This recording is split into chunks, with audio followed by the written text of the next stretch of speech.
distance. It's really useful for initiating battles or running away. But be careful when you run into Piccolo. He has an attack that can snipe you from far away, as well as a dash that can quickly close the distance. Smoke capsules release ball-shaped smoke, which can obscure enemy vision. This smoke screen can help you retreat or relocate. Don't forget about accessories. Accessories can also make your attack stronger. More advanced accessories provide better buffs. If you play as Vegeta or Ultimate Gohan, who can already attack pretty quickly, you can enhance it with an accessory for an even greater advantage. If you want to increase your chance of survival, look no further than the armor item. Armor provides extra health, which gives you an edge in combat. It has a total of 4 levels, and the higher the level, the more extra health it provides. Be sure to pick it up when you come across it. So, do you understand the gameplay and items a little better now? Let's play Battle Royale Dragon Ball Super together!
The depths of the ocean can be beautiful and terrifying.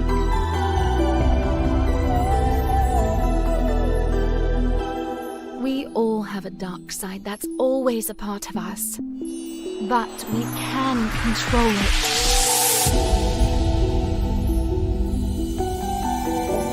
I don't care what others think. I'm only concerned with my wants.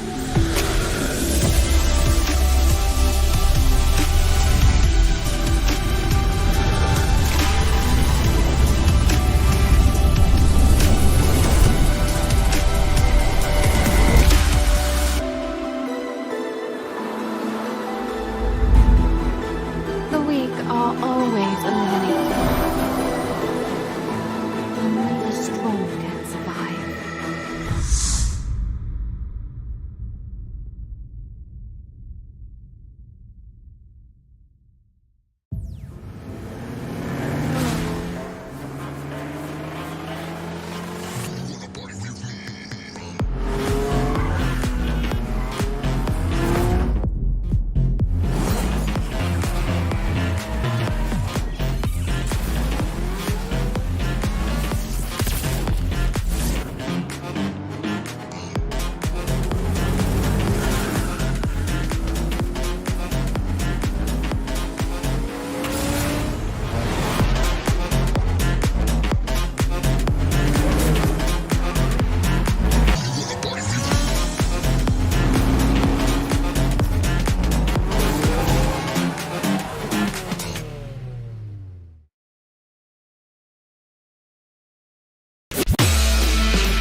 Battle Royale Dragon Ball Super is now available in PUBG Mobile. In this mode, players will experience a whole new kind of combat. Players can play as several Dragon Ball characters, compete in intense battles to see who will be the final victor. If you're trying to win, try going to an energy zone and see what random buff you get. If you get a health recovery buff, then it's a good idea to stick around and fight. Even without any recovery items, you'll be able to maintain a decent amount of health.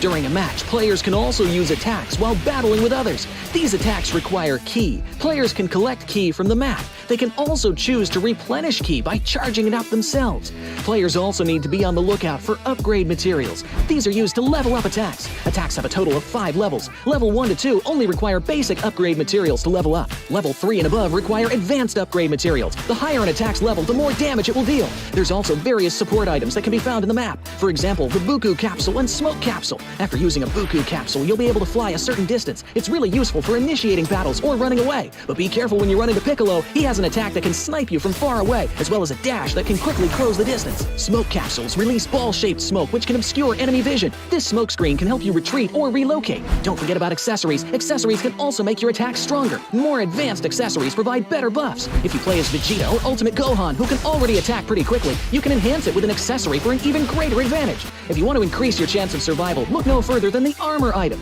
Armor provides extra health, which gives you an edge in combat. It has a total of 4 levels, and the higher the level, the more extra health it provides. Be sure to pick it up when you come across it. So, do you understand the gameplay and items a little better now? Let's play Battle Royale Dragon Ball Super together!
The depths of the ocean can be beautiful and terrifying.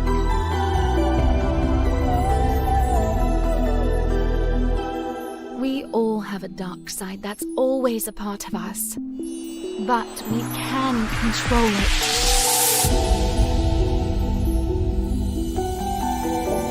I don't care what others think. I'm only concerned with my wants.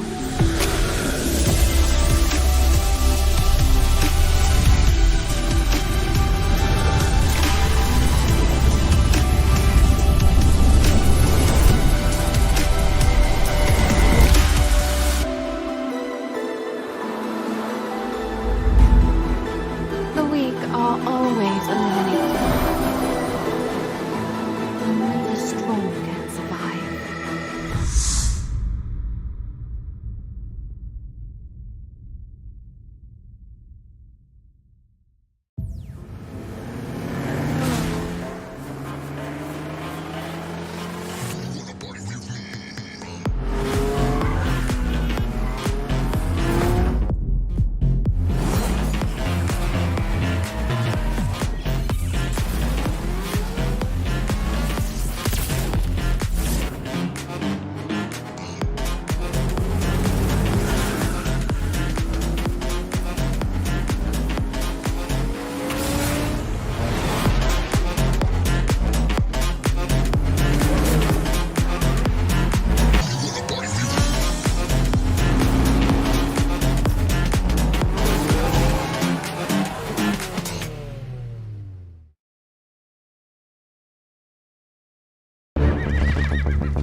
story of rivalry continues here at the grand finals of the PMSL SEA Fall 2023. Whether or not you're watching here live from Sunway Velocity or even at home from your respective countries, welcome everybody. And today we are going to be starting the day with the story of rivalry right here on the stage, right Muaz? Betul tu Tasha. Sekarang ni kita bersama dengan dua player dari dua tim yang berbeza walaupun mereka ni sebenarnya adalah kawan. So saya nak tanya dengan korang sekarang ni, ada ke tidak peminat-peminat BTR?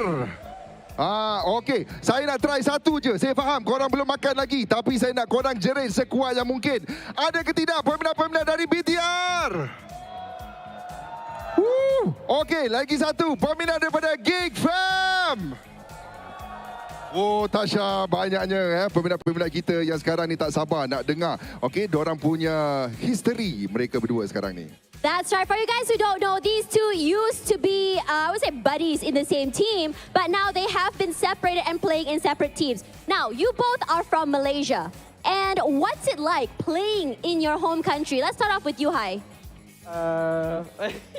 For me, honestly, I feel very happy because for a long time I haven't played offline in Malaysia, and this is the first time because the last time PMPLC my team not qualify, so now I have a chance to prove myself, and yeah, I feel very happy. Wow, okay, so basically, you guys know what it is, yeah? He's very happy right now to be right here at PMSL, and it's been a while. That's yeah? right. They've done on ground right now. That's right. So, Damrud, apakah perasaan anda main on ground depan you punya fans and Betul. countrymen? Your family pun ada kat sini juga, Kalau bagi saya happy lah sebab sebelum ni mostly tournament online kan, and then kalau tournament offline tu kurang, so PMSL kali ni offline then ada audience lagi, so happy lah.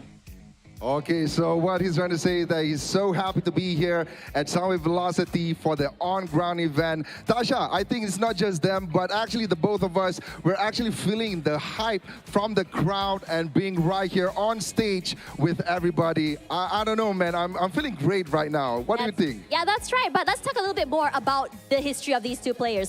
Now, let's talk about you, Dam. Dam, last week I had an interview with you, if you remember, and we talked about how it feels for you guys in terms of being in different teams. You told me that whenever you guys finish a match, you guys will be comparing scores and sort of like bahan or like banter with each other about your scores. So let's talk a little bit about now, this week. Do you guys still, laugh at each other about your scores? How did you, what did you laugh at Yuhai boy, or Yuhai man rather, the last time you laughed at him? Kalau dulu, sebelum ni kami satu team, and then kalau PMSL kali ni waktu liga, kami selalu membahan lah siapa skor paling tinggi, siapa skor paling rendah. And then kalau untuk grand final ni, kami tak bahan-bahan. Tak bahan-bahan dah? Tak bahan dah? So he says that he doesn't banter or make fun of each other already. But, we were just talking just now as well. But what about you, Yuhai man? Do you still, banter with him? Do you bahan him? Or is it just like a Damrud being nice to you thing? Always, as always. As always. Dia Competition. belakang tabir lah orang kata dengan member kan. Actually with the friends, we love to do this kind of stuff, but usually, we gotta stick professional right here also. So I'm guessing that's it. I mean, it's a tale of rivalry banter. They have been playing together. So let's talk a little bit. Let's be a little bit more serious. Let's talk about your scores right now. BTR is currently at 59 points at 4th place, and GEEK Fam is currently at 52 points at 8th place. That's 7 points difference. And currently in the top 3 is 2 Thai teams. So first question I have for you guys is, between the two of you, siapa akan overtake siapa? Who will be on top? Ooh. Yuhai? Of course me. I'm gonna win. Of course him. Guys, kau rasa Yuhai akan overtake kah? Mesti. Agak senyap sikit. Damrud. Seorang je. Dia orang baru nak. Diorang Ada sebenarnya. Ada sini satu. Kalau Damrud, macam mana dengan awak pula ni? Agak-agak untuk hari ni sehinggalah hari esok, boleh ke tidak tim awak kalahkan tim Thai ataupun sekali dengan tim opponent awak selepas ni? Kalau untuk hari ni, saya confident lah boleh dapat poin yang banyak berbanding kemarin. And then mungkin boleh potong lah sebab poin tak beza sangat. Okay, kau cakap sikit pasal tim Thai. Kalau kita ketahui, let's talk about Thai team. So for FaZe Clan, you guys saw from last week, tiba-tiba come back from 6 points in the league, dapat terus masuk ke dalam grand finals. Do you think you guys can beat their momentum and overtake them? What do you think you need to do in order to beat them? Sorry? Maybe Yuhai boleh, Yuhai, bagi awak sendiri dengan tim awak, apa rasanya strategi yang bagi awak sendiri boleh mengalahkan tim Thai, ataupun tim-tim lain untuk PMSL sekarang ni? How do I say? Bagi satu ayat pun boleh ya. Satu ayat je strategi kita orang ada coach kita orang, so we just do what the coach plan and we just follow him. Dam? Apa yang dia ada di depan bantai ya. Wow, he says that the most important thing is to just beat the heck out of all of them. So I guess it's two very, very similar players with very, very similar minds. We love to see it. If you guys are watching at home, let us know in the comments what you guys think. And for now, before we go, Yuhai, is there anything you want to say to your fans here in your crowd? You did tell me that your dad is here today. My dad is there. Mana? Ada? Oh, his dad is over there in the back. Aduh, terima kasih. Masuklah sekali. Lepak-lepak dekat dalam ni sekali ya. And Dambert. He hasn't said anything to his... Oh, ya, ada. Yeah. Okay. To all the fans, thank you for supporting. We will do our best. And yeah, thank you for my CEO also here. He come here to support us and we just gonna do our best lah. All right, Damrud, what about you? Damrud, what about you? To give them fans, thank you sebab datang untuk support kita orang and kami akan buat yang terbaik. All right, thank you very much everyone. Give it up for Damrud and Yuhai, man! Ya, berikan tepukan untuk player kita sekarang ni kerana sebentar lagi mereka akan bersama bertarung di atas pentas utama kita. Dan Tasha, what do you think untuk you sendiri, macam mana point score kita untuk hari kedua? I think that is something for the casters to talk about. So without further ado, we're going to toss it to our casters. We'll see you guys in a little while for our first map of the day, Sanok.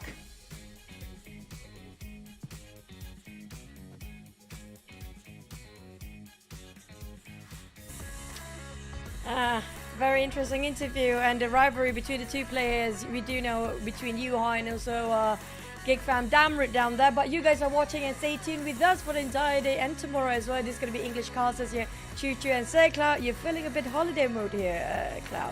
Oh yeah, it is the weekend, so you got to feel the weekend vibes, right? And of course, the weekend vibes is also the weekend where we will determine who will be the champion. But not today, ladies and gentlemen. That will be tomorrow. Today, the race will continue in the PMSL. Yeah, that's kind of true. We do know for a fact yesterday it has been Thailand taking over the entire board across Chicken Dinner. And today we might be a different team entirely, a different region, possibly. But at the same time, can they take down the giants, the Thai teams, big orgs, big name, big stature to live up to their names up there, especially we talked about Vampires, FaZe Clan. On the other hand, almost close to relegation, coming back stronger than ever. And that was surprising indeed. And speaking of the team almost not getting into grand finals, taking over the #1 top spot. Now that's something else. Now can they be chased by some other teams down there? Because the gap last time we saw them is quite a bit of a stretch. Yeah, they opened up quite a gap because of their double chicken dinner and their consistent performance. They probably only dropped like 1 game out of 6. So that warranted them to open up like a good amount of gap with the #2 spot. But we still have 12 more games to go. And if you perform really well on day 1, who knows? Day 2 onwards, they could have the crosshair on their back by other teams.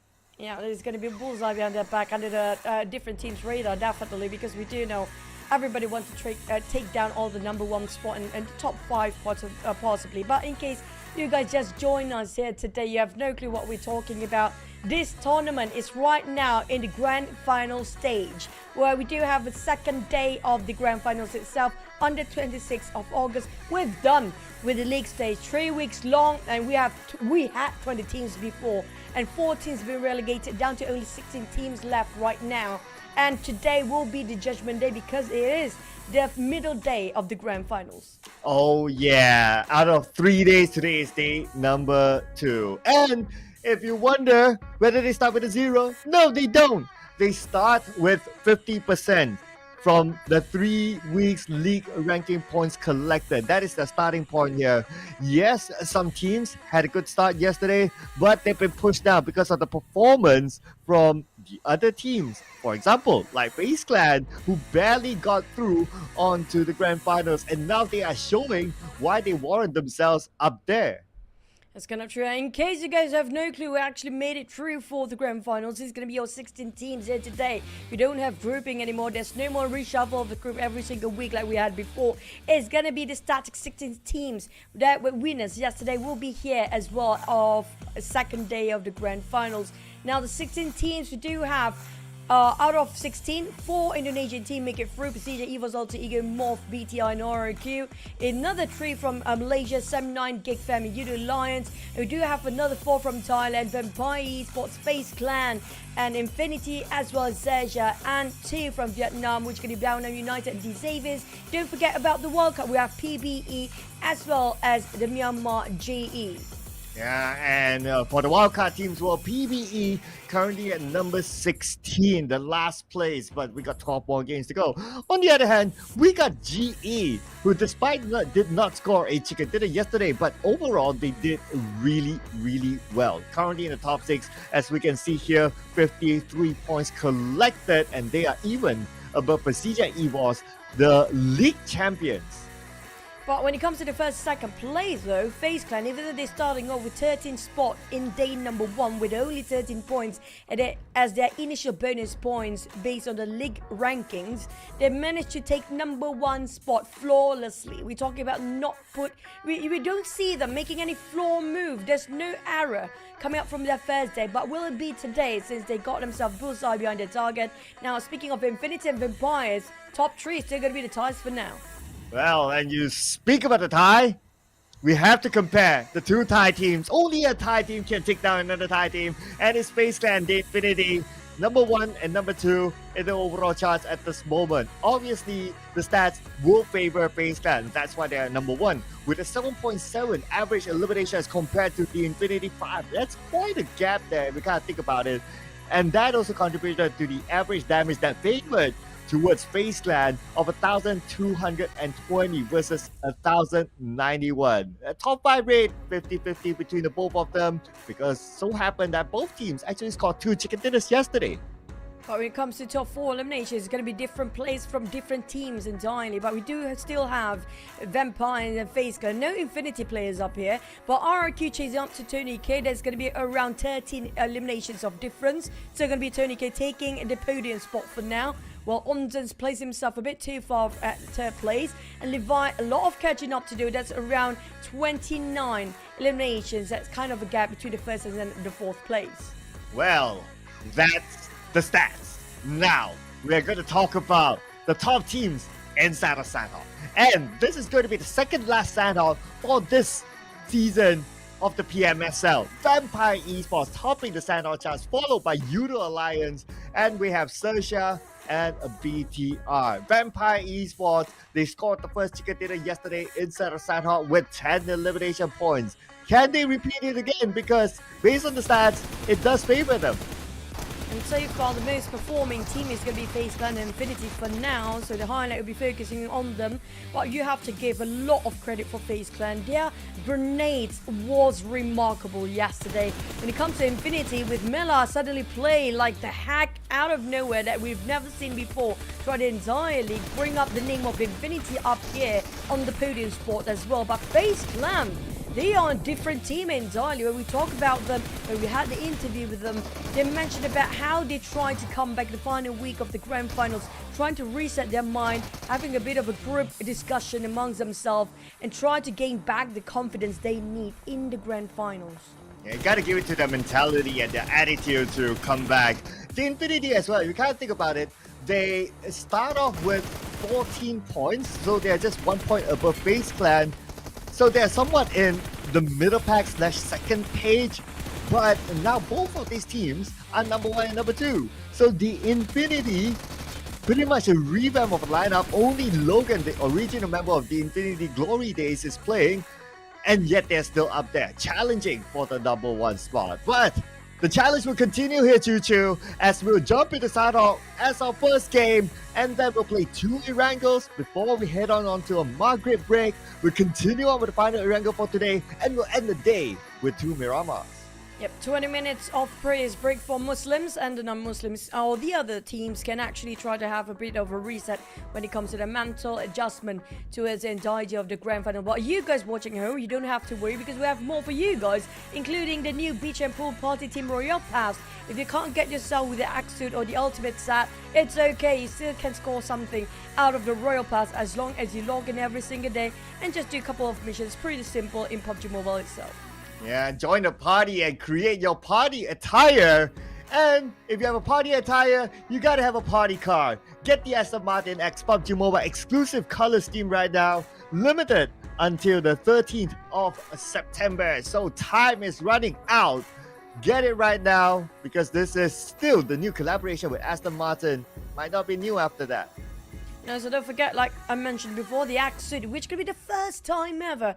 Exclusive line, in fact, available up to the 5th of October. The MORPH Axe Suit, which could be the first time we showcase during this period of time. So make sure you can have your hands on it because it's something remarkable. Yeah, speaking about remarkable, 1 UC for the first daily draw. Yesterday was the first one, today's going to be the second one, tomorrow will be the third one. So get it right now, the PMSL Dream Chaser set, first draw, 1 UC daily. So if you did it yesterday, you can do it again today. If you did it today, you can do it again tomorrow for only 1 UC first draw daily for these 3 special days, ladies and gentlemen. So don't miss out on that special opportunity to potentially get the set with only 1 UC. Now, speaking of 1, 2, and 3, today is day number 2 here. We still have one more day tomorrow where we're going to end it up with a at the finishing line for all the players and teams out there after a month of grinding here. For me today is going to be FaZe Clan because you have to give respect for the team. Yesterday it has been an incredible run for them. 7-9, I give them a bit of a go here because one of it's going to be the home country buff, the other one is going to be they are one of the most aggressive lineup when it comes to all the teams across Malaysia. GE, I mean, what else we can say? It is going to be the one that I hope to lift the trophy by the end of the grand finals. Yeah, I think you read my mind as well for FaZe Clan and GE especially. I mean, they are doing really, really well, GE. Just that they have not scored the chicken dinner, but that's fine. They still got the points on the board. For me, my difference is going to be PERSIJA EVOS. They played the Twins yesterday. I know, legendary, lots of experience, yada, yada, yada. And even though if they don't, I think PERSIJA EVOS is a quality team and they can strike when the time comes. That's kind of true. It's all about timing, about can they make it on time? That's the biggest question because we do know time is not on their side as we speak. Even though yesterday is history, but every single mistake done yesterday will be haunting them today as well. Here comes Damn Brute. When it comes to average elimination, it's not up there. It's not up to par yet. We've seen his best. This is not his peak performance. So I'm waiting for GEEK fam to come back from their slumber. But the Infinity and FaZe Clan, we've seen their downfall and their rise up the occasion. They're rising up to the occasion, their downfall and their peak performance in the same league here. Yeah, they are rising up after this major overhaul of the lineup, and they are showing that they can challenge for the #1 spot. Amazing stuff indeed from the Infinity. Not a team that a lot of people expect to be up there, but so far so good. But this guy, Tony K, a lot of people expect him to be up there in the running to be the FMVP of the tournament. Vampire Esports, still not far away, so don't count them out just yet. I mean, Tony K, what else can we talk about him? He's definitely not overrated, he's not underrated, he's definitely where he's at and supposed to be. But we're heading into the first game of Sanhok here right now. Are you guys ready? It's gonna be the first map of the day 2 of Grand Finals. Well, as surprised as you are, same goes for us. But no surprises that we'll start off with Sanhok here. Game #1, as the flight path is on top of Paradise Resort. That means D-Xavier GE potentially round 2. Now back to our circle. We always talk about circle. It's gonna be, you know what? Yeah, it might be about the skills for the players, but you cannot deny there's gonna be some percentage of luck in there somewhere because you still want to be favored by the circle. But GE versus DX, round 2, the grand finals. Let's go. Oh, yes, you mentioned let's go. They have went and go without us. Waiting for the screen to expand, but we see that there are casualties already. Xavier losing members. How many more have they been eliminated? Wait a second. I need a bigger screen right now. Is it 15 teams? Xavier is actually out, Choo Choo. Yep. One team already out. That's quite fast. I think that's going to be the Xaviers for sure for now. So we have to give it to 0 GE since they won themselves on top of Perez Resort against the Xaviers. 2 days in a row for now. That was one of the fastest. Not first blood. The first team to be deleted entirely, instantly, by the hands of GE on top of Perez Resort. Now that's going to give out statement for the side of the Xaviers not to mess up, not to mess with GE once more. Yeah, I think tomorrow, Xavier might want to consider to change their drop spot away from Paradise Resort. Just leave it for GE. I mean, it's 2-0 by now. Do they really want to risk day number 3? I'm not sure about Xavier. Maybe they should let it go based on the stats. But anyway, that's already done and dusted by Xavier. Have not even warm up. Now they are just waiting for round number 2. I don't think they even reached the warm-up stage. I think they literally just started to blink and they gone. Poof. Gone. As in none. If you ask them about Sunhawk, did you play Sunhawk? I definitely feel like they will say something like, we have Sunhawk? That's the case here. Yeah, probably only Lamborghini felt Sunhawk a little bit longer yesterday. But other than that, it's like, oh, did we play Sunhawk? No, Sunhawk didn't exist. Oh, how many maps did you play? Oh, we played 5 maps. But there's 6 maps. No, we played 5 maps. Only 5 maps in PMSL. What are you talking about? But at least they got some fight in them for DX before they went down. They scored themselves 1 elimination. That's more than enough for now because we do know Sunhawk is a bit of a wild card as always. Unpredictable. It's just, hopefully, for the side of D Xaviers, this is not traumatizing for them. If they want to fight again tomorrow, why not? But every single point should be treated as a dime right now. They have to redeem themselves in the Wrangle and Miramar for the entire day for D Xaviers. Yeah, if I want to look at the bright side for Xavier, right? So they started with 58 points today, GE 53 points. So if you add on everything, Xavier still on top. Some bright side. But for BN United, looking for a bright side because they don't want to be at number 13, not the spot they want to be in. It's not within the PMGC slot at this moment. And unfortunately, they started off fighting against BTR. They traded one, but BTR got one back. So it's an eye for eye. Now it's down to blood for blood, but apparently they will not be interested into committing to this fight for now. Vampires on there then cutting across where they're at right now. And that's going to be on top of the smaller islands where ruins do reside, but they want to cross over on top of Pinance Bridge, possibly. And I assume they will try to take it slow since they have to go through Putcam, which is taken over by FaZe Clan. But BTR, well, they're quite separated since they are too far from each other. So it's not surprising one of them being picked up by another team when they are trying to loot themselves early on. Now, speaking about the circle once more, it's quite an interesting circle. Even, I would say, quite a generous circle and gentle one to start off our day number 2, the grand finals here. Possibly we might end up on top of Bookham or / Quarry in between those. If it happens to be on top of Quarry, XERXIA already have a wide spread for the entirety of the road to right on top of Quarry. But speaking of RRQ, we do have the southern part of the circle, a bit of a messiness down there between PBE and RRQ. Wow, taking 2 knocks out of PBE. Cool pops the smoke. Now reviving H2R. His other teammate, Nix, is knocked. But Porsche! Oh no, Cool did not even manage to revive his teammate. And now Cool himself is in trouble. Mix taken out by SOAS. So it looks like the work done by RRQ. But BN United is the one that picked up the point. Now this is quite puzzling for me since Belgium United he dropped himself on top of Painan before. Okay, we get a glimpse of what really happened between the Xaviers and also GE.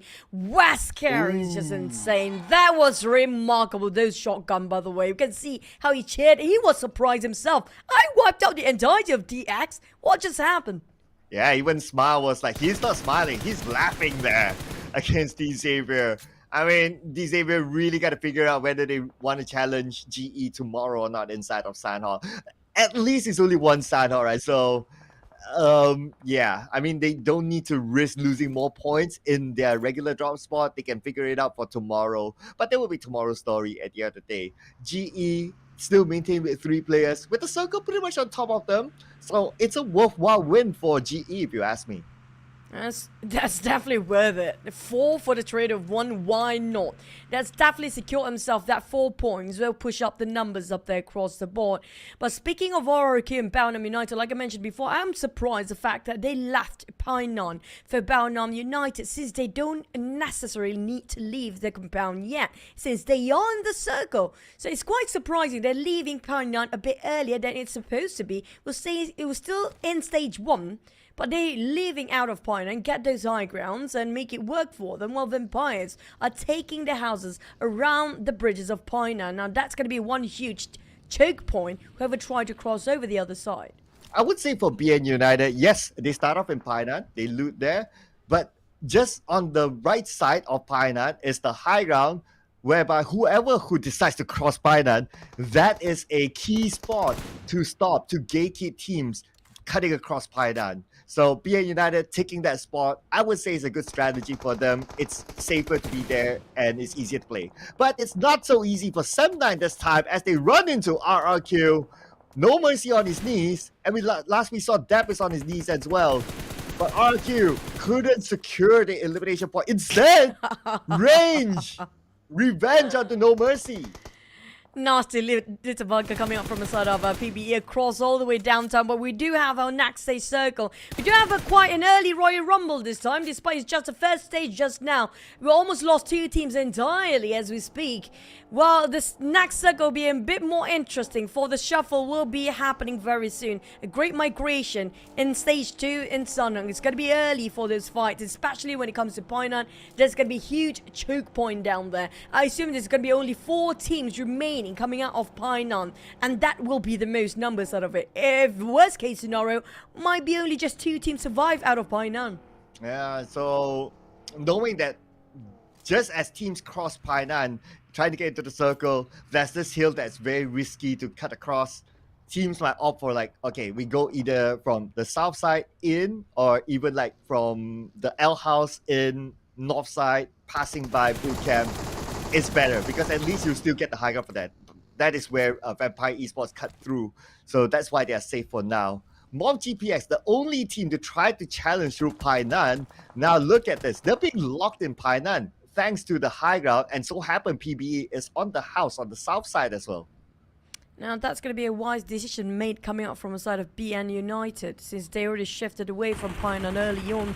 But on the side of PBE, they left the only 2 players, even though they managed to steal away 1 elimination out of the other player's hand. But for PBE, right now they are walking themselves in a trap if they don't leave the compound early on. MORPH, on the other hand, should realize they might be a bit too late into the circle. And lucky enough, they realize the dire need to get into the circle as soon as possible. But they're taking a bit of a longer rotation. Go out of the pine. I'm possibly just going to go upwards to a side of boot camp and then make an entry from there on. Infinity, on the other hand, coming out from Tutmok, taking a bit of a slow rotation, going through it on the direction to Paradise Resort, where I assume G already left Paradise Resort by now. Yeah, for MORPH GPS, looks like likely for them to take south, because if they take through boot camp, then with the knowledge of, okay, Ruins, Vampire, you draw a straight line, they will go to the high ground just outside of boot camp. So it's probably calculatively a little bit more risky. So MORPH GPX, normally they drop on south anyway, so they know that, okay, if there's any challenge, it's probably PBE, but there's no high ground to play with on the south side. So it's a lesser risk for them to rotate from the south into the circle. Good news is that they have a vehicle, so they can still do that fairly quickly, and they should be fine to get in. Smart move coming out from Infinity, not cutting across Paradise Resort directly, taking a bit of a right side rotation of Paradise Resort, but it will be GEEK Fam waiting at the other end. Audrey, greeted warmly with those shots, those bullets flying over, will pull him back all the way. But the nade by Lobby, that was remarkable. Straight knockdown on Audrey. Can the rest of GEEK Fam save him? It's going to be very unlikely now because you can see the rush, the push here from the Infinity. Even if the Infinity don't finish off Audrey, he's used as a bait now. And if GEEK Fam rushes in for him, well, you can imagine, the Infinity can rain down nades on the GEEK. So for GEEK to save Audrey, they have to get a couple of knocks onto the Infinity before they can do that. Infinity, tread it cautiously. Now we do have the next circle, stage 3, coming up very soon now. It's going to be right on top of the intersection here. And it's not going to be great for those actually leaving Quarry early on. It's going to be right to a side of Quarry for our next circle. We do have XERXIA, Sam9 taking over it, but GEEK Fam versus Infinity will try to gatekeep each other. They have to cross their path. We might actually have PERSIJA EVOS joining in next if GEEK Fam and Infinity happen to be extending their fight way too long. I wonder will they creep up onto them because time is really not on their side and they will spend time in the blue now. About 400 meters away from the circle.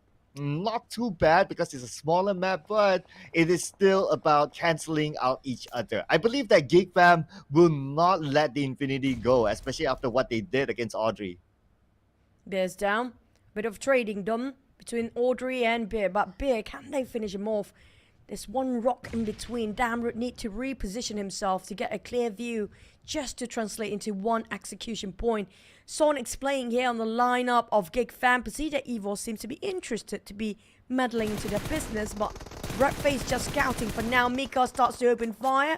Blue Zone taking in the damage of the player's HP right now. Damroot and GEEK Fam, they definitely don't want to overstay themselves too long, but they caught themselves in a trap. They overstayed themselves a bit too long here and not willing to just part ways with Infinity, who happen to be open fire towards PERSIJA EVOS, who very interested to be the third party this time. Yeah, PERSIJA EVOS monitoring the situation, I believe, just to see what they can steal away. But speaking about stealing away, Lobby steals away one knockdown onto the side of GEEK Fam. But Lobby counter fire back and forth. Both of these teams definitely not going to let go of each other at this point because we are talking about tanking out the zone. Okay, we have PERSIJA EVOS now. They're looking for opportunities to steal eliminations. And they did! They took one out of GEEK Fam. Well, this is not great. It feels like a lose-lose situation for both teams. I don't feel like PERSIJA EVOS will overstay themselves, start to leave out of this compound. But that's going to be only Redface with a vehicle for now. The other three is still going to think about overstaying themselves here. Infinity and GEEK Fam, if they just overcommit themselves, they both are not going to win this one. Damroot is down on his knees with a nade coming up from Lobby. It has been perfect nade here all day long for Lobby for now. But he needs to pick up Logan. And at the same time, PERSIJA EVOS trying to wrap around the other corner. And there's going to be PERSIJA EVOS winning if they both are losing for Infinity and GEEK Fam. To be fair for the Infinity, they don't really have much choice to rotate. They have to win this fight. Okay, they're in the compound right now. Shirley, okay, he knows. They're in the room. This room is a dead end, basically. Fires onto Damroot. He goes down. Same goes for his other teammate. And that is it. GEEK Fam becomes the second team to be taken out. I don't feel like they're going to stay themselves that long, since Infinity will be charged by PERSIJA EVOS, but the kill feed is still quiet on that side. But Vampires taking on Alter Ego, who happens to be right on top of the hill. Quite scattered about for Vampires, but here comes a push. Not really successful attempt coming out on the side of Tony K. Potato finish a MORPH, but who will spot out the last player of Vampires still standing right now? Rosemary. Here comes the nade, propping it up. Toss over to Straps. It's going to be a second nade to finish it off. And that's that, and that's done. Another one bites the dust. It's going to be Vampires. Surprisingly, the top three teams a bit ousted early. Well, Rosemary's back in the lineup, ladies and gentlemen, and he's back. And he's hot with 2 eliminations in this round so far. So could Alter Ego make this amazing comeback? Because at this moment, Alter Ego is at number 14, just above Sem9 and PBE. 3 elimination points as a start. Alter Ego, let's see how far they can go this time. On the side of GE, they still have a duo. The other two, I'm not sure what happened to them. But playing alongside with the Blue Zone right now, nobody likes this kind of circle today. FaZe Clan will be the next contender. For GE, they have to fight across the other teams just now. Alter Ego Octa caught in the progress of transitioning himself into the circle. That's going to be FaZe Clan trailing behind them, with GE have their eyes on Octa as well. Alter Ego surrounded right now. Anywhere across the map, it's going to be somebody out there. Rosemary have to be clashing and colliding with Yoodo Alliance. That was a crispy spray from Magic Look. Rosemary cannot be helped by the other teammate since they are crossing themselves across the battlefield. Man, just as we talk about Rosemary's performance, unfortunately, he became the next team member of Alter Ego to be eliminated, leaving Potato and Fnatic. And now Sem9 is close by. I believe they heard the commotion. So let's see if Sem9 is interested. Looks like they are, with that tossing the molly. So that's a signal that they might go for it. FaZe Clan caught himself right in the center of this lake of quarry right now. Not the best place to stay here. Low grounds, everybody can visualize you from above. But they don't have any other options. This is the only way for them to just have a bit of a rest, have a bit of a breather for now to assess the situation. Well, RQ spotted out BTR. I think that's going to be a left side of circle here. And possibly the loss of BTR even. We don't see any BTR players remaining across the map. But the circle will shrink even further while Sem9 taking out Alter Ego. They're always on the run for Alter Ego. Barely get to do any hunting down there, since they've been running away from another team to the other team. And that's what happens if it's Sandhawk and you still have this amount of players at stage 5. It is a small map. Speaking about running, MORPH GPX needs to run into the circle, but they caught 2 players from PN United inside the quarry itself. Rocky, he went down, but PBE will surprise MORPH GPX from behind. It's going to be Blue Zone coming up from the back as well, and Sem9 being start to shooting to his side of PBE from behind. So they need to be extra careful. There's going to be a lot of eyes watching on PBE right now. It's down to only one person left. Lucky coming up from that bullet of Mikhail just quite a distance. So they can actually revive each other up. But Sem9, they're trying to find every single thing that move across their eyes. Sem9 Mikhail spotted out cool again. Being knocked down, or is it yeah, it's actually the same knockdown PBE. But Bounty United a bit busy against MORPH right now. Last time we saw FaZe Clan around the corner as well, as Kenny and Sem9, they're just gonna gatekeep this one. They're not actually getting into this scuffle where MORPH managed to obliterate the entirety of Baonam United. Regardless how Baonam got this circle quite early on. Ah, that is it for Rage. Taken out by MORPH GPX. PBE, only 1 point in game number 1. Now the challenge for MORPH GPX is to get into the circle. FaZe Clan is there. Sem9 is there on the other side. 2 angles onto MORPH GPX. This is going to be hard for them, especially with the circle coming to stage number 6. And FaZe Clan still taking the low grounds. Down to 8 teams there. But Sem9 do have those elevations. MORPH being circled around, just mothered down by the hands of FaZe Clan right now. There's no way for MORPH, who happen to be in this area, can survive. The other 2 right on top of them, they can redeem themselves. Yeah, but Rocky, spot out by Mela miles away. There was a beautiful shot by Mela, finish off the entirety of MORPH. But they're not done yet. They need to get into the circle, where XERXIA will gatekeep them on the left side with a compound to work around. They got the most solid compound on the side of XERXIA and one of the best places to stay at, while the others barely got enough cover except for Sem9 on the southern part of the circle. Yeah, absolutely. XERXIA in a good spot right now. FaZe Clan will have a tough time getting across. Same goes for Mernad. He needs to cut across as well. He needs to cross the road, and that's going to be really hard. But it's also hard to see PERSIJA EVOS bowing out this time. Number 7 with 4 elimination points. Unfortunately, came from the north side into the circle and caught out by another player. And that is where the demise of PERSIJA EVOS happened. But so far, in this circle, we still have a Yoodo Alliance as well, coming from the north side, and it's going to be a pretty clear entry for them for now. For now. We do know Sem9 is on the hunt right now. They'll definitely be spotted out.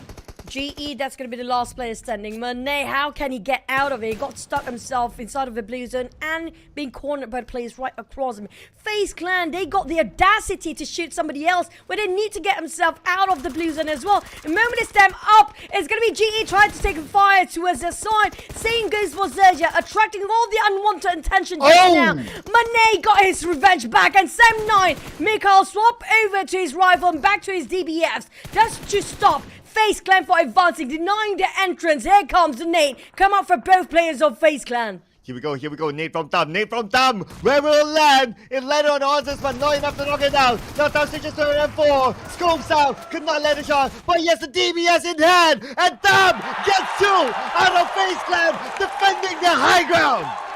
I love the cheer from the audience, by the way. I love the energy.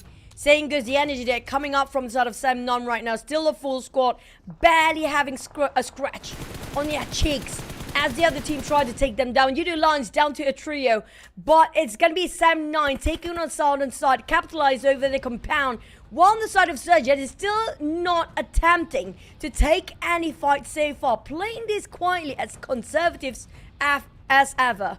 XERXIA just waiting for the top 2, then they start to peek out. Here we go. Oh, Potato is still in the middle, somewhere among all his teams. Not spotted out at all. I mean, he is really counting his lucky stars now as he still has the circle so he can hold on to it. Sam9, Yoodo Alliance against each other. We can see the movement here from Sam9 opening out the flanks on the right. We got 2 players at the forefront against Yoodo Alliance. All of them somewhat within the circle. Mikhail, kind of low, needs to retreat into the circle. He's slightly away from it. But look at the current circle. XERXIA doesn't have it. So that means XERXIA will make that move as well. On the side of Yoodo Alliance being squared out. Potato, that's going to be last player. Walter Eager spotted out by Dap. Piece of cake for him to finish it off with a very, very easy sprays on top of it. Sam9 spot out Yoodo Alliance amongst those smoke. But where is XERXIA? They're still not picking out, but will try to take the fight against Yoodo Alliance, which happen to be the nearest to this side. They can visualize on side of Yoodo Alliance. But at the moment Sam9 start to move in where Yoodo Alliance at, that's going to be them digging their own grave, because XERXIA do have the compound right now. But XERXIA had to leave the compound because it's not within the circle. But they managed to get a knockdown to Oleo. Okay, that's a slight opening there for XERXIA to move slightly forward. We are in stage number 9, ladies and gentlemen. No circle after this. It will close entirely. So these 3 teams will need to settle the score. Yoodo Alliance players being revived down there. Another knockdown again by the side of Sam9 and XERXIA. Yoodo Alliance been hammed down, sandwich between 2 teams. Here comes the spray. RNJ's down. CS Sharper. Where are the rest of XERXIA to follow up? There's going to be 1-to-1 trade, 2-to-1 trade. My God, Yoodo Alliance, if they slither of health remaining, he still got his fight back. Kenny with another player remaining. XERXIA down to 1. What is happening? They had a full squad. Sharper, can he make it happen? But Tom down to his knees. XERXIA is obliterated. Sam9. They won the chicken without the fight. Oh man. The distraction between Yoodo Alliance and XERXIA helps Sam9 to come in as a third-party cleanup crew. And it's not only the chicken dinner, they scored at least 10 elimination points, probably more than that, opening up the day for Team Malaysia to receive the first chicken dinner in the PMSL Grand Finals.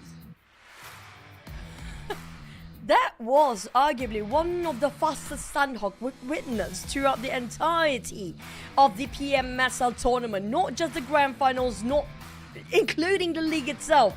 Stage 1 team out.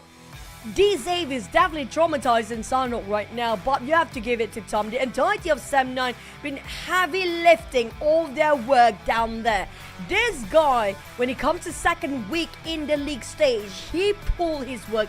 Such a heavy hitter for the team, and they just go on and in such increment for their performance. Absolutely great coordination as well for Sam9 to open up the space towards the end when they were 4v4 versus Yoodo Alliance. Had a little bit of help from XERXIA, but it's the nature of the game. If you have 3 teams towards the end, which team moves first, they snooze. And Sam9 happened to move last. They took the best advantage out of the situation. Look at the amount of eliminations that Sam9 got. They managed to get 12 eliminations, so it's 22 points for Sam9. My God. That's a good start for the day in the grand finals here. In day 2 especially, one of the most important day for the grand finals is going to be the middle of the grand finals itself, which is today.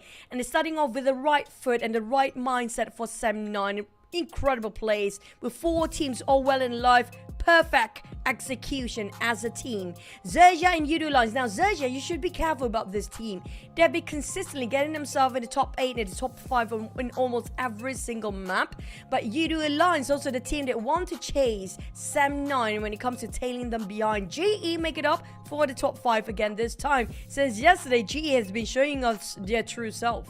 Oh yeah, I mean GE, this is the team that you gotta be careful with. I mean, they had a full squad time of about 45 seconds because they clashed with the Xavier in Paradise Resort very early. 3 players remaining, but yet they still able to last that long. Can you imagine this potential that GE has? So keep an eye on them. And plus, FaZe Clan, they didn't last as long as this team, so who knows how big of a gap it is now. On sort of Infinity versus GEEK fam, honestly speaking, both teams being deleted from Sunhawk since they overstayed themselves in the blue zone. We've seen this so many times. We do know for a fact the teams fighting the blue zone and way deep into it will not survive in the top 5. Trust me, that happened too many times. And so far, it's around 95% of percentage that the teams that are overstaying themselves in the blue zone will not make it through. But Sem9, they move fast. They're on the hunt. They're being actively trying to find their target down. If you compare it with XERXIA, it's just a tad bit too late for them to get out from the compound where they should have done that a bit sooner. Wow, look at this, Chuchu. Sem9 is the only team to get double digit. Not only double digit, but look at the double digit gap. 22 points, and the closest 9 points, 9 points, 9 points. XERXIA, Yoodo Alliance, and GE. Wow, Sem9 ranking up those elimination points way ahead of the others. But probably a slight surprise, Vampire Esports is the only team without a single point in this round. So Vampire Esports, that had the best stat of Sandhawk. Ooh, this will push them down further for sure. That's definitely true, especially against FaZe Clan, who happen to be in the #1 spot right now. And Vampire is supposed to be at the 2nd place. Definitely will be pushed down if the other teams start to rise up to the occasions. We're talking about silliness out here today because this is the grand finals. No more a marathon. It's going to be a sprint. If you cannot catch up, you're being left behind way further than you're supposed to be. While Infinity still plays themselves in 2nd place, or Vampire is actually pushed down to 5th place since BTR and Sem9 got a better score, and it's actually a tie to Sem9 and Vampires right now. The only difference is going to be those placement points, even though Vampires do have more when it comes to initial points before. But look at the 17 from Sem9. If we compare here, the biggest gap, the biggest jump is going to be FaZe Clan 13 and 14, and the teams on the 2nd page at the start of the day have to be pushing up in the top 3 up there. Yeah, we gotta give it to Sem9 because they started the day at number 14 and they jumped to number 4 after this one chicken dinner. That is a big climb there for Sem9, and because of their amazing performance, putting out a lot of elimination points for themselves, we got 2 players from Sem9 on the top performance charts. We got Thumb, the MVP, and we got Kenny, the FMVP for PMPL Malaysia up there. Fun fact, Kenny, after yesterday's tournament, he put out a story saying that he's not feeling himself yesterday. But today, with this stat, Kenny, Sem9 is back. It's all about mental strength and the attitude they have for today. If they have the feeling that it's going to be a great day, it's going to be a great day for the team. But boy, chill, when it comes to team contribution, it's one of the most out there compared to all the players as well. 62%. How much of a heavy lifter this person can be? Well, as much as a heavy lifter as he is, he needs to maintain the consistency because we now see some of the other teams rising to the occasion. Because if we look at the stats here, Sem9 is still one of the top Iranga performance. So the team that might be on high at this moment today. I mean, it's only one round, okay? But who knows? We need a couple more rounds to see how Sem9 will fare. But we still have Vampire Esports up there as a top irregular performer, a team that should not be looked down upon despite them getting 0 points in Sandhawk. Let's not forget about MORPH GPX as well as GEEK fam as part of the top irregular performers to keep an eye on as well. Now, Irango, you have to balance out between your position, your placement, and your elimination. So far, the one that actually getting themselves a top 2 performing team, they don't have that huge volume of eliminations on top of Irango, but to balance things out, we're just gonna head into it next for our second match of the day, Irango, and we headed over another Irango for the day. Irango will be the most maps out there, so these guys really have to find it out when it comes to Irango itself. What we have to say, starting off today, Sem9 hit it hard for the Malaysian fans. Yeah, Sem9. We can hear the fans as well celebrating. There's the home fans, of course. But you guys can celebrate this occasion with the Dragon Ball Super event currently available inside the game. It's unique, it's different, it's not your usual Battle Royale. You can play as your favorite Dragon Ball Super characters. So be one and do your own Kamehameha inside of the game. Next, we do have the Dream Chaser set. This is going to be the first ever exclusive set for PMSL Southeast Asia, and you only need 1 UC for your daily first draw, just between 25th to 27th of August. If you missed it, you're gonna really regret it big time. Yeah, I mean, it's only 1 UC, right? So grab it right now. Don't miss out the opportunity. We told you throughout the season that it might end after the PMSL, so you know, it's already second last day of the PMSL. But that also means that we have 11 more games to go. The race is tight. And FaZe Clan, despite them having still a gap, it's definitely not comfortable for them if this other team start to really rise up. Now, for the side of FaZe Clan, all they need to do is just maintain their spot here in the top 5. They don't really have to go bizarrely proactive, try to hunt people down, not to be too hostile, just play it safe sometimes, just to make sure they got themselves some placement points. But at least I scored 1 for today. But we're gonna have to wait and see for GE. GE, I'm gonna live my dreams, and it will be a dream come true if a wildcard team will lift the trophy for PMSL this season. I talked about this during the league stage, and I want to see that happen, and this is gonna be possibly the closest one we can get. Yeah, I mean, GE, this is the best version of a GE that we have seen after multiple seasons. So if any possible chance, it is this season. Well, in the future, of course, we don't know. But out of all the previous seasons, this is their best chance of scoring big, of winning it back for Myanmar, the only team from the Myanmar region. And if they can do it, I mean, it's history. But GE, they really need to catch up on the points. Yes, they're still steady, but they need to go big. They need to go big. They need to score the chicken dinner. They need the eliminations at the same time. Combine everything, and who knows, GE could be the surprise team. I agree. When it comes to second day, it's all about taking your chances. If you're willing to take the risk to go big or go home down there. But if in case things don't work out like they hope it will be in the second day, at least they can try to do some redemption in the final day here.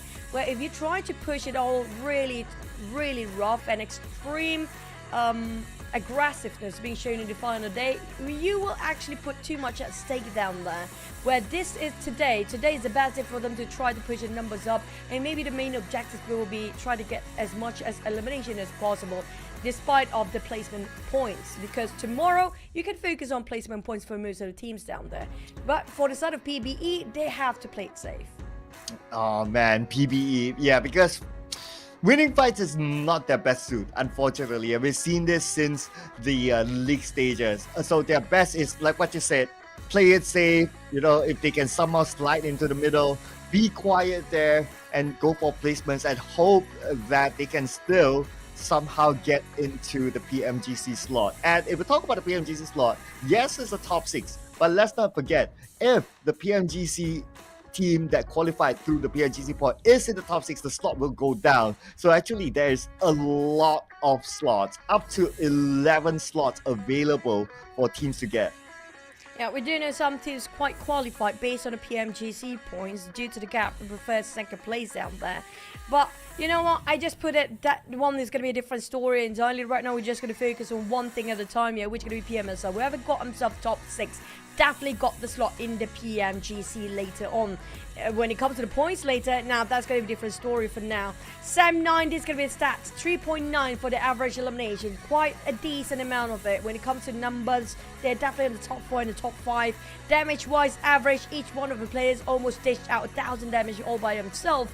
But I do want to see if there's any swaps. So far, we saw a glimpse of these Avis just now. Things are not doing so great, but at least it still got the mood going cheery up there, a bit jolly. You can see the Lamborghini smiling, but can we see the same thing here for Alter Ego? We didn't see Rosemary played a lot yesterday, but it feels like Rosemary is back in day number 2. Yeah, at least he start off with 2 elimination points at least in Sandhawk. So probably getting his footing back here. But Erangel will be the big challenge because it's a bigger map, it's a little bit more balanced, so everyone has similar opportunity to gain points in this map. Unless you get a really iffy map like a mid-30 circle, that's probably going to be a different conversation. But in general, Erangel is still one of the more balanced map around. So if Alter Ego were to score, this is the map that they need to do. Now, speaking of the map here, Erangel definitely one of the favorites coming out from the Indonesian teams down there. So this is where they want to score the most. But at the same time, we do know Vampires are hungry to get themselves the trophy. Despite they got themselves back-to-back PMWI champions, one of the best arguably in the world right now. But they still cannot secure that #1 spot in Southeast Asia. That's going to be their driving point for the side of Vampire Esports for now. Rosemary and Alter Ego. Will this season be their downfall? Last season they were champions. What happened to Alter Ego this season? We're gonna have to wait and see. We're heading into Erangel here right now.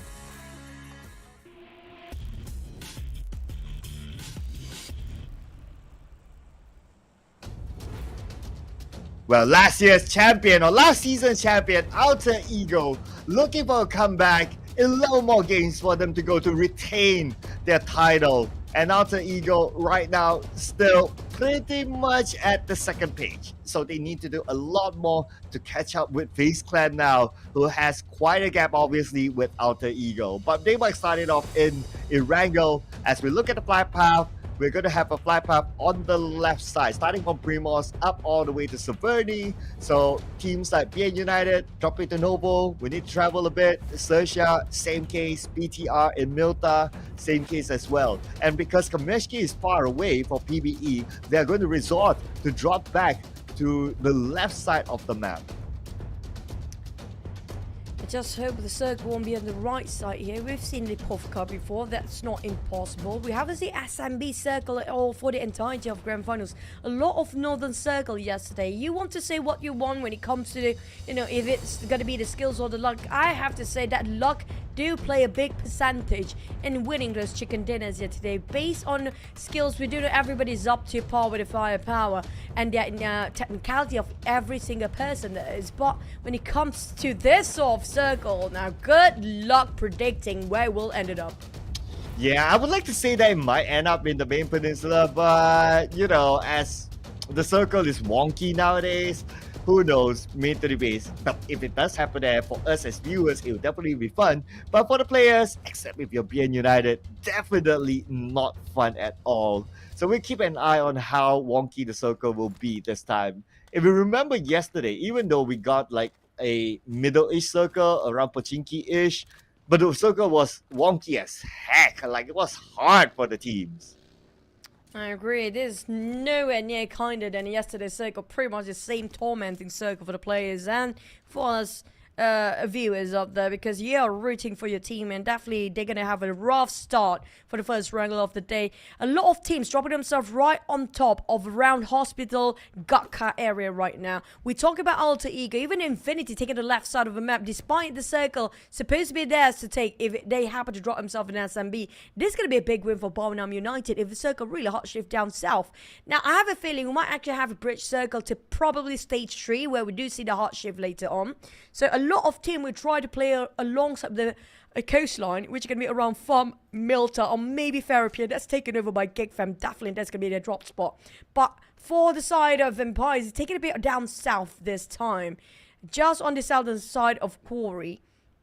And north, we do have MORPH. Now, those come out from north, they can take their own sweet time, go around to a side of Lipovka, probably just go on top of prison if that needed to be, but it all depends on stage 2 circle. On side of MORPH, there's no contester when it comes to the northern side, so they can actually be as peaceful as possible. Hospital, this is not the best place to be resting right now, because we do have Infinity, yes, it's theirs to take, but we do have their neighbors, which are going to be DX, possibly it's going to be Pochinki, but Parjin happened to be scouting over where FaZe dropped themselves early on. We have PBE, we have Alter Ego around this area as well. Fairy Pier, just GEEK fams all the way, so they're going to be okay, but they need to move if the circle shift, and I have a feeling they will try to go a bit north after this.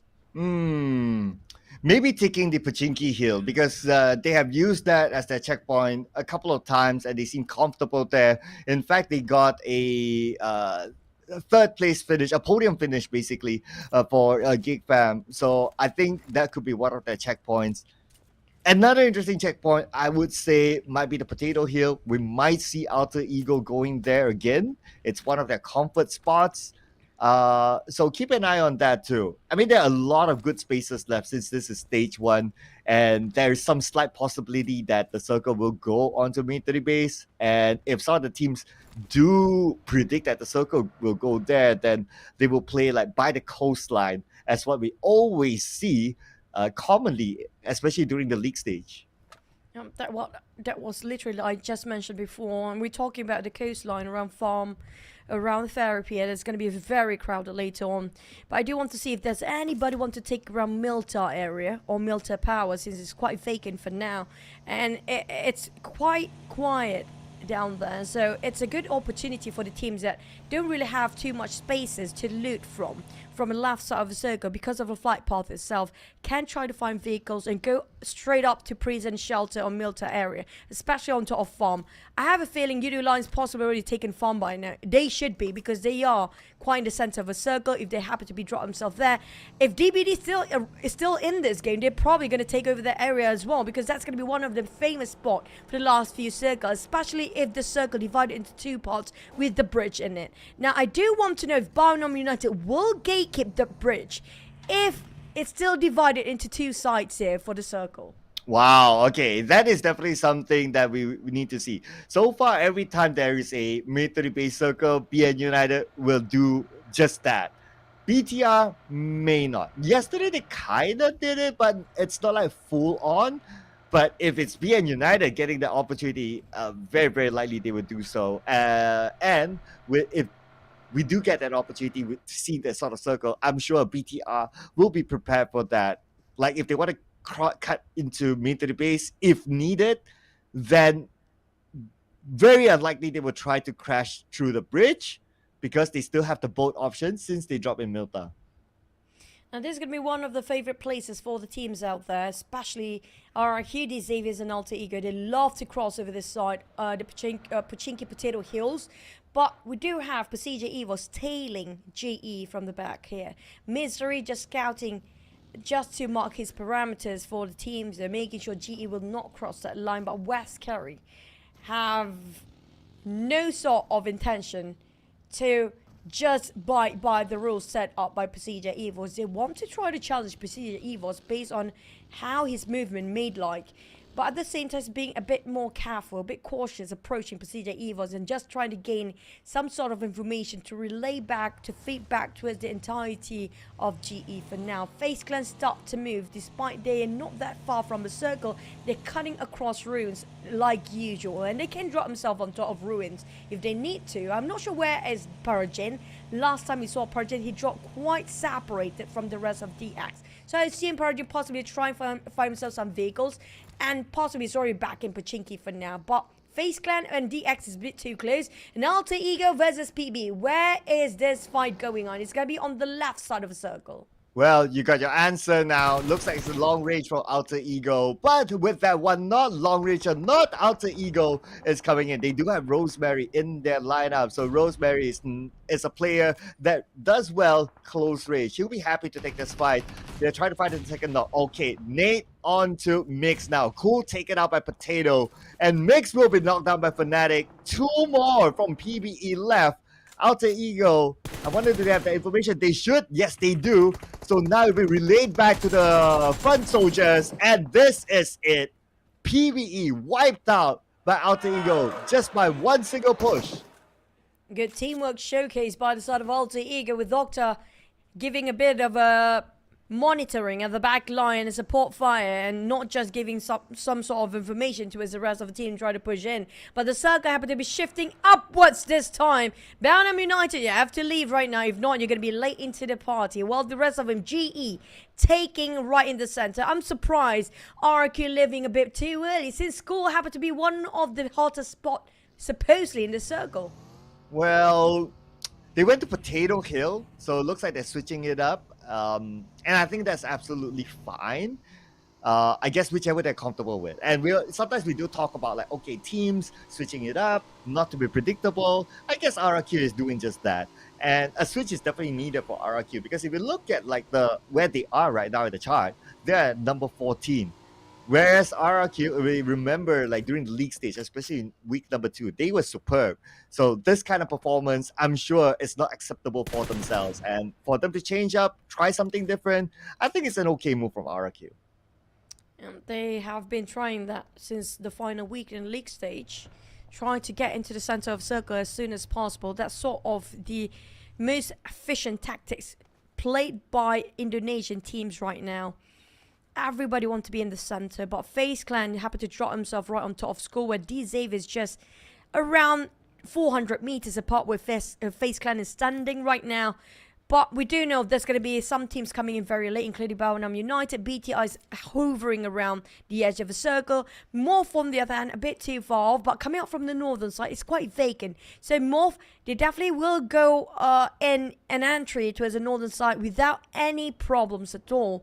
Unless if Belgium United decided, you know what, we're going to go around shelter, go up and take the northern side for ourselves. Now, that's going to be a bit of a problem for MORPH. I believe MORPH might have crossed the bridge, so not too sure where the checkpoint is at right now. The last time with this similar sort of circle, the checkpoint is on the house on the hill on the left side of Yasdaya. They could potentially be there. Let's see how far does BN United go. If they go all the way up there, then it could be a clash between them. So far, they seem to be somewhere between. But for the Infinity, they're kind of comfortable in the circle. I guess this is where they'll park themselves for now. Oh, wait a second. No, they're not in the circle. Okay. So they have information that Alter Ego is in front of them. Now, stage 2, still big enough. They can decide to move somewhere else. Last time we saw the teams are not actually in the circle from the west side. It's going to be Infinity and XERXIA as well. I'm not sure where XERXIA rotated himself to. Possibly also on the northern side, cutting across school right now, since whoever tried to cut across straight into the center of Medusa intersection, where the circle happened to be landing themselves in, it's going to be a tough one for them. Look at how crowded it is when it comes to entering, cutting across Potato Hills of Pachinki. There's going to be too many teams down there. So it's smart move coming from XERXIA, who happen to be favored and blessed by the circle even. MORPH, XERXIA, and GE, who's happen to be taking the northern side, will be happily taking this circle for themselves. But the ones coming out of Farm, Shelter, and Milta, right side of the circle is the most problematic one this time. And just because of how the circle shifted to the left, forcing the teams on the right to move. And that's where we'll see action coming soon, I believe. The Infinity going through the south in. Okay, they're still kind of deciding, doing scouting work, playing a little bit cautious this time, because the Infinity, they are close to FaZe Clan, so not a good time to drop the ball. But BTR, Sem9. Sem9 now has the circle advantage, so pressure onto BTR.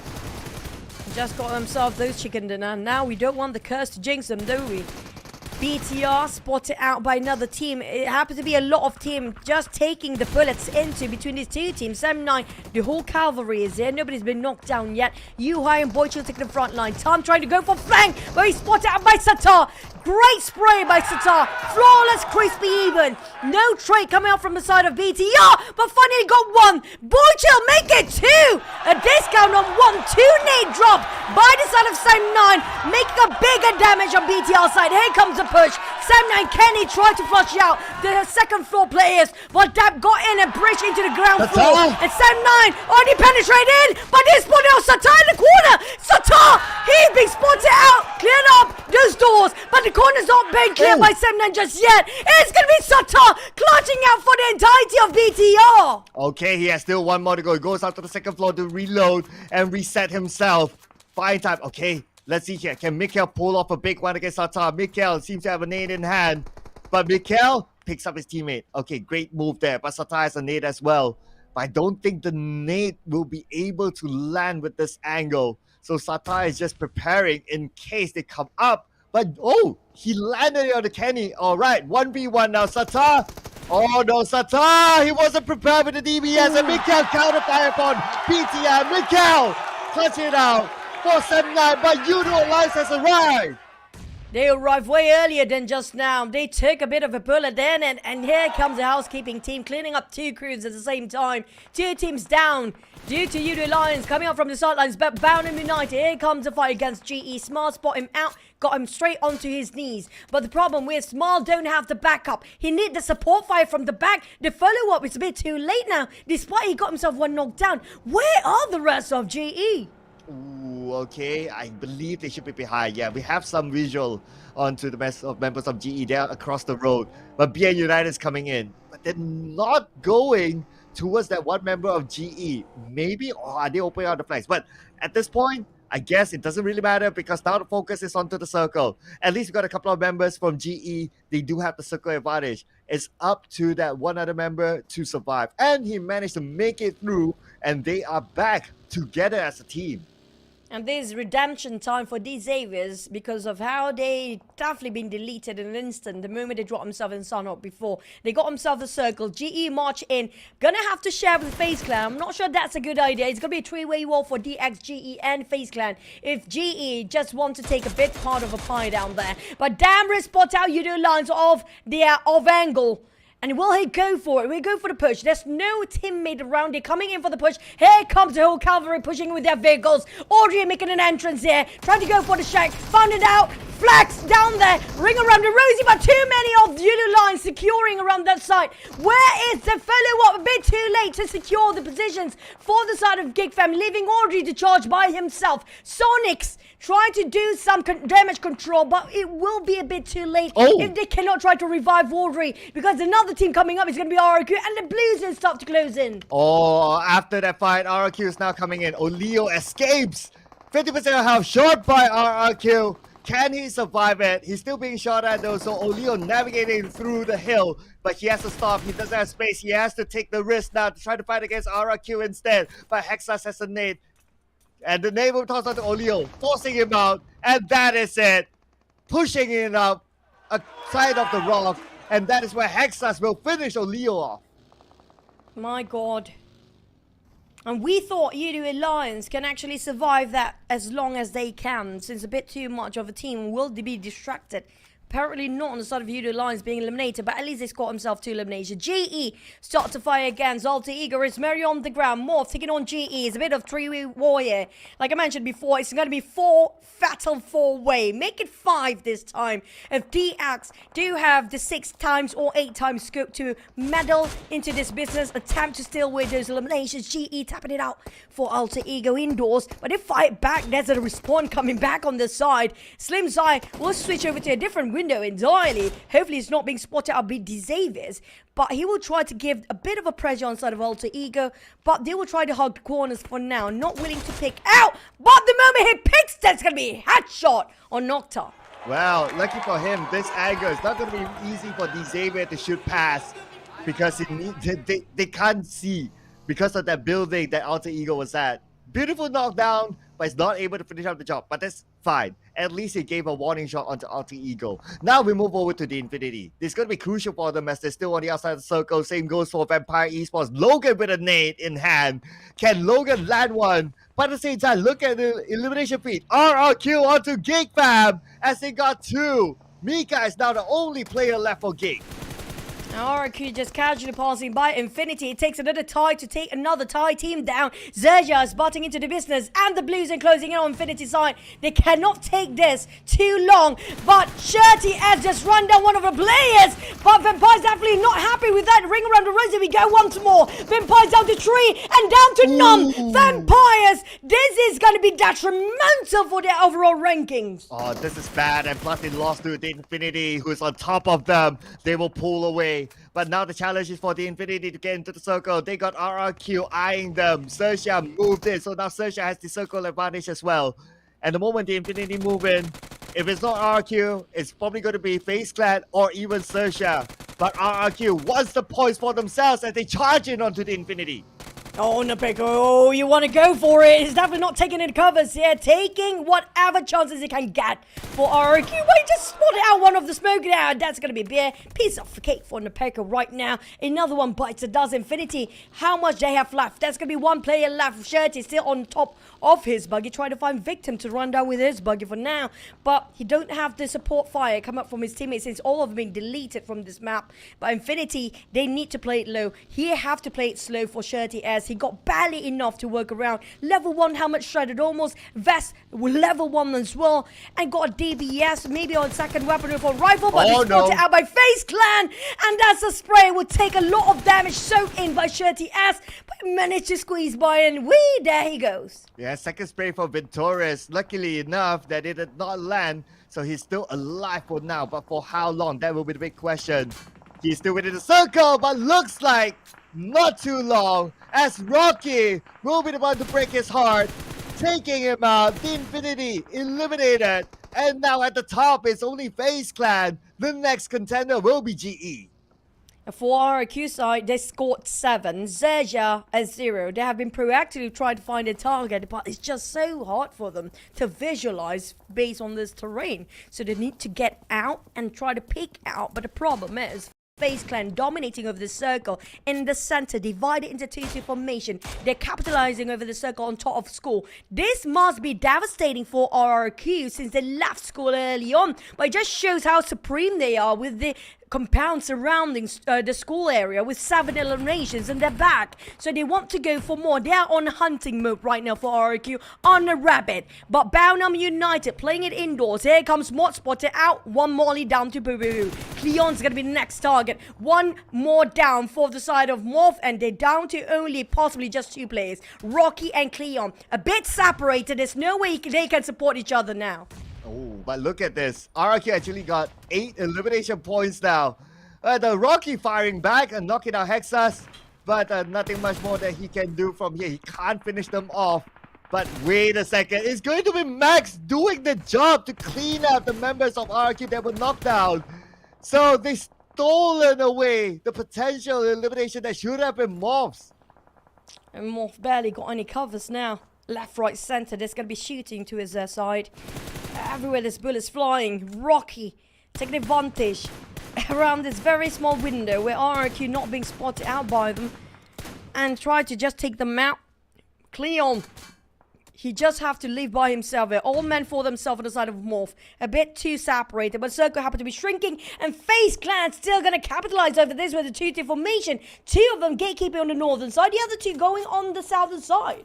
Well, FaZe Clan shifting their strategy to play in a bit of the circle nowadays. It's been bringing them the rewards. But let's see if they can defend this sort of area, because now teams are getting closer and closer. MORPH from the high ground, still putting pressure onto MORPH GPX, trying to get more out of this. They managed to get a knockdown to QEON, but potentially Max could steal it, tapping onto QEON. Last capital health, and QEON, who will get it? Still waiting for the elimination feed to run. Bit of a trade coming in from GEEK and XERXIA. Megamind and Shopper will be helped by LC and RNJ at the same time. They do have some cover, small shots even. These Avies, on the other hand, committed to just pin down on XERXIA, where XERXIA hand down with the FaZe Clan and GEEK at the same time. They barely got any space for themselves, barely got any covers here. How to fight 2-way war with 2 men knocked down at the same time. The smoke will dissipate any time now, but the moment the smoke clears things up, it's going to be a clear view for FaZe Clan in these Avies Xavier to shut them down. They need to make it quick. They need to find an escape route to get out here in the first place and leave the compound behind. Just go up towards the center of a circle, a bit more towards the right side than the left. The Xaviers will not give them any leeway to leave here. RNG being spotted out, but here comes the counter fire from Zerja. They managed to reset all 4. Oh man, it's hard for Sersha right now. FaZe Clan is overlooking them. And now Xavier, Chua goes in at the forefront. Chua gets a knockdown to UMC. Can they get more out of there? Shopper knocks back onto Chua, trading it back. We got RNJ with the DBS, but he's kind of low right now, using the smoke to buy time for himself to reset. Lamborghini has a nade. This nade could be huge. The nade will be tossed, but nobody knocked out by the nade. RNJ not stopping yet with the DBS, trying to get Lamborghini. Lamborghini 1v1 against RNJ. And RNJ won the fight, but this is time for FaZe Clan to come in. FaZe Clan, they just know what the perfect timing is to just be part of this fight here. They're not taking a fight when DX versus Sergio just now. When they're done, they don't even have a reset. That's where FaZe Clan start to fire. But GE, they're not done here as well. Bounham United, they're going to take a bit of a fight against GE and Alter Ego at the same time. Another three-way war that happened to be indoors here on the northern side of school. At the very moment, shredded almost his helmet. It's going to be Smile and also GE. Barely got anything to work around, but they managed to knock down onto Smile. Did it again with that DBS. He's going up to the second floor, trying to just reset himself while Alter Ego have his eyes onto the side of GE. This is going to be the last play of GE. Try to make a miraculous play for the team again. Smart did it yesterday against MORPH GPS. Can they do it again today against BN United? Smart is the last man for GE. They only got 2 elimination points. And if they want to chase the top, they need more. Okay, this nade could be big. This nade! Smile! Another double knockdown. Double down here for Smile from GE. What an astounding clutch by this person again. This guy, Master Smile, since yesterday, he just smiles and casually swings over to all the other opponents that can easily just shut down by himself. On the side of Zerja, being pinned down, denied their entry and an advancement to a side of a circle by FaZe Clan, who's not given enough attention by all the teams down there. FaZe Clan can score the chicken here. If they shut down Zerja, nobody knows exactly where they at. And FaZe Clan hoping they can just, you know what? Never mind. They just shut down Zerja. We're down to 5. Oh yeah, they're done. Top 5 now, ladies and gentlemen. And FaZe Clan, not really on the clear yet. Alter Ego on the other side. We got Octa knocking down onto Ben Torres. And now FaZe Clan spotted out. They still need to get into the circle. They got about 10 more seconds before the zone starts to close. Alter Ego not letting them go. Not letting them come into the circle. But there's still some space for FaZe Clan on top. They should be able to get clear away from the crosshair of Alter Ego if they move up to the hill. Now, can GE make another miraculous run again with that one player Small to clutch it out against 4 teams by himself here? FaZe have a full squad, while RQ and Alter Ego left with a trio. Bounham United and GE is going to be solo for themselves. So was, as well as Malk, running this, heavy lifting the work for the entire crew. So I am not sure if his bullet's going to run low anytime now. He cannot afford to whiff any more bullets at this point. FaZe Clan divided himself into 3-1 formation, and possibly Vintorius tried to scout out some information from the sidelines or for the flank side, while Alter Ego not willing a way to give any sort of information. They're going to stay indoors for now. The ones in trouble is being spotted out is going to be RRQ. If they're not aware that FaZe Clan do have those elevations behind them, they are in trouble. Well, frankly speaking, I would say, okay, best position, FaZe Clan. Second best, potentially RRQ. Why second? Because FaZe Clan is on top of them, and they can expose themselves to FaZe Clan. Miller somewhat has a hunch that someone is there, so he's keeping an eye, but RRQ doing the same as well. So both teams hoping for the circle at least, because if either side doesn't have the circle, then, well, it's long-range fight time. Dory, ooh, that shot just now. It was Mela spotted out RRQ, heads picking out. You can't even pick for the side of FaZe Clan. They're so proactive trying to find the targets. Anything that moves, they start to shoot it down. Now Mela was one of the best players, arguably, in South Asia. Can he come back to really his peak moment back in the days here? Is Mela still legit one of the best players out there? This is the time for him to prove himself. FaZe Clan still have a full squad. Nobody nearby for the side of FaZe Clan. On the side of Alter Ego and RRQ, same goes for Bounham United and GE clustered up together. So was spotted at RRQ trying to move from their position here. Try to stop them from moving and force himself inside of a blue zone, while RRQ, a bit isolated from the rest, going out of a circle, might actually go yo-yo in, but here comes a push from FaZe Clan, gonna take Alter Ego out of this building now. And RQ saw the push from FaZe Clan, meaning that they are clear to move in as well. They do the same, but they do it on the right side instead. Now it's Alter Ego and FaZe Clan. RQ, on the other hand, they have BN United to deal with. Fnatic now going up to the second floor together with his teammates, trying to find a good angle in case anyone comes up, but they spotted out Onsen, who was on foot. Potato takes him out, and Onsen definitely will be eliminated. Onzas, he's supposed to be the watchman from the outside to feed all the information, what's happening around the building, since all the other teammates are getting into the building to go in for the rush, but he's been caught instead, so they are going blind for FaZe Clan. No information from outside of this building for now.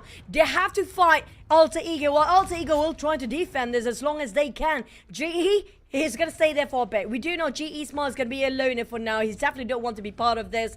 But on the side of RRQ and Alter Ego, same goes for the side of FaZe Clan. They're down for free. Spotted out by Potato. Finish off Onzas just now as an instant. RRQ, they definitely being focused by Alter Ego and FaZe Clan at the same time, because the odds are when you happen in the same building, have multi levels of it, nobody wants to pick downstairs. They're going to see what's on the outside. Oh, here we go. Nade from Fnatic. Onto Momon. Ooh, Momon clipped, but not knocked down. Fnatic has another nade in hand. This one should do it, but Momon moves away. He knows he's too low to tank out another nade. Fnatic, he comes in, but the door is closed, so he can't get a good vision. Okay, nice teamwork there from Potato. Knocking down the door. Fnatic tosses a nade inside, but it's Octa, the one that gets knocked down by Momon.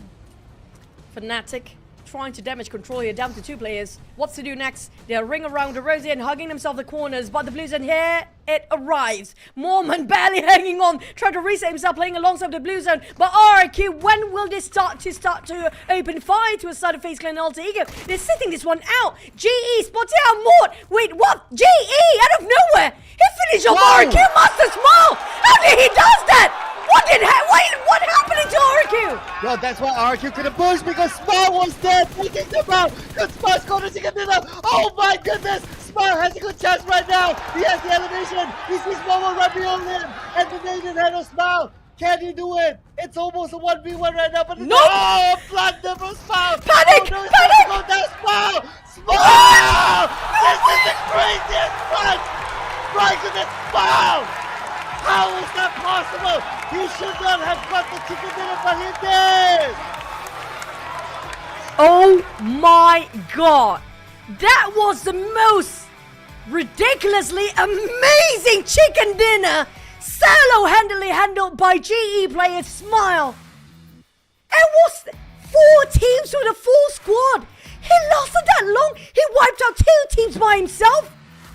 What is happening? GE Smile. He's been possessed by a monster. Or he's an alien. Entirely different species in this tournament.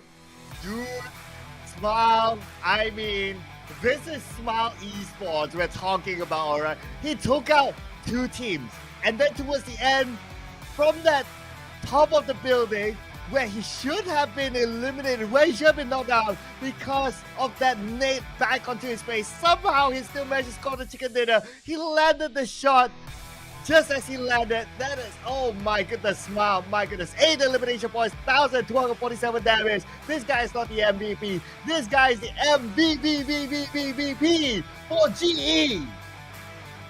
Astounding. Outstanding play. What a high caliber player to clutch that one out by himself.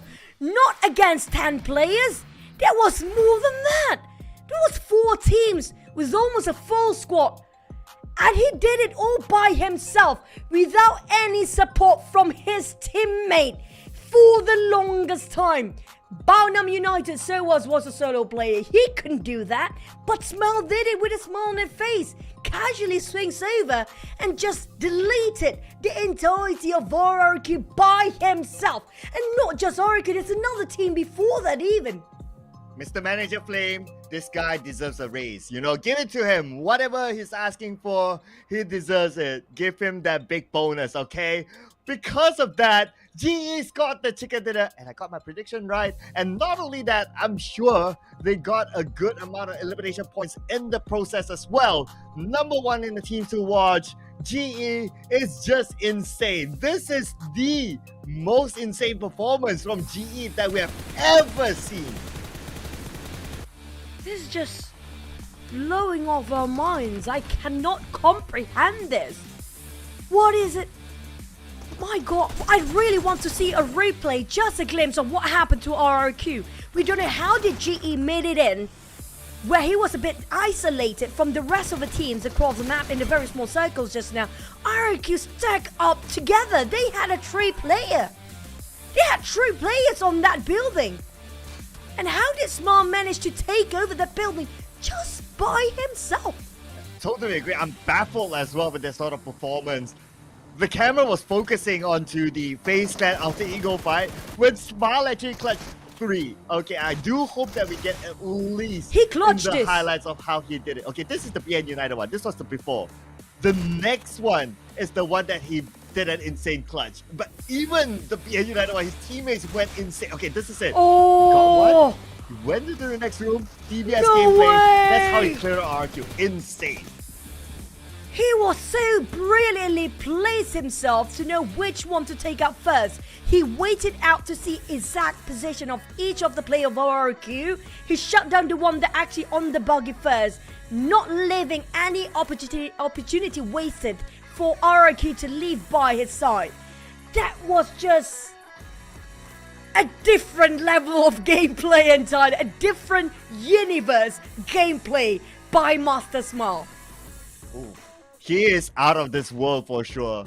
His name Smile does fit him though. He has a very nice smile, I'm not gonna lie. Okay. Nice smile. Yep. Chop, done, seal.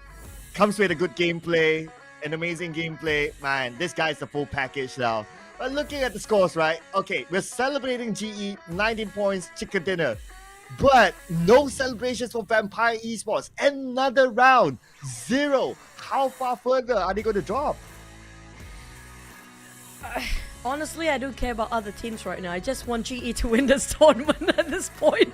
That is arguably one of the most incredible clutches throughout the entire history of PUBG Mobile. I'm not gonna lie, that was one of the hardest chicken dinner against 3 teams by himself. And GE with that one execution by Smile, heavily lifting over all the work from his teammates by himself, push up to 2nd place and making a gap against FaZe Clan around less than 20 points. Well, since we're now fangirling over Smile, I have to say, whatever that he did, it reminds me of a Bollywood movie. You know that one hero who you know it's impossible in real life to win the fight?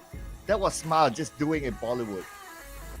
I'm still looking at the rotations of the circle where we had around stage 6 or 7.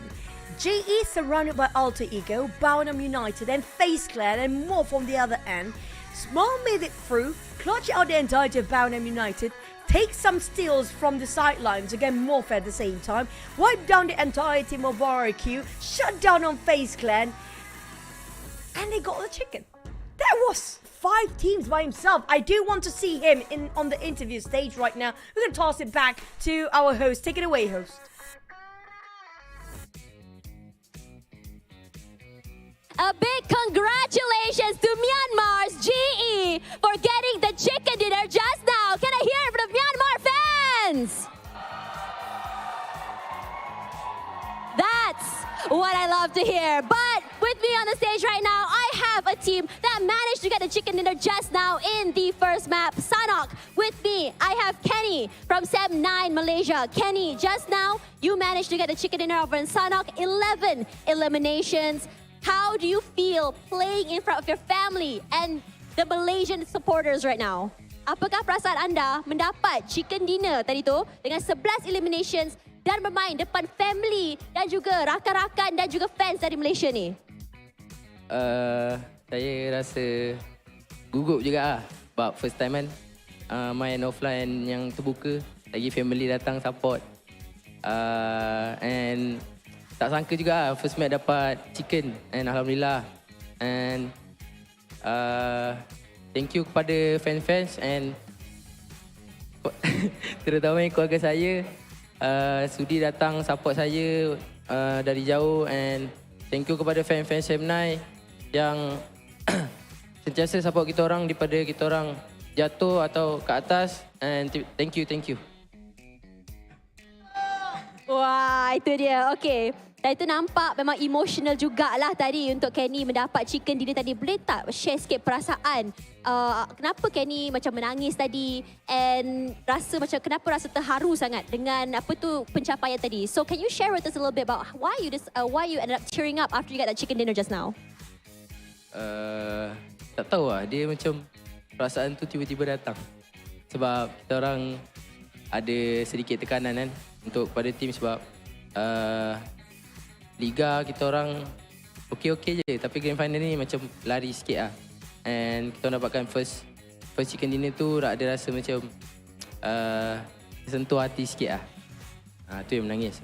Right, so Kenny says that, thank you so much the fans and his family for coming here to support him. It is his first time here in an on-ground open event. So it is such a big, overwhelming feeling for him. He ended up cheering after getting that chicken dinner just now because he says that he couldn't really understand the feeling, but it's a whole new feeling being here. There was a lot of, he would say, pressure on him and the team as he felt like he didn't do as best as they could during the league. So for now, jom kita berbual sikit pasal performance Sem9 antara league stage sekarang. Let's talk a little bit about Sem9's performance between the league stage and now. During the league stage, you guys had your moments, but and as you said before, it wasn't what you wanted it to be.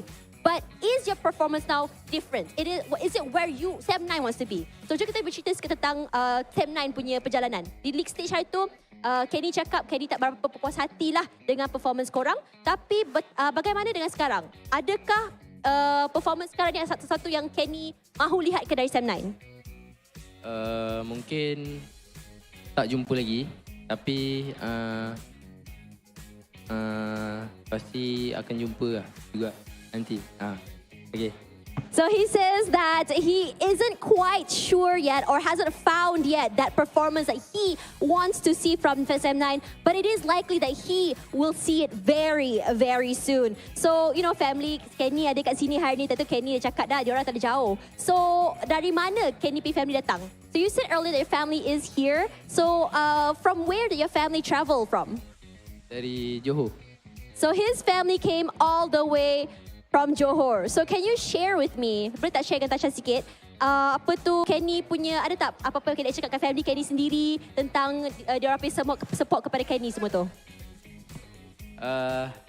Terima kasih sekali lagi untuk keluarga saya kerana sudi datang jauh-jauh. Support je lah. So he says, thank you so much for traveling out so far. Please support us. I see his mom blowing kisses to him. I love to see all these players' families come out here. And regardless, congratulations once again, Kenny. And thank you so much for spending time up here on stage with me. But the day is not yet over because we still have another 4 maps to go before we end day number 2. So don't go anywhere. Back to the casters. We'll see you guys here on the stage in Sunway Velocity in a little while.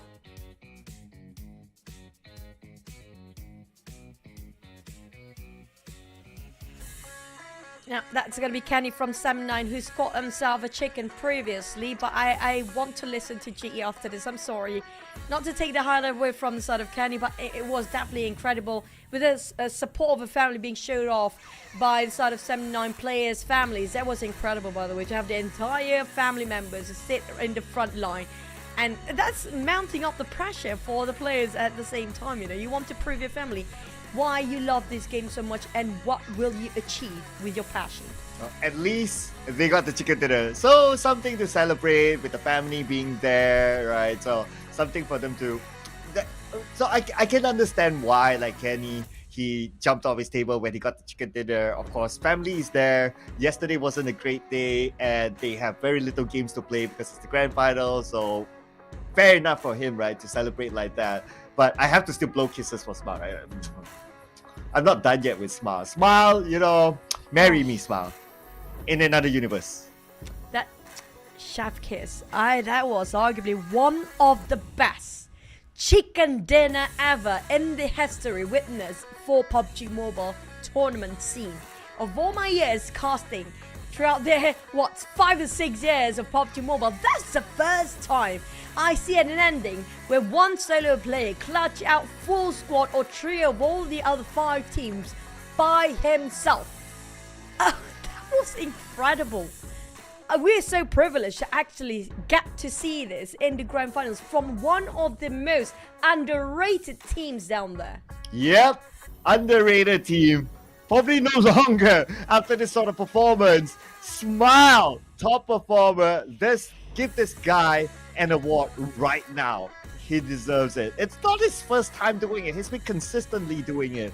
But other than Smile, we got Nepeko up here as well. We haven't seen the Nepeko of week number 2, so hopefully he'll be able to regain back his form. But you can expect to see more of GE because they are definitely not stopping. And they are on the rise right now, full cylinders out. They definitely got the momentum there, and everything is about driving at the most fastest speed for their rotation down there. It's just incredible. I can't wait to see what's going to happen in next wrangle based on the last performance. Hopefully it's not going to be a jinx for GE. Hopefully that's the case. But we do have the new beach and pool party team Royal Pass. You know what, sometimes after that accelerating match we need to calm ourselves down a bit and look at the pretty costumes and cosmetics that's available for you guys in this season's Royal Pass. And it's only available up until the 13th of September. So make sure you get it because time is running out. Same goes for this as well. 13th September is the deadline for you to get the Aston Martin X PUBG Mobile exclusive color scheme as part of your collection. Do not miss out on this because you never know if it might come back in the future. I know you guys like, come on, start the game, because I'm feeling the same thing too right now. And it's gonna be with Momora's X suit. It's here. You guys know the drill. It's gonna be exclusive glide effect, whatever, man. We want to see the game. I definitely cannot wait to see the next game here. And we still have one more, and it's gonna be the daily first draw of only one user. Come on, guys, start the game. Yeah, come on. Come on, Mr. Producer. Okay, start the game. Start the game. Okay, press, start. Fly. Fly now, fly. And the producer say, okay, enough with the graphics. Okay. I scored 2. I scored 2. Yeah, I'm gonna get the jackpot today. Let's go, bingo. I don't mind if GE scores another 5, right? Like Please GE do. is Please now do. insane. They're creating history. Okay. Close. Start game.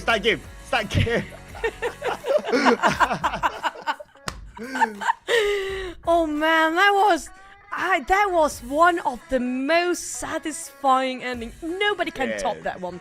So far, nobody. Can you think of somebody who got one of the best chicken dinner? We've seen back in the days where Team Secret had eye shot in that Sunhawk map in the very last minute, right? That was 1v1. That was literally 1v1. This one was 1v5 teams. 5 teams, Cloud. Man, even ice cream cannot satisfy me like how Smile satisfied me, Never mind. Just forget I said that. That wasn't planned. Okay, let's delete that. Okay, thank you. Oh my god, this I agree with you guys. Master Smite, the real life John Wick. I don't care if BIGETRON or PERSIJA EVOS fans. I mean, it is incredible. They flew all the way out from Indonesia and then just go into Malaysia just to support their teams. But come on, you guys gotta be Master Smile fans right now. There's no way you don't love this guy now. Just remarkable. Outstanding. Okay, now I only hope that we're not casting the caster's curse onto him, Like, come on. I really want to see Smile. Shut it. Yeah. Let's. Shut it. We gotta okay, calm down, people. Calm down. There's still a lot more games to go. But that one team who is probably feeling a little bit down right now is Vampire Esports. Sure. No points at all after 2 games. This is not Vampire Esports. I can see a bit disappointed throughout the players' facial expressions right now. They're a bit down. I think they're just training about their crosshairs and how about their gyroscope to work around the game right now. Having a bit of a scrim, possibly in the game, a bit of a death match. But Belgium United always got themselves in the circle from the northern side, but they have some problems to seal the deal.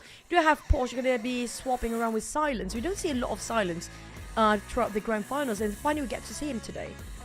Wow, yeah. I mean, this is his debut. And baptism of fire, they say, jumping straight into the grand finals to try to prove why he should be the mainstay inside of the team. So this is going to be really interesting to see how Silence is going to play, because we haven't seen him all season. But we're going to see more of Mr. Smile and GE as we jump into game number 3.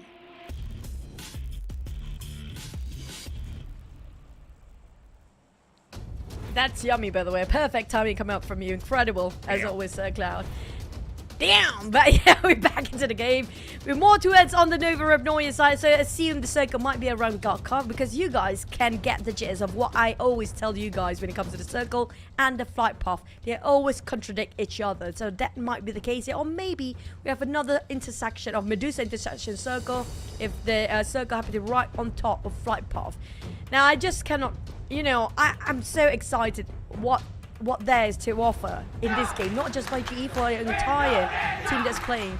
And look at that, the cheers come out from the crowd. That's amazing from the Indonesian teams. For all the teams out there, come on, cheer out for your teams as well. Even though we cannot hear you, at least chat in the comment section and give more of those, you know, support for your favorite teams. GE. I can imagine that. Stop Okay. it! Oh, okay, Stop! okay. We can't do that. Okay. All right. We don't want to jinx them. All right. Okay. Calm down, people. Calm down. Okay. So, all right. I will stop now. For now. All right. Until they pull off something insane again. But Don't expect too much. Okay. I'm done. I'm going to talk about the drops now. Okay. So the Infinity going back to military base because hospital is far for them. PBE going to go back to Kameshki. No. Vampire Esports going to North Jolopol. But circle-wise, we are going to see potentially a Starboard circle or maybe a Astaya. Keep an eye on that. A trashy circle to start with for a second map of Erangel here. Definitely have around 30% of water ratio in it, and definitely a lot of team will try to fight over Starboard. That's going to be one of it, PBE. Now, you did mention about Vampires before. They're having a tough thing. They want to go around Jogapur Hospital anymore since they dropped themselves right on top of a circle this time, but a bit on the outskirts of the circle since they're around 1,000 meters, 1 kilometers away from the circle just now. So I assume that's going to be around shooting range area. But the teams are going themselves in the circle. It's going to be Alter, Ego, and PBE. Same goes for PERSIJA EVOS, because we do know Yasnaya Polina will be their HQ for PERSIJA EVOS for now. But Infinity and Boundham United happen to be in SMB. Now, that's going to be the one that furthest away. But Boundham United always make it into the top side of the circle, regardless of how difficult the circle is. They still make it through. Yeah, because BTR is not really the type to gatekeep BN United. So the chance of cutting through is there. Because BTR is a team that generally likes to play in the middle of the circle. So BN United, they would be able to be expected to cut across into the main peninsula at least, and potentially even surviving. Since they can come in a little bit later, it's the BN United style anyway. I need to calm down myself a bit. That was just, honestly, that was the best moment that I ever witnessed in my entire career of casting PUBG Mobile. Just the best. And it's a rare occasion, Cloud. That was one of the rarest chicken dinner we got to see just now. It's one of the wildcard teams even. Now, it feels not impossible for the World Cup teams to finally lift the trophy. We've waited this for such a long time. Years over years, we talked about what's different between the World Cup team against regional teams that's coming up from Thailand, Indonesia, Vietnam. There's going to be detrimental. They happen to be caught themselves in an accident right on top of the crosshair of Sam 9. Oh no. That smoke will blind him for a bit, but there's no structures between them that can take covers for the side of BTR. This is going to be a clear shot for Sam 9. Oh, even Tam is opening up the flank, so they try to catch BTR. Now, they managed to escape, but at what cost? They lost one player in the process. And Alter Ego knocking down Yuhai. Oh no, this is BTR being boxed. BTR. That accident being such an impactful one cost them dearly for the side of BTR right now. Down to only 2 players standing up. One barely alive, the other being revived just now. 1 full HP. And lucky for the side of BTR, 7-9 have no commitment to just push over to that side. So they can have a bit of revival at some cost. That's going to be losing Gen 4s early on. Now, if Tom decides to actually push this one out right now, it's a bit too late. But another fight between PERSIJA, EVOS and RRQ. Misery out. Is always the first one to be sacrificed for the team. Yeah, I mean, not the player that they want to lose though, honestly. But you gotta think about it, right? Overall, PERSIJA, EVOS in the Grand Finals, they were amazing in the last day of the league. But Grand Finals, they failed to carry the momentum forward. And with them losing Misery, as what you mentioned before, he's such an amazing player, it's not the start that PERSIJA, EVOS wants. I agree. Exactly how BTR is right now. Same goes for them. RRQ seems to be chasing the tails out. For PERSIJA, EVOS running away, trying to just avoid the fight as much as they can right now. Knowing the fact they're actually at the losing side. But they got enough. Not the best weaponries and equipment they actually gather themselves, but still enough to take a fight. Even an extended fight at that stage. But instead of Yoodo Alliance taking the Medusa intersection, we do have a circle that will be up north. But we do know when it comes to the last circle, give us enough lesson that the circle can shift down south all the way. But Octa, LZ never whiffed. Yeah, but it's RNJ stealing away, haha, he says. But it's okay. Still goes to XERXIA at the end of the day. That's fine. Okay, Circle, will it still go to XERXIA? Most likely yes, since they're not too far from the middle. Looks like not. It goes all the way up north. So this is going to be Stauber, PBE's home ground. But they have MORPH GPX together with them on top of the hill. Now, the one that coming in very late is going to be FaZe Clan, Infinity, and Vampires just managed to get out from the blue zone. Will touch down on Severny. GEEK Fam coming out from the southern side, but they have to cut across. Yoodo Alliance, Abound, and United. Those come out from Yasnaya and going towards Yasnaya right now. It's a bit over-occupied by a lot of teams. MORPH exchanging 2 to trade to 2 between them and RRQ, but that's going to be PBE next, nearby. And if they're not wrapping things around as fast as they can, PBE will love to do the third party in this one. Oh yeah, PBE. We can see them approaching to this area. RRQ now knocking down Bobo, who waiting for the moment for PBE to come in. Probably waiting for a few more knocks before they try to take advantage. Oh, maybe not. Range will be the one to get the knockdown to QEON. He needs to secure the elimination point. Hexa is crawling to his teammate. And PBE will get their first point today by taking out QEON. H2R trying to reposition himself for PBE. Have a bit of a scout towards MORPH and possibly try to gather some intel against RRQ at the same time. But we have another team happen to be having some contact and bullets exchange between Yoodo Alliance and GEEK Fam. RRQ happen to be hammed down between 2 ways here. There's another team down there. I think it's possibly going to be either PERSIJA, EVOS, or 7-9. It's going to be 7-9. RRQ happen to be in the center. Here comes Mix. He comes with the DBS, but he's not prepared for that. The counter fire from Exas with the DBS. Another one bites the dust. Both team knocked down. He's 2 coming from the back line. Here comes the spray. But Tom definitely wants to steal it away. He got knock on RRQ as well. Tom stealing the last moment from the other side. Oh, PBE definitely. This is going to be the small wipe of their faces here. RRQ being taken out, deleted almost entirely, leaving only 1 player left on the map. Wow, Tam, he came, he saw, he got a point, he leaves. That is just Tam being like cheeky, stealing one away when it's supposed to be PBE's point. It's like, hello there. Yeah, I'm here to take it away. Free of charge. And thank you so much. But here comes the last player of RRQ. This is not great. No Mercy being surrounded by MORPH, by PBE. Lucky 79's not interested to commit a fight into this.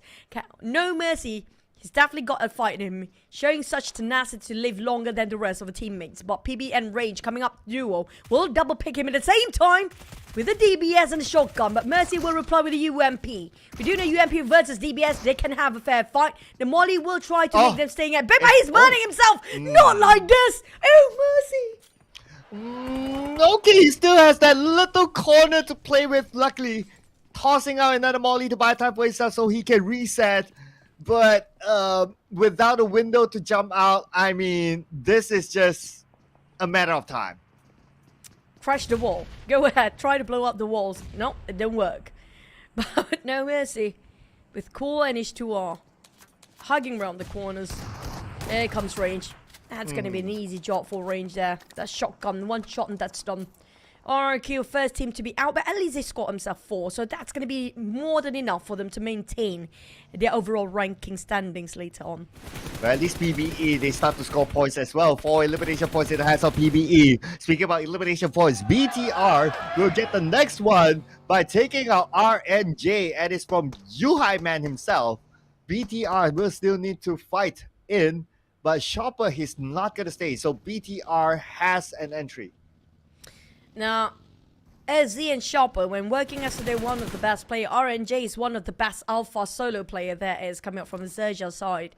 If you lose RNJ, that's going to be detrimental still on the side of Xerxia, who will be impactful even for their rotation later on. But on the side of BTR, they're still lurking around to find that few players of Xerxia. FaZe Clan happen to be seeing Infinity just passing by. GE on the other end. Now, this is going to be interesting. It might be a three-way war after this. If they happen to pop the smoke, there'll be somebody start shooting out the smoke here. Well, not yet. Looks like no one's biting the bait so far. And the Infinity, I guess they just want to like try to bait out shots, but no one's biting it. But it's okay. As we have a red face, not okay for him. Crashing onto Yoodo Alliance's compound, and Yoodo Alliance prepared for it. That is going to be a 3-point delivered to them.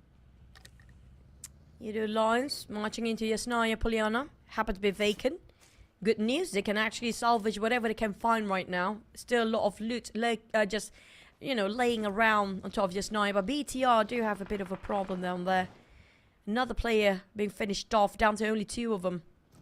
FaZe Clan still trying to find himself a bit of a hike to get out from the blue zone, just to be in the center. We do know whoever got the center always got the power to defend, even try to farm all those kills from the center of a circle as well. Vampires Tony K make an entry. I'm not sure how they're actually not being spotted out by Infinity for now. Playing a very dangerous game, FaZe Clan. Xerxia, the spread is wide and BTR will greet them. Okay, BTR with the circle advantage, now holding back Xerxia, and they are tanking the blue. So this is going to be huge for BTR to wipe out Xerxia. Xerxia, they have pretty much no choice. Okay, they're trying to rotate away. They're trying to find an alternate entry. You can see Z cutting across in just for the circle to go away from him. And Sem9 at the foot of the hill could be the next team to try to take out Xerxia instead. But honestly, if Xerxia just cutting off straight and Sem9 did not prepare for that, they can take them by surprise. By feeling Cannon can hear those audio cues coming out from Xerxia's vehicle, so they are on standby, sieging their compound right now. Infinity happen to be having a very small compound to work amongst themselves, but at least each of them got one very small shack to work around the corners. They spot out GE, West Carry had to be a bit isolated from the rest of GE. MORPH, the one next to be eliminated by who? Okay, that just happened. By vampires, possibly. Possibly, because they come from the same direction. Yeah, that makes sense. And Vampire, they want to get points. They want to recover from their 2-0 rounds. Now they started off by taking out MORPH GPX. Next, it could be Alter Ego. Alter Ego. GE, one of the members died, taken out by Mormon. Mernat at an off angle, but couldn't land the shot onto FaZe Clan. Could not support his teammate enough as they lose Zai. Now it's only down to Smile and Mernat for GE. You cannot take one player out of the equation. If Smile survives, then that's going to be a problem. But Smile is down. Down to only Mernat right now around the gondola area. He's trying to hide himself just inside of this gondola. Start to actually move. He gets down. Infinity fighting FaZe Clan. Finish off Vintorius down to his knees. Where are the Rays of FaZe Clan? They're not having a bit of follow-up on top of what the sacrifice made by their team. Take advantage against Infinity right now. Oh yeah, because it's only Beer 11 right now. Okay, they managed to reset one of their teammates. And Logan comes in, but FaZe Clan pushed at the right timing, wiping out the Infinity when they were resetting, and the point will be in the back of FaZe Clan. Now the circle moved away. So now it's FaZe Clan that needs to move. Same goes for GE. Mernat is on the outside as well, just right beside FaZe Clan. But we move down south and we have XERXIA, Yoodo Alliance on the outside. Megamind shredded almost his helmet. XERXIA taking their own post here. Megamind, he doesn't have any first aid. I assume that's going to be the case here, since he's not healing himself back up. But can he make up playing a very dangerous game? Two players on top of one buggy. That's quite an exposed vehicle even. Manet popped the smoke, giving away his whole position to his FaZe Clan, who happened to be just next to him. This is going to be tough for GE to survive. Oh, yeah. I mean, where's he going to go? Okay, Mernat is the last man, though. I mean, yeah, this is really hard. FaZe Clan turns around. Mernat still taking out the blue. No space for him to play with. He will do whatever he can now with the DBS, but we got FaZe Clan, who's there to stop him from coming in. And looks like the chicken dinner curse is real. It's not really a curse, since they not the first one to be eliminated, but they definitely didn't score anything. Now that's going to be open up the opportunity for BTR, but Infinity also being eliminated, so nobody can catch up to second and third place for now. But FaZe Clan, this is the opportunity for them to stretch up the gap even further.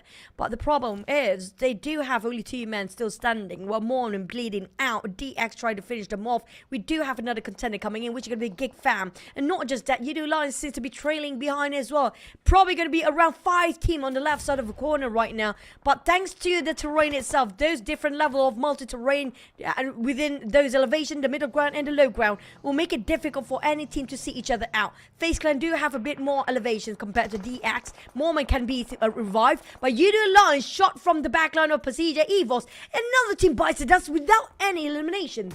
Oh, yeah, a lot of teams dropping out like flies right now because of how tough the circle is. But despite how tough it is, FaZe Clan is still in it. They do not have the circle. Now they have Xavier to deal with at the low ground. High ground, it is still PBE holding on to their compound, to their house. And now PBE, they might take advantage when the fight between FaZe Clan and Xavier continues, as Momon naded down from the high ground. Onzen's pretty low himself. Damroot, DX, GEEK Fam, DX, and FaZe Clan. A 3-way war on the northwest of the circle here.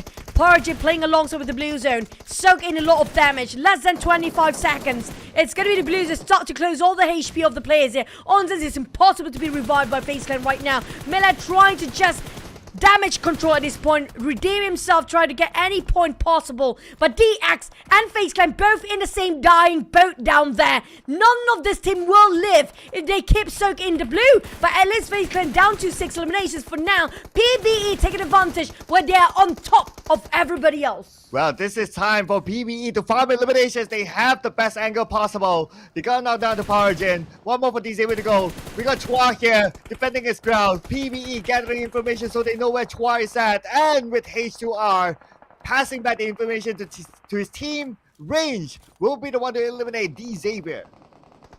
For GEEK Fam, they still have a full squad. They only but finally got down to 3.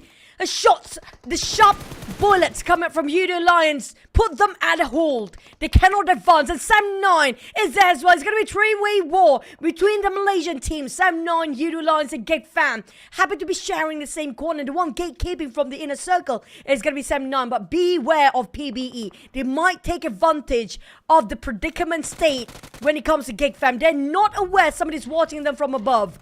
If they're not alert enough to fight against PBE, they will hand down both sides. But lucky Damroot spotted out H2R. Oh, okay. Damroot spots him out.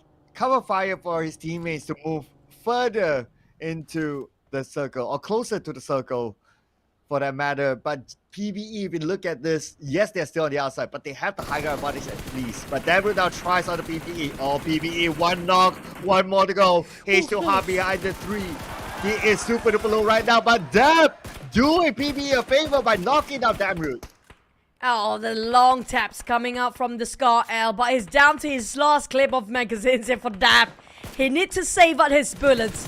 He's running dry with his resources here. Belgium United, GEEK Fam, sandwich 3 ways down there. Belgium, PBE, Sam9, Yoodo Alliance, make it 4. They hardly can breathe But Sam9 Dap still having a go against Yoodo Alliance just beneath them. They're on top of each other out. For Yoodo Alliance, how to hike up. The big gate keeps so tight, they can't even pick out since Sam9 giving such a pressure to his Yoodo Alliance. Even drop a Kirby right on top of Adik Luke. It is a tougher position now for Yoodo Alliance, but there you go. Conversation about Yoodo Alliance ended as they are taking out number 7 with 3 elimination points. Sam9 still survives, but PBE H2R, he is still in this. Okay, this will be big for H2R if he can wipe out Sam9, but the nade failed to connect with the Mikael. Can we see another miraculous clutch here?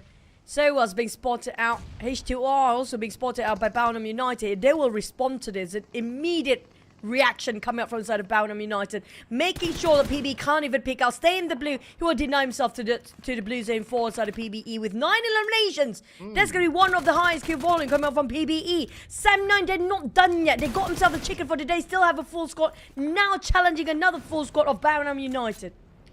Yeah, PBE, this is their best run so far in the grand finals. Hopefully this can carry on later as they seek their way into the PMGC slot at least. But for BN United, the only team with a full squad. Oh no, we have still Sam9 with a full squad as well, but they are in very different positions. Praying for the circle to favor them. We'll see the stage 7 circle. It goes on to Sam9. Oh, they're so lucky today. They got themselves compound. They got a couple of structures in between. They can take covers, but the problem is the downside, the trade-off is going to be those lower grounds. They got themselves mid-grounds compared to Bounham United. Still hugging around the corners, but they're not really inside of a circle for now. BTR Satar. Who is the other person of BTR? Boychill there is. Spotted out XERXIA from afar. It's going to be 2v2 between these two teams. Surprisingly, the teams left with the duo happen to be colliding against each other at this stage, even though we have full squad still survive down there. Shopper and Mega Mine. Boychi got himself the AK ammo in his hands, just waiting for the right time when they try to pick out. But Bonam definitely tempted to fight against them, and they will start to move, put their plans in motion, going in for the rush. Okay, rush it is for BN United. Crash into the compound through the back door, so they are okay right now. They're sharing the same compound with Sam9, but the focus is onto BTR and XERXIA. Boyster gonna go in. He's gonna be at the forefront. He's gonna take a 1v1 fight with Shopper. Shopper with the DBS in hand. He knows that Boyster is in front of him. Boyster, 50% health. He has the nade. Shopper tries to spot it on. Shopper doesn't have any nades. Mega Mine is out, leaving Shopper alone, so he have to clutch his against BTR. It's gonna look hard for him as he doesn't have the terrain advantage. Circle is just right behind, but Boyster, oh no! Why? No! He slipped! Not like this! Not like this! Boy, chill! What just happened? Why did he do that? It was just unfortunate that he slipped. And of course, XERXIA will take advantage of it. And that's one more point in the back, but they still have Satar to hold on for positioning points. Right now, we have BN United full squad, Sam9 on the other side, full squad as well as Satar. Could be the kingmaker among these two teams. Can he make another smile clutch here? He's a bit isolated from the rest of the teams right now, down to 3.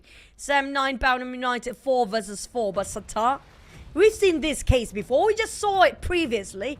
Can we see another round of one solo person, one solo squad to clutch the chicken away? Well, we saw Satar being shot from afar before. Oh, damn! That's going to be a beautiful crispy spray. Step 9, got straight in the line of sight. This is it, the opportunity taken by Sam9. Tom, here comes the green light for a go. Dap coming into a warehouse. Entire crew is here. Sam9 rushing into, and here comes Satar. Can he do it? Oh, nice off angle there by Tom to open up right with BN United. Satar, they don't know that he's there yet. So now Sam9 is focused on the BN United. Satar could come in at the last minute. Let's see what will happen here. Sam9 rushes in onto the building where BN United is at. Dap with the nade and will toss it on the break. Break will be forced to move behind. And Break will retreat, but he has about 50% of health left. Molly, barbecue. Dap, it's not going to be roasted out. He's finally down. It's going to be roasted Dap on his knees. And down to only one more for the side of Sam9. It's a blunder. The attempt of taking it's going to be failing. But a big nade from Tom. Can Tom do it for the sake of Sam9? Heavy lifting it against 1v1v1. It's equal feel even to Satar. He got a Boundham United. He steals away the eliminations in the hands of Sam9. Here comes another nade. Oh boy, this is not great. Break Satar versus Tom. Mano to mano. While BN United try to have a bit advantage, we have to leave it out. Break. He's going in and out just to save Suwas. But he's not been given break by Satar at all. Oh, Satar tossing out another name, forcing break the move and break. Finish up by Satar. Okay, now it's Satar. Sam9 against Satar. Actually pull off a clutch here, but Sam9 have the numbers against Satar. Satar, 1v2 at least. Maybe 1v3 as Kenny is currently up. Can Satar pull off an insane one? He has an M4 in hand. Going up against at least 3 from Sam9. Oh, perfect nade. Will let out to Mikael, but it's just a scratch. The DBFs will not shoot that far here. He's going off to the backline. Here comes the spray. Mikael pushing in. He's going in a zigzag. Oh, he got one knocked down. No way, so close. Sam9 scores another. What a day for the Malaysian team. Yeah, Satar close enough to clutch, but lost long enough to place a second. Winner chicken for Sam9 once more. 2 chicken in the first half of the day. The family buff is real, ladies and gentlemen. Coming here to support Sam9 and their players. And they scored 2 chicken dinners today. Sam9 on fire. It's going to be family buff for Sam9. We did had an interview before for the side of Sam9 early on. You can't even mention in the front row be seated by his families down there. We saw on the camera pan out just now. But Tom, that was a remarkable play. They almost botched it for the side of Sam9 when he tried to push into the warehouse just now. But he made it happen. He was patient, playing around the backside, giving support fire. The moment he realized all his teammates are down, that's when he'd pick up his courage to push in by himself. But Satar really makes Sam9 running up their money just now.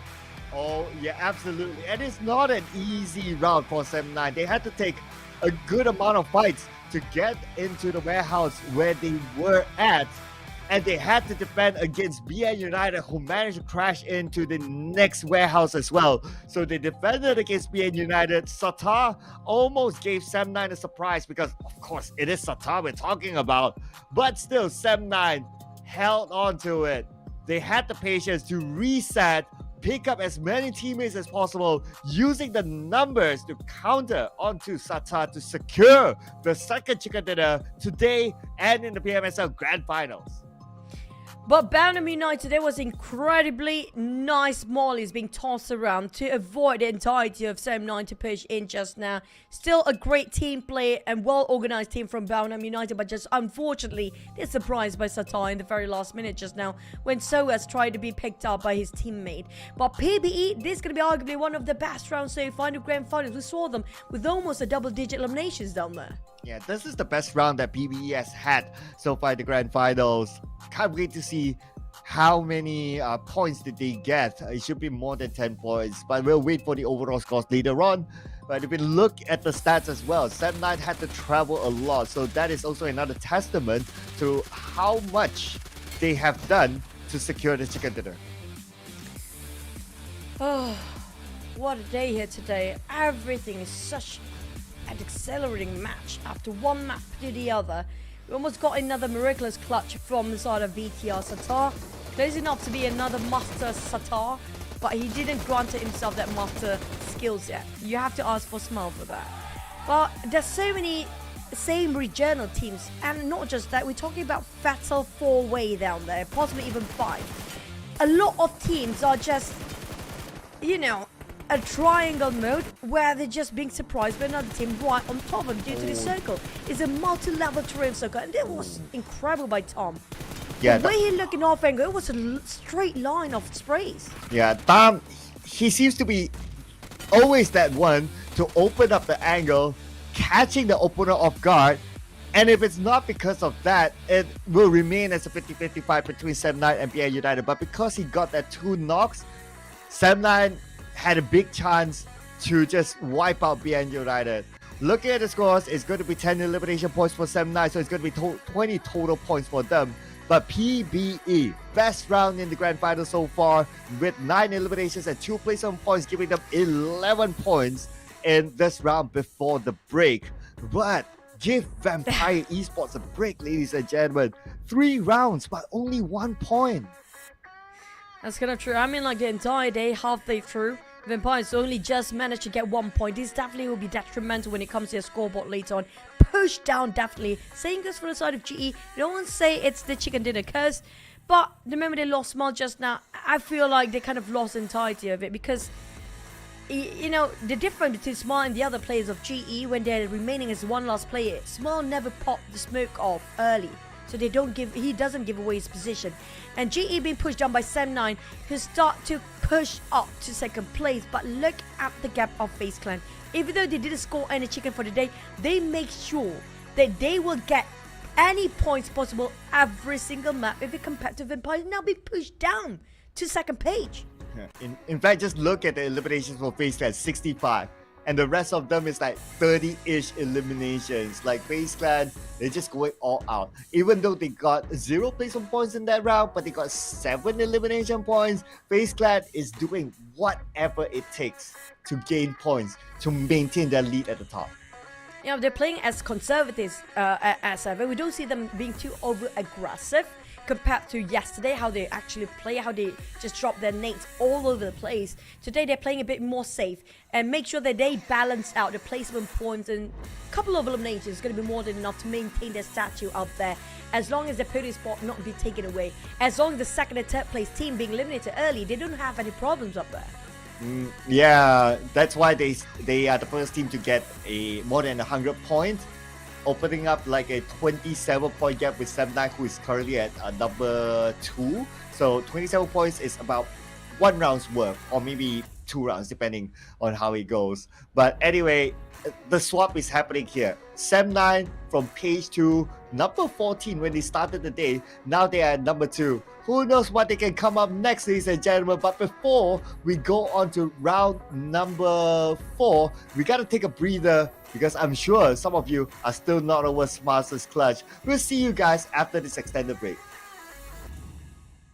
Battle Royale Dragon Ball Super is now available in PUBG Mobile. In this mode, players will experience a whole new kind of combat. Players can play as several Dragon Ball characters, compete in intense battles to see who will be the final victor. If you're trying to win, try going to an energy zone and see what random buff you get. If you get a health recovery buff, then it's a good idea to stick around and fight. Even without any recovery items, you'll be able to maintain a decent amount of health.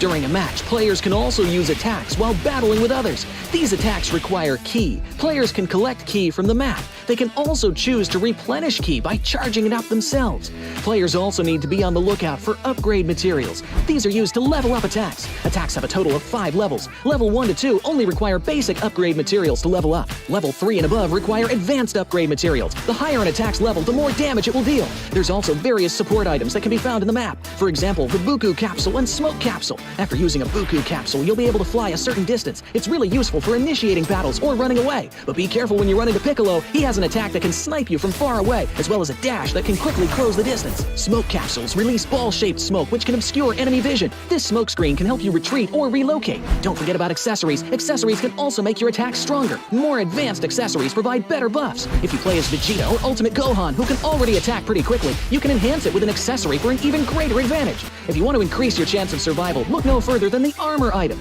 Armor provides extra health, which gives you an edge in combat. It has a total of 4 levels, and the higher the level, the more extra health it provides. Be sure to pick it up when you come across it. So, do you understand the gameplay and items a little better now? Let's play Battle Royale Dragon Ball Super together.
The depths of the ocean can be beautiful and terrifying.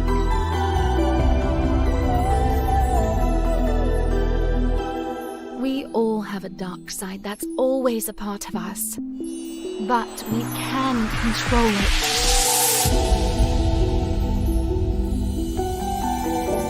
I don't care what others think. I'm only concerned with my wants.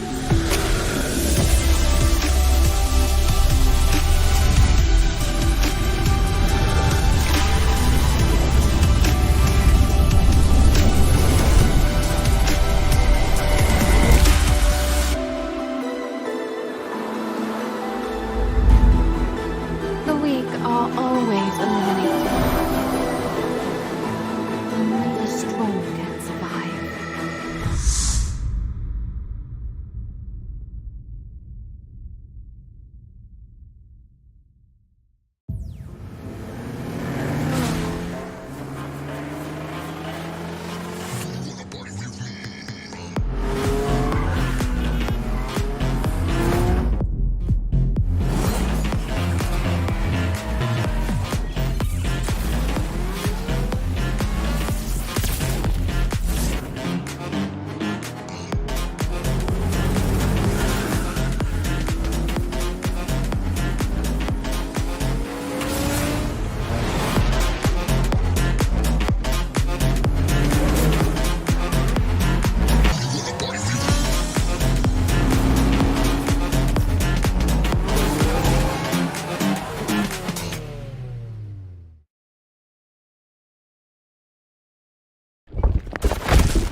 Okey, apa khabar semua yang sekarang ni bersama dengan kami di PMSL di Sunway Velocity? Semua okey ke tidak?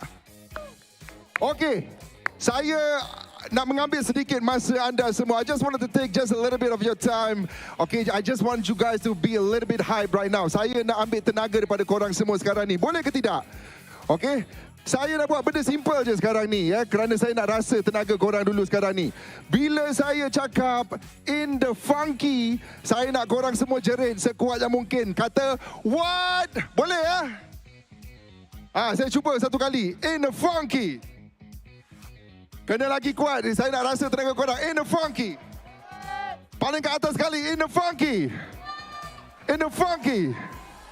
In the funky 2 times. Dia kata what? In the funky 2 times. Alright, here we go. Dengar In the funky. In the funk.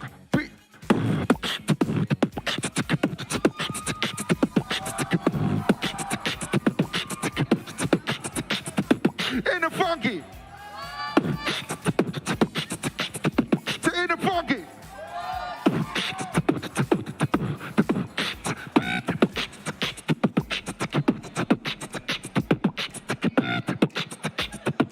1, 2, 3. In the funky. Macam tu lah yang kita nak. Okey, terima kasih semua lagi-lagi kepada anda yang tengah menonton sekarang ni. Kita dah mulakan dengan game kita seterusnya. Tapi sebelum tu, Tasha akan bersama dengan seorang player yang tadi saya tengok. Ya Allah, dia punya cara permainan dia memang terbaik. Siap orang cakap clutch of the year lagi tu. Jadi, tanpa melengahkan masa lagi, jom kita invite Tasha dan juga Smile.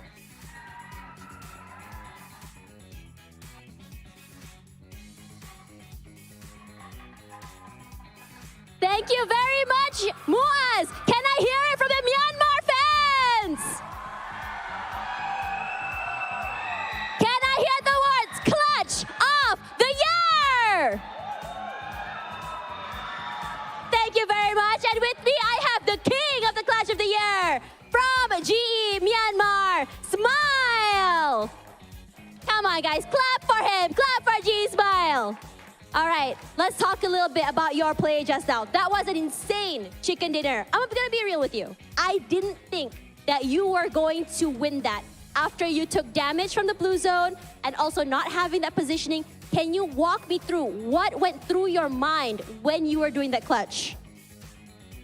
ပထမဆုံးအနေနဲ့ဒီ chicken dinner ရတဲ့အတွက်ကိုယူပါတယ်တဲ့သူကထင်တာကပေါ့နော်ဒီ GE ကဒီပွဲမှာ chicken dinner ရမယ်လို့သူကမထင်ခဲ့ဘူးဘာလို့လဲဆိုတော့နေရာအနေထားကလည်းမတောက်ဘူးပြီးတော့ကိုယ့်ရဲ့ဘုံနဲ့လည်းကို damage ကိုထိနေတယ်ပေါ့နော်အဲ့ချိန်မှာဘယ်လိုမျိုးဆုံးဖြတ်ချက်ချခဲ့တာလဲဆုံးဖြတ်ချက်ချခဲ့ရအောင်ကျွန်တော်ယုံကြည်ရဗျာယုံကြည်မှုနဲ့ကျွန်တော် risk ယူပြီးတော့ပြစ်လိုက်တာပါ So he put the faith in himself and he took the risk and he just like jumped down and shot yeah So he jumped down without knowing and managed to get a DBS shot out. Is it he just put the faith in himself Insane faith, a leap of faith that clearly paid bear fruit. So for now, you heard it just now, how loud the Myanmar fans are in Malaysia. Did you think or did you expect there to be so many Myanmar fans here? ဒီမှာမြန်မာပြည်သက်တွေအတန်အကျယ်ဆုံးထဲမှာပါတယ်ပေါ့နော်အဲ့တော့ဒီမှာမလေးရှားမှာမြန်မာပြည်သက်တွေဒီလောက်ရှိမယ်ဆိုတာရင်တော့ကြိုပြီးတော့တွေ့တာဘူးလားဒီလောက်များမယ်လို့တော့ပထမမထင်ခဲ့ဘူးဒီလိုများတဲ့အတွက်လည်းကျွန်တော်တကယ်ပျော်ပါတယ် He didn't expect crowd to be honest but he just like really happy to see all the fans yeah He's very happy to see the fans here. The fans clearly were cheering and they're very happy to see him here too.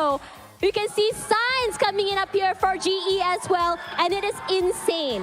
Now, let's talk a little bit about the wildcard region. Now, for all the countries that are in the wildcard region, most people think it's a minor region, a small region. Do you have anything to say to those people who say that? The wildcard region ကို region အသေးဆိုပြီးတော့လူတွေကသတ်မှတ်ကြတယ်ပေါ့နော်အဲ့ဒီအပေါ်ကိုဗာများပြောချင်တာရှိလဲကျွန်တော်ပြောချင်တာကကြော That's all you can see ပါ That's all you can see ပါ Yeah like he said that's all you can see That's all you can see. That's it Okay, so let's talk a little bit about the championship. Clearly, you guys have such a big chance to win the champion title here at PMSL SEA Fall 2023.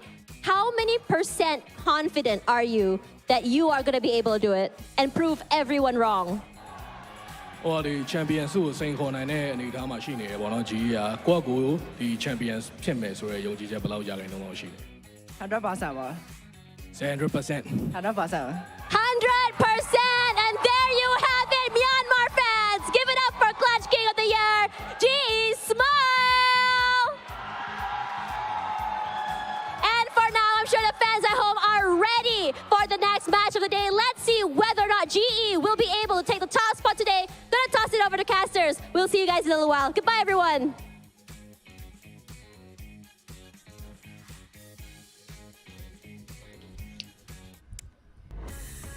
Interesting up there. I love that's going to be the clutch of the year. Not just the year, it's going to be history of PUBG Mobile. But can you beatbox, Cloud?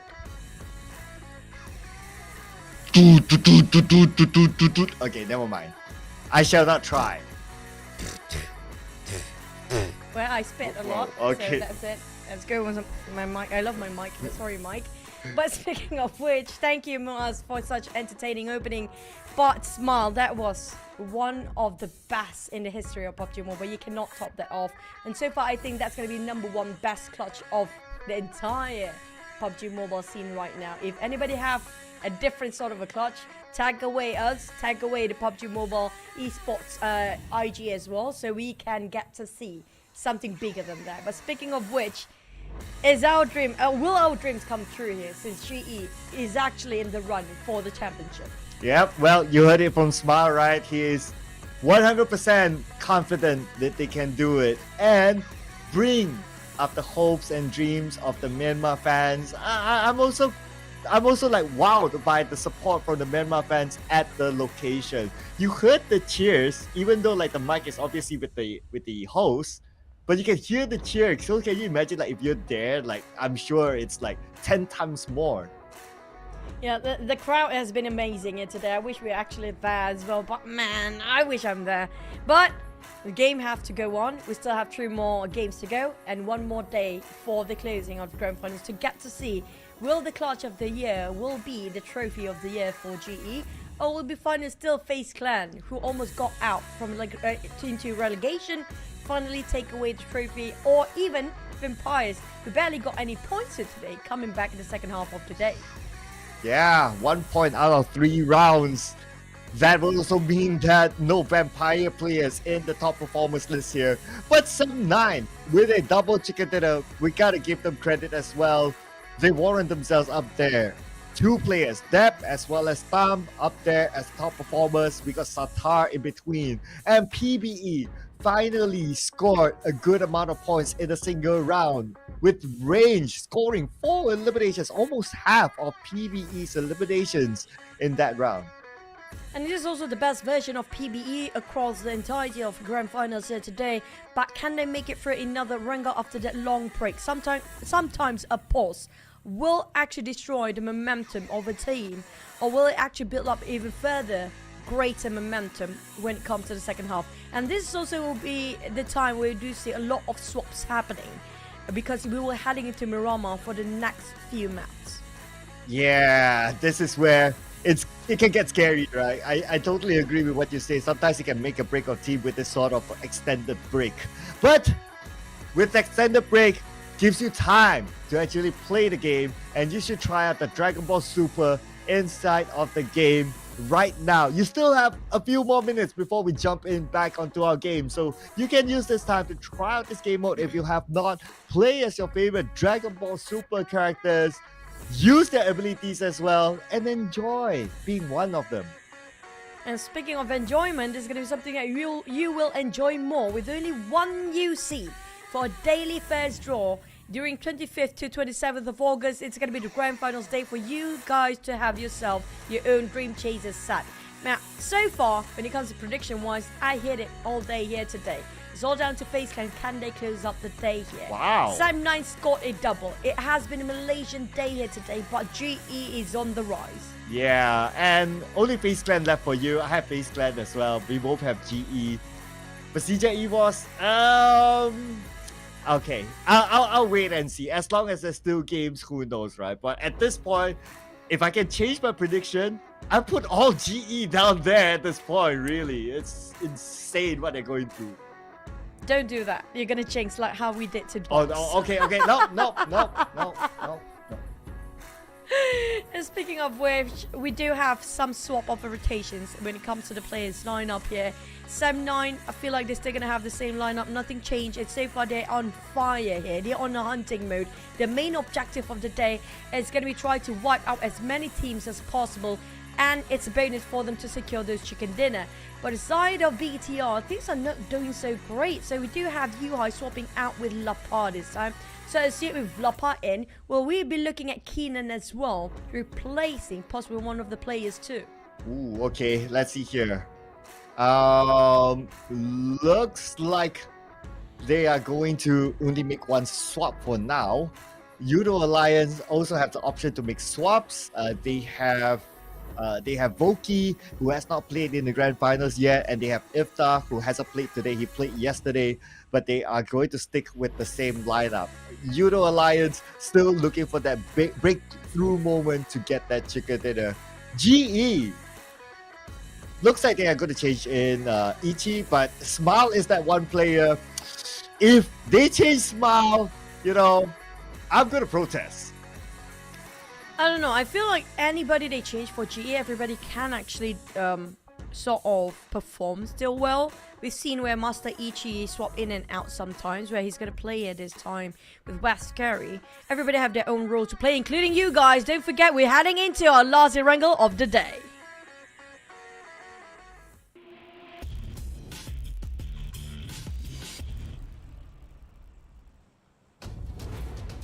You know what? We should ask Moas to beatbox to that tune. The flight tune. Here we go, the flight. This time, a little bit different. So, it's going to be from the left side of Quarry up onto Kameshki. Expect regular drops now. The Infinity going to go back to Hospital. Kameshki. Oh, despite it's reachable, but PBE choose to do a quick drop on the left side of the map instead. And BN United still going to stick to Novo. It is reachable anyway. Yeah, I don't think Baonam will try to change any sort of drop, but we might actually, sorry for that, we might actually speak too early and spoke too early on that, because I don't see Baonam United actually dropping himself this time. So there might actually a chance for them to change a drop spot, because Infinity, when it's the left side of Flight Pub, they will take the left side of Hospital.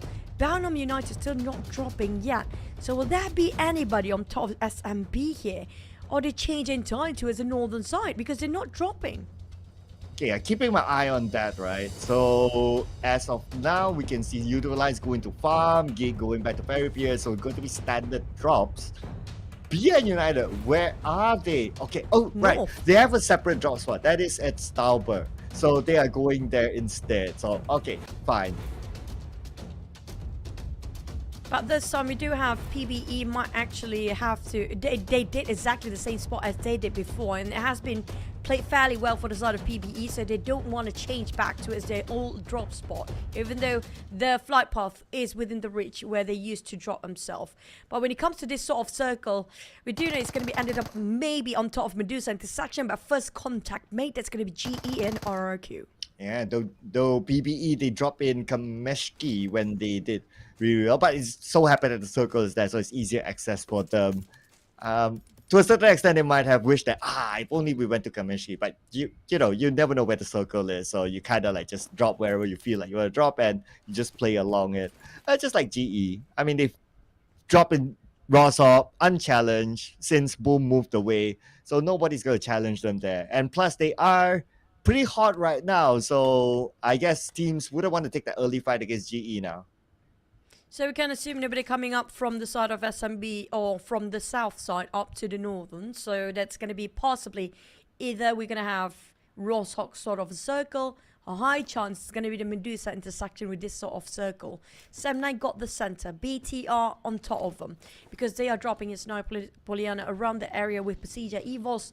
While the furthest one away, we're going to be assuming the teams possibly around 5 teams dropping themselves on the left side of a circle. That's going to be Vampire, Esports, PBE, Infinity, FaZe Clan, and XERXIA. Now, XERXIA will be one of the closest to get into the circle since they're dropping themselves on top shooting range, possibly around Ruins if they're cutting across that. But FaZe Clan always pass by Ruins as their second checkpoint. So I assume they're going to go on the left side. Might possibly meeting up with MORPH and GE, but MORPH do prefer a bit of a later rotation. So I assume they're going to go up possibly even to Starboy if that's the case here. Yeah, Starboy is their regular spot and the flight path is reachable. So definitely going to start from there. And if they start from there with the circle, they can rotate from Severny to the right and into the circle. It will be clear for them. They might assume as well, based on the flight path, the pattern of PBE is they prefer to drop faster, even though like they can drop into Kameshki. So they could have an entry there. It's only probably BN United that also rotates a bit later. That might be the one that clash with a MORPH GPX. So it's only that one team they need to be worried about. At least it's only one team. So it's going to be okay. It should be manageable for them. I agree. Bounham United happen to be clashing a lot with MORPH right now for the past few days of for the past day of grand finals, because both teams do prefer coming out from the northern side to get into the circle. But at least for the start of the day, we don't have any teams being deleted just yet. So that's a good start for all the teams. Except for RQ, they've been chipped down quite a number of damage down there. High chance it's coming up from either GE or BTR possibly. Yeah, we still haven't got the elimination feed yet. So yeah, maybe it's like long range tap and it hit while they were rotating. So nothing major so far for RRQ. So they're absolutely fine. But RRQ, we gotta think about it, right? Like today is a better day as compared to yesterday, because at least right now they landed themselves onto page 1. Yesterday was page 2 for them, and not only page 2, like they were above 11 spot. So they were in dangerous position. But now at least page 1, they're looking good for themselves. But they need to maintain that level of consistency. And lucky enough, No Mercy wasn't spotted out by Tam. Instead, he was the one to open fire to Tam, showing him off. He actually spotted out No Mercy, but he definitely don't want to take the dangerous game. Not willing to risk the second place here for 7-9. Knowing the fact they want to play a bit longer and survive a bit much, you know, the duration just a bit more for their survivability. So they might actually play this a bit more safer since they don't want to jeopardize the second spot. So we can assume around stage 4 where they start to hunt people down, that's where things get a bit more hectic than compared to how calm this is right now. Yeah, since we have also like a mid-ish circle as a start, so the hecticness may be a little bit later, maybe like stage 3 or even 4 onwards, since it's like kind of like okay circle, and teams will have a lot of space to rotate and also choose spots that they want to play with as their checkpoint. So maybe we can expect that to come a bit later, since we are still in day 2. If this is like day 3 and it's like maybe 2 more games to go, then you may see teams run amok. But since it's still in the middle and there's still a lot of opportunities for teams to go up there, then we might see a little bit of a safer sort of gameplay as a start.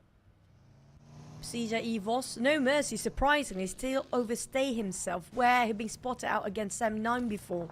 And this definitely he's walking into his own trap, as the entirety of PERSIJA EVOS will not bow out from any fight. I don't know why he actually overstayed himself there. He could have gone and exit out early on, reunite with his teammate, but instead No Mercy caught off guard and be charging by the entire crew of PERSIJA EVOS. The rest of RIQ couldn't actually save him. That's going to be first blood and first contact made in the game. Still 16 teams intact, but 2 teams already in the blue zone. That's going to be Infinity and XERXIA. And Yoodo Alliance happen to be there. Okay, so quicker rotation, it seems, from Yoodo Alliance to get into the middle this time, changing their play style. Let's see if they bring them the reward, because we don't see them often doing that. From farm, they went straight to somewhere in the Medusa intersection, somewhere in the middle of the circle. So now they will be there. And if you're there, it's a matter of defending your area, especially with majority of the teams liking to play this sort of middle circle style. So Yoodo Alliance will be tested defensively instead of offensively this time. We do have early rotators, which are going to be PBE as well, migrating into the center of the circle. This is unusual because PBE do prefer to play it a bit more conservative, a bit more safer, a bit more later compared to all the other teams. But since the grand finals have been changing the strategy so much, trying to adapt themselves with the center of the circles, there's a lot of teams, especially the teams up there, have been playing a lot of the center circles. So they want to make a change, they have to adapt themselves to it. No other options if you want to get that trophy and then be on the top 6 to get into the PMGC slot. Vampires, today's not their day, definitely. I'm not sure what is happening to them. Actually, if you kind of think about it, it has been happening like since week 3, but week 3 can argue that, oh, they already qualified to the grand finals, so they can like, you know, do whatever, right? But now it's the grand finals and they have to step up the gas. So if we put aside like the mentality of like, okay, we already qualified to the grand finals, we do whatever, if we put that aside, then here comes the question. Is Vampire not able to adapt to how the majority of teams play by playing in the middle of the circle, just like before when teams play at the side, and they are clearly strong when that happened? I wouldn't say they couldn't adapt. I have a feeling they will come back in the very last minute. That's what they always do for the side of the Thai teams. But PERSIJA EVOS spotted another player of RRQ. Before this, it was no mercy. Now another one bites the dust for the side of RRQ. Not just that, not just one team fighting against RRQ. GE is taking advantage as well. This is going really south on the side of RRQ, but FaZe Clan and GE, here comes another team fighting each other out. Oh, Smile opening up by eliminating MORPH. So now RRQ only has one player left. Ooh. RRQ, just as when we thought that they are doing okay from the previous round, not so okay start this time.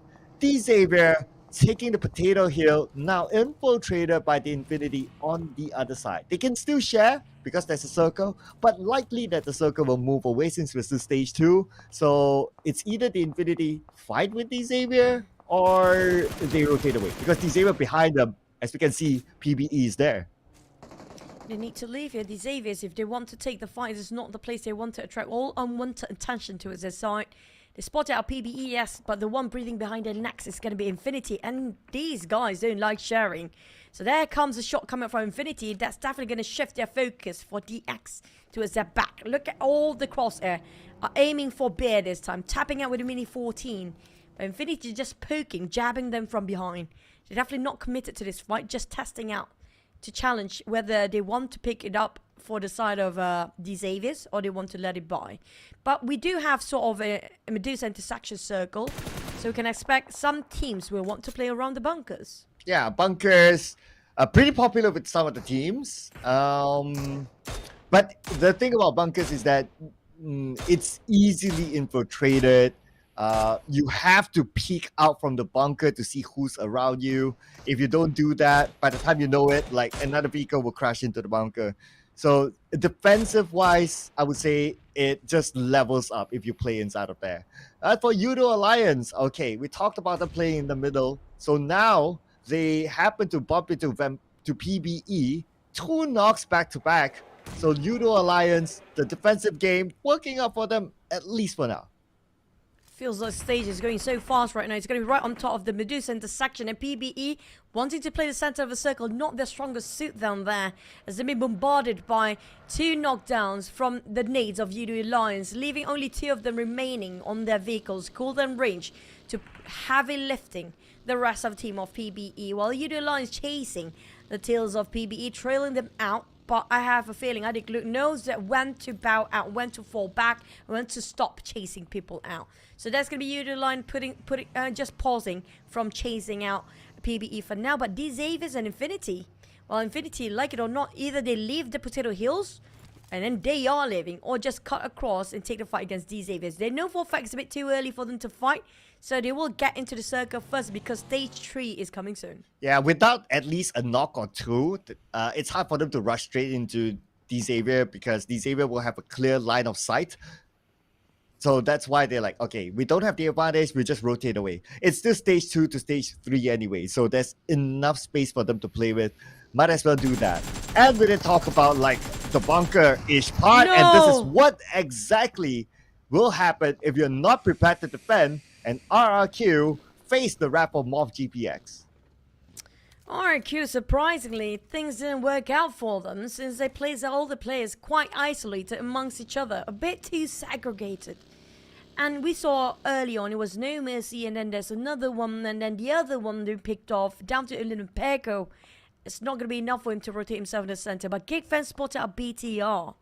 Now we do know the friendship, how close they are, GEEK fam and BTR players, but in this case they are big rivals this time. MORPH spot out 7-9. 7-9 is always on the hunt, but Alter Ego taking a museum. It's going to be a three-way war between the players, but they can gatekeep those coming out from the outer circle.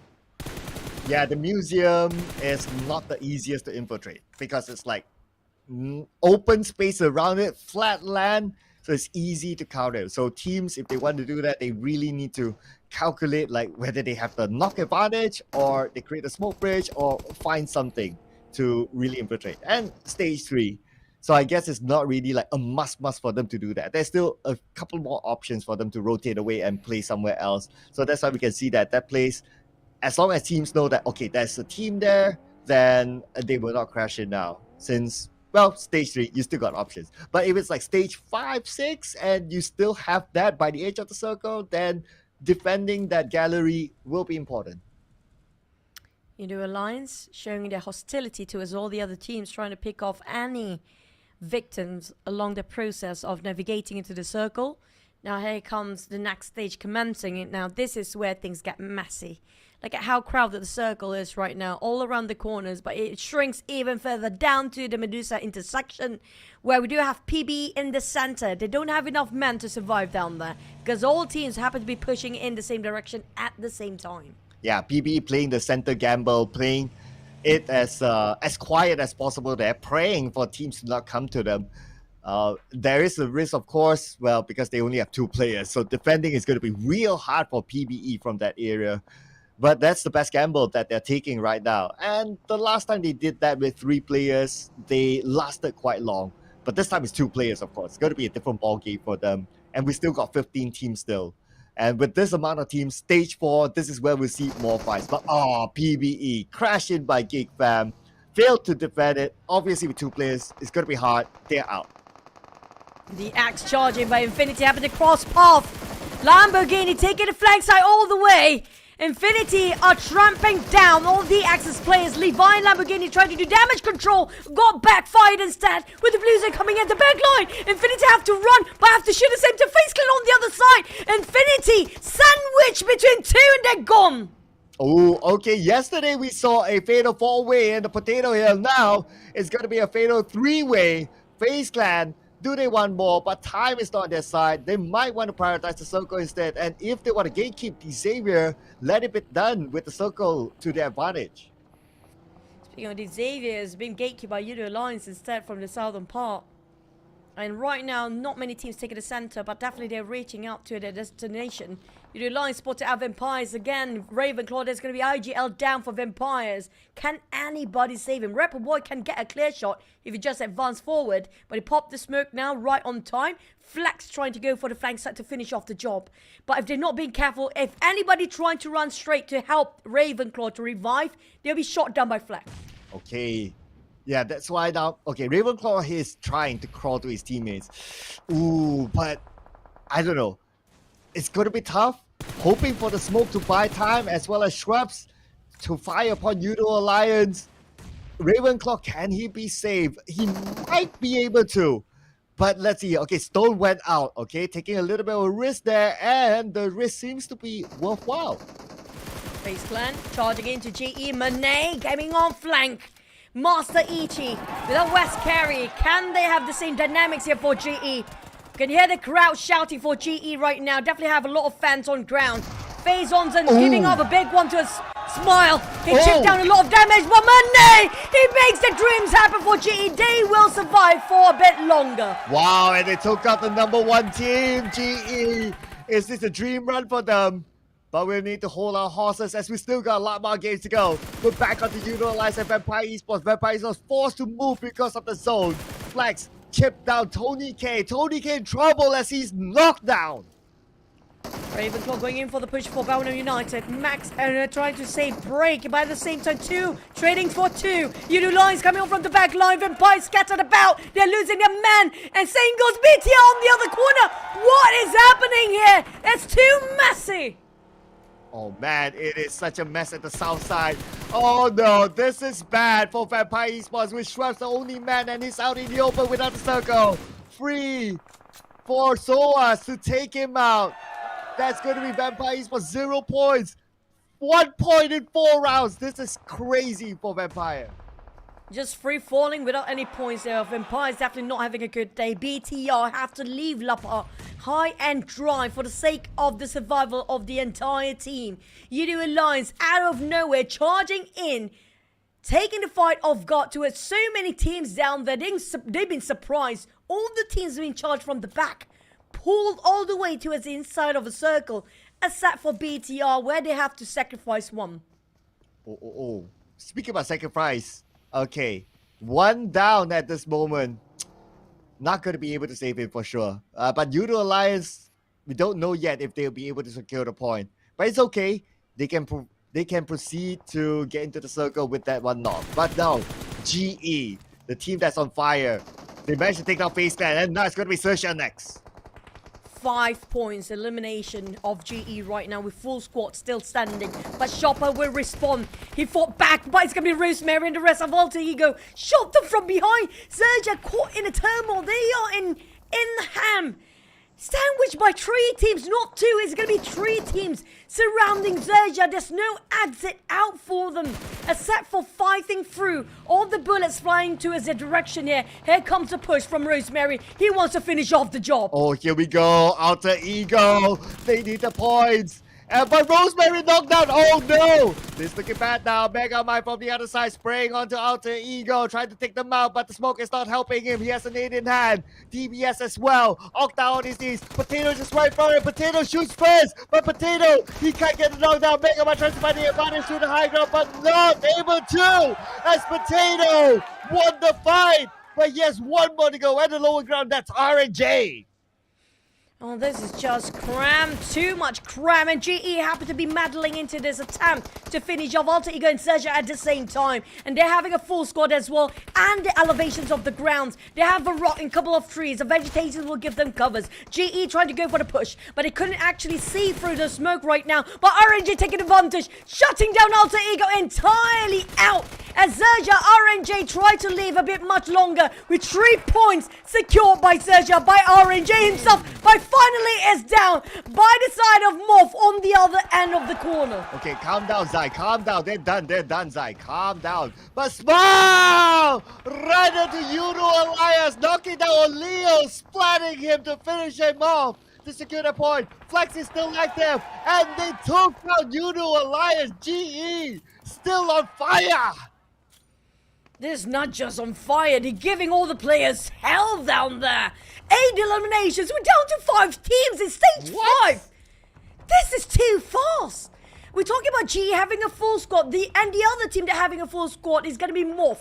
And they're still not popping their head off. Look at that, GE supporters on ground. So many of them cheering for their winning chicken dinner here. Can they score it as MORPH taking the bullets out for GEEK fam? Kind of cluttered together, trapped in between the crossfire. Oh man, GE supporters.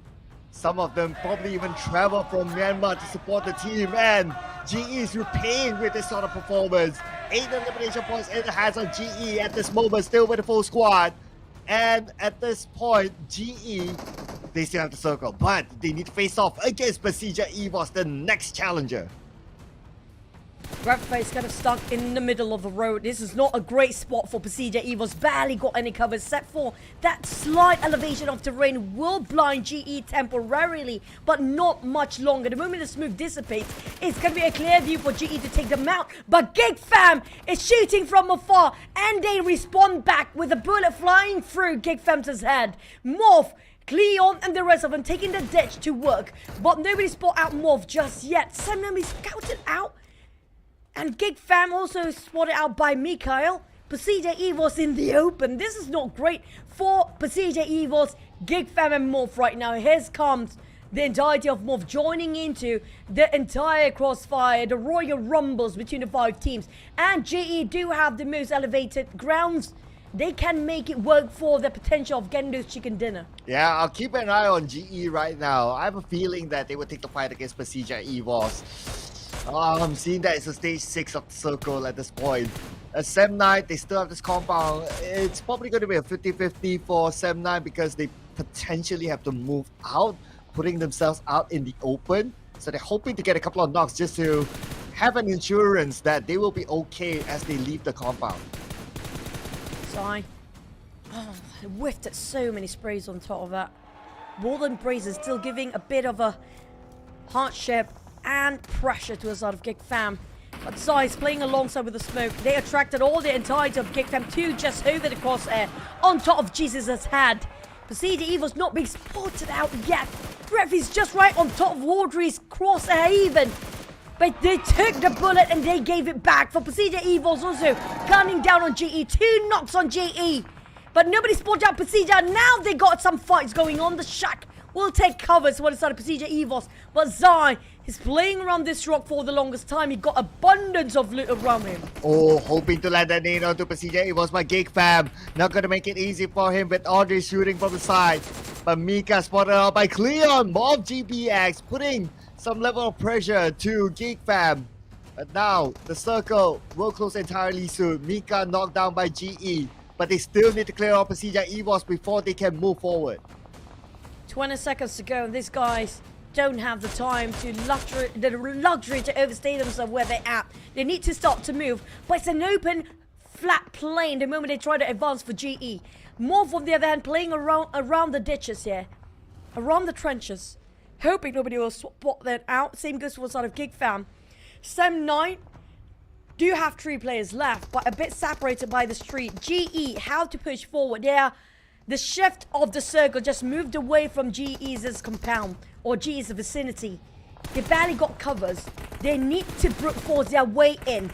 And the first team they will have to be surprised by is going to be PERSIJA EVOS, but Sem9 can he finish off by Audrey with a very fine finesse of their sprays. And because of that distraction, this could be opportunity for GE to focus on the PERSIJA EVOS without worrying of GEEK fam, as GEEK fam has Sem9 to worry about. But MORPH GPX, the team that's still on the clear, can be the third party to GEEK fam versus Sem9 when they start to fight. And speaking about starting, GE has to start the move, but they're trying to find an advantage against PERSIJA EVOS. They couldn't spot a PERSIJA EVOS. Red face is making it a hindrance for GE to advance forward. And when Zai tried to pick out, he would try to shoot them down in an instant. Slim Zai giving a bit of a flush to his side of PERSIJA EVOS. Those 2 stacks in the shack right now. And they start to move their buggers. Here comes a push. They take their chances, and they will be worth it. They're taking their risks here. Going in for PERSIJA EVOS, but 2 of them is not good enough. The entirety of GE being eliminated at 5th place with at least 8 eliminations. PERSIJA EVOS will try, will live for another longer moment, but will be long enough as MORPH spot them out from afar. Oh, but Red Face opening the side. That was the demise to GE. Nothing much they can do about that. They didn't know that Red Face was there. And now, with GE out, we got 4 more teams left for the next chicken dinner. And we might see still Sem9 getting a triple because they're still in it. But MORPH GPX, the only team with a full squad, has a good chance as well. Mikhail, try not to give unwanted attention to it, the side of Sem9, but GEEK fam, they've been trying to spray non-stop just now, attracting MORPH and PERSIJA EVOS just to focus on their side. For MORPH, barely got any cover. Spotted out Luxy. His gun barrel's just slightly protruded out there. But MORPH, the smoke won't last long enough. They need to cross over the other side. They don't have that much space even. But Rocky spotted out Sonix. Another one bites the dust for GEEK fam, leaving them only 2 players left.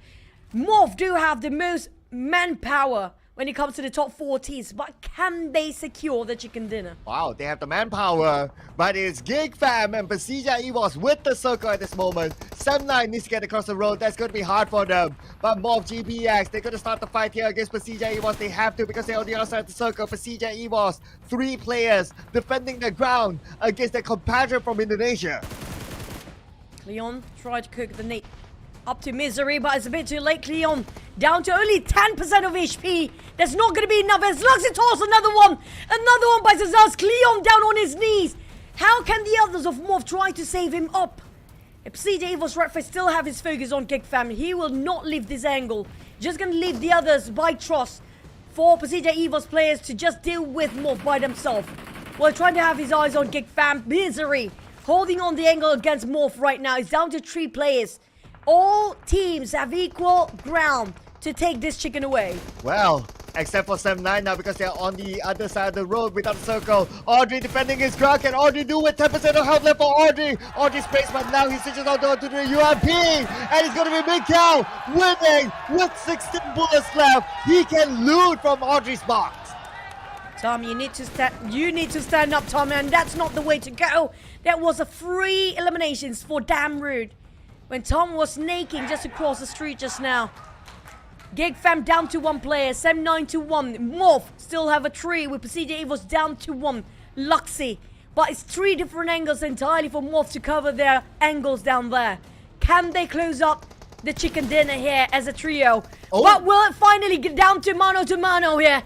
Redface spotted out Yoru. There's going to be 1 more down. MORPH down to 2. Oh, fire onto Mikhail, but luckily he's in the shack, so he's okay for now.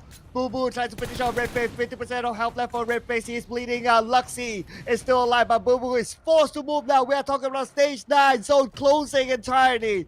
Boo Boo who moves forward to the tree, but the blue is still behind him. PERSIJA EVOS down to 1. They finish off another player. Boo Boo who take his risk to push forward for the rest of the team. But Luxy been spotted out by Yoru. There's definitely going to be Luxy.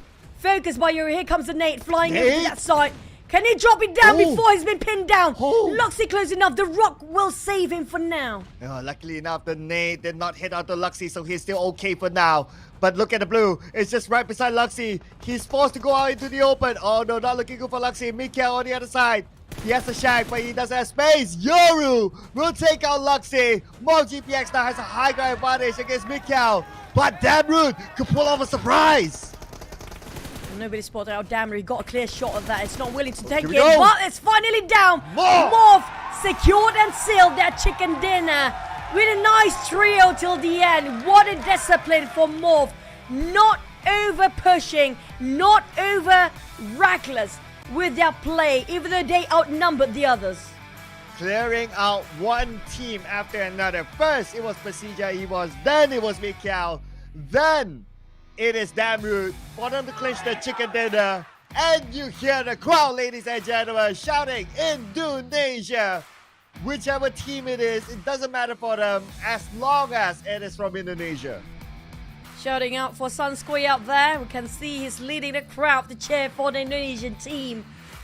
Winner, chicken dinner. MORPH finally secured. We're back for the Indonesian team. We haven't seen them at all since yesterday till today. Finally, a chicken for the Indonesian teams in the grand finals.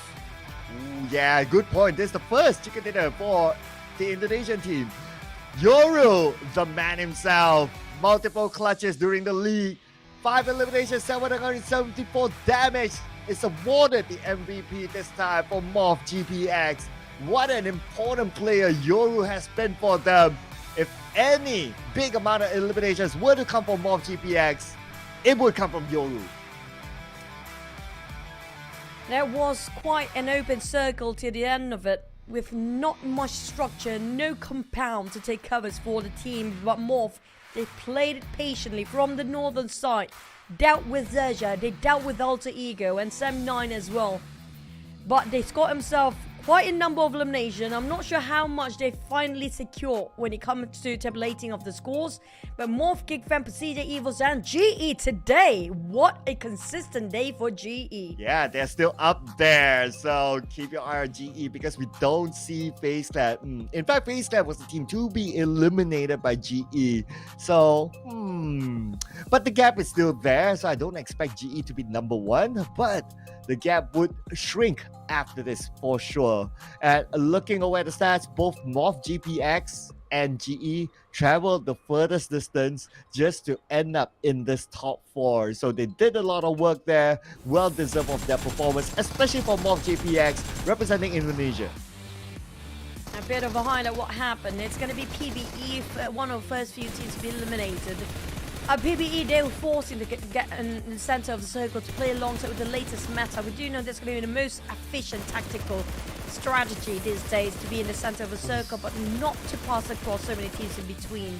The GE, they're having a great time on the elevations, but the moment the circle shifted away, as things gone a bit haywire for them. Yeah, high fives there. Ichi and Myrna satisfied with the defense against FaZe Clan, who crashed into the compound. And not only that, Yoodo Alliance was taken out by GE. They at least took out 2 teams. If only they could take out PERSIJA EVOS while maintaining their number, who knows? It could have been another chicken dinner for GE in a different universe. Now, will this be the downfall of the Thai teams when it comes to day number 2 of the grand final, since none of the Thai teams happen to be securing that much of a top 5 here for the entire day? Yeah, we haven't seen much. The most we have seen is maybe FaZe Clan, but even so, it's not bombastic from them. Maybe from yesterday, I mean, expectations are high for like teams like FaZe Clan, but today is like, it's starting to be like a mix, right? Like, okay, GE did well, we got Sem9 did well, and now the Indonesian teams. And this makes the race till the end really interesting. I would say I beg to differ. Yesterday was bombastic for FaZe Clan and Infinity at the same time. But if you compare FaZe Clan and Infinity, FaZe Clan had a better run than Infinity. But if you compare it with Vampires, now that's where we get things a bit darker down there. It feels like the downfall of the Vampires in the grand final here of day number 2. And they are struggling to make sure they survive during their navigation into the center of a circle. It's just so hard to see Vampires to survive in the top 10. I thought I mentioned that, but never mind, it's okay. But Vietnam so far, they scored 1 chicken dinner through the Xavier yesterday, and that's about it for them so far. We haven't seen it, but if we can't think about it, we haven't even seen much big performances from Vampire. Maybe some appearances, and that's about it, but nothing too bombastic from them. But we might actually have to wait for a bit for the tabulation of the scores later on. It feels like everybody's scratching their heads, so is that a clue for us? We have to wait and see for now. But definitely, I have a feeling. I mean, GE, even though they're being eliminated in the top 5, they still scored themselves 8 elimination. I don't know what overcome them when it comes to day 2 of grand final. It's just a different team entirely. They have been incredible, despite being lost themselves in the top 5, but at least still secure almost a double digit down there. Definitely a double digit when it comes to overall total points, since they already scored themselves at least 8 eliminations. Well, yeah, and looks like we're gonna wait for the points. Maybe it's shown, maybe it's not. I don't know. Maybe it's a gimmick to like kind of like, okay, we're gonna like shh on the points, just to make it a little bit more exciting. But I do expect still that for FaZe Clan to be on top with the gap that they have. But with the gap that you guys have now between now and the next game, log into the game to draw your first daily draw for the PMSL Dream Chaser set, because it only costs you 1 UC. 1 UC, ladies and gentlemen. You can do it quickly before the next game starts. I'm sure you have the right amount of time to do that. So do that right now before you forget. And tomorrow as well, first draw, it's only 1 UC. Don't forget that as well. I'm kind of curious, how much will it cost for 1 UC? Is it 1 cent or more than that? Less Because than it's that. definitely not gonna, they're definitely not gonna break your pocket down there to get at least a daily 1 UC for you to get the Dream Chaser set. Now, we're still waiting for the scores to appear, but that's gonna be one of the most fastest map, arguably, right now in the grand finals. In stage 5, down to 5 teams. You don't get that too often. Yeah, because like I guess because it's the grand finals, right? Like a lot of teams, like they're playing a little bit safer, but all of a sudden, like, okay, maybe at start teams played safe, but at some point in the middle, it's like it just goes haywire everywhere. And when we reach that stage, then we don't get as many teams. So I guess that's the thing about like if you have that amount of teams at like stage 4, stage 3, stage 4 onwards, yeah, that naturally will happen. So teams were just going all out to get the elimination points. And I think counting down as well, we got like after this 8 more games to go, so some teams will start to calculate that, hey, you know what, we're kind of desperate for points, and that's where it just becomes a domino effect. I'm looking at the rotation of the players just now on the teams, and a lot of the teams being eliminated on down south, but not many of them managed to survive to get into the circle. PB, one of them actually being finished off, even though they got quite early in the center of the circle, but the moment they got the center of the circle, they only left with 2 players. That's not going to be enough. If you want to be in the center of the circle, you have to make sure the full squad still survive and have full HP on, full utilities up in their pockets. And not just that, have to make sure that you can defend all angles 360 degrees if you have to be in the center of the circle. Now that's a bit difficult what PBE tried to pull off just now, but I did see an example here from MORPH and XERXIA. We mentioned about them quite a number of times. It was coming up from the northern side, but surprisingly, even though they don't have that much contenders for MORPH, it's still kind of difficult for them to secure that chicken dinner just now, even though they scored it. They scored it. So you're saying that there's not much contender for MORPH, right? From the because they come from the north. Yeah. Never mind that. Okay. I think he's trying to think about it, but it's okay. Yeah. I do know why. I'm going to explain why. One of the main reasons were MORPH were actually split into 2-2 formation instead of going as a 4. And Alter Ego happened to be disrupting them along the way, so it took them quite a bit longer time to get in the center. As easy as you thought it would be, it's not that easy at all. But MORPH scored 20 points in total with 10 elimination, the only team with a double digit up there. Yeah, so 20 points for MORPH. We got GEEK, PERSIJA, EVOS sharing the same number of points, 13. And GE still with 11. So, yeah, still another double-digit round for them. Pretty consistent for GE. Now, I'm looking at FaZe Clan, 2 points. Still have enough gap for FaZe Clan to be on top. But for Vampire Esports, so they got 1 elimination early on. So it's 2 points in 4 rounds today for Vampire Esports. Still, it's a surprise score for them just because they're Vampire. And wait a second, Vampire number 14? What? A major downfall for Vampires. I'm not sure what is happening at the other end. If only we can get an interview to know what the inside story of Vampires is. It would be great to know how the conditions are for the players, even the coaches and managers down there. But Sam9, GE, FaZe and BTR happen to be stagnant in top 4, but MORPH with that chicken dinner with a huge amount of eliminations too. They push up to 5th place, which pushing down Infinity and XERXIA to 6th and 7th place, while GEEK fam finally squeezing into the first page this time. Yes, finally seeing the light of page number 1 for GEEK fam. After a decent round, an okay round for them, because a lot of rounds they kind of went out fairly early without getting much points. Other than that, Yoodo Alliance falls onto page 2. We have been seeing Yoodo Alliance kind of suffering so far for today.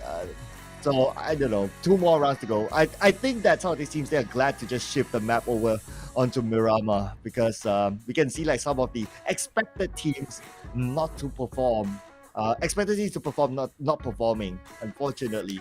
But we got MORPH GPX still up here with a head-to-head together with Damroot, who is always the last survivor. And because he survived the longest, he scored at least a 2nd place finish for GEEK fam.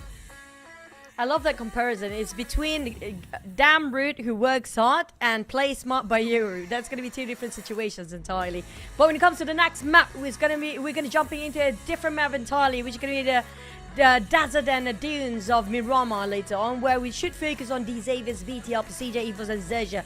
But all these 4 teams today have not been performing at all. Yes. The best one probably is XERXIA, but even so, it's not really. So top Miramar performers, yes, and this is based on the data collected throughout the league as well, and yesterday and so on and so forth. But because of the current performance, I guess maybe, I don't know, it's either that it's going to be an outlier after this, or it's a map that they just can't wait to play. Players having a bit of a rediscussion amongst themselves about the next map here. We can expect some swaps of a play when it comes to different map entirely. And so far, a lot of the Malaysian teams flying their flags down there. But GE and MORPH, the first Indonesian team to score their chicken dinner in the grand finals here. With GE having such a great run today. Despite they scored themselves 1 chicken, but the entire of the day here, of the grand finals, day 2. They have been consistently getting themselves in the top 5 almost every single map. Yeah, I know they also like got a good amount of eliminations every time they do that. So it's not only like, okay, we stay quiet, we only play placement points and we get the top 5. Nah, they still win fights against teams. And the teams that they won against are no pushover teams. FaZe Clan got eliminated by them. And then it was Yoodo Alliance as well. I mean, GE, don't want to put the curse on them, but we can't deny the fact that GE is doing well. Sem 9 is actually on fire. They're hunting people down. Chicken is always a bonus for them, but can they score another? Yoodo Alliance have a bit of a swap here, with Flax taking out and Vogue is in on that hot seat. So we have a swap in Voki. Okay, interesting. I wonder how this will change the dynamics of Yoodo Alliance. Because today it's not really their day, so I guess a swap is kind of expected, especially when we change maps. So this is the right moment for a player like Voki to come in. The last time he played at Miramar with Yoodo Alliance on the final week, he did well. So I guess based on that sort of performance, having him for Miramar, well, it's a good choice for them.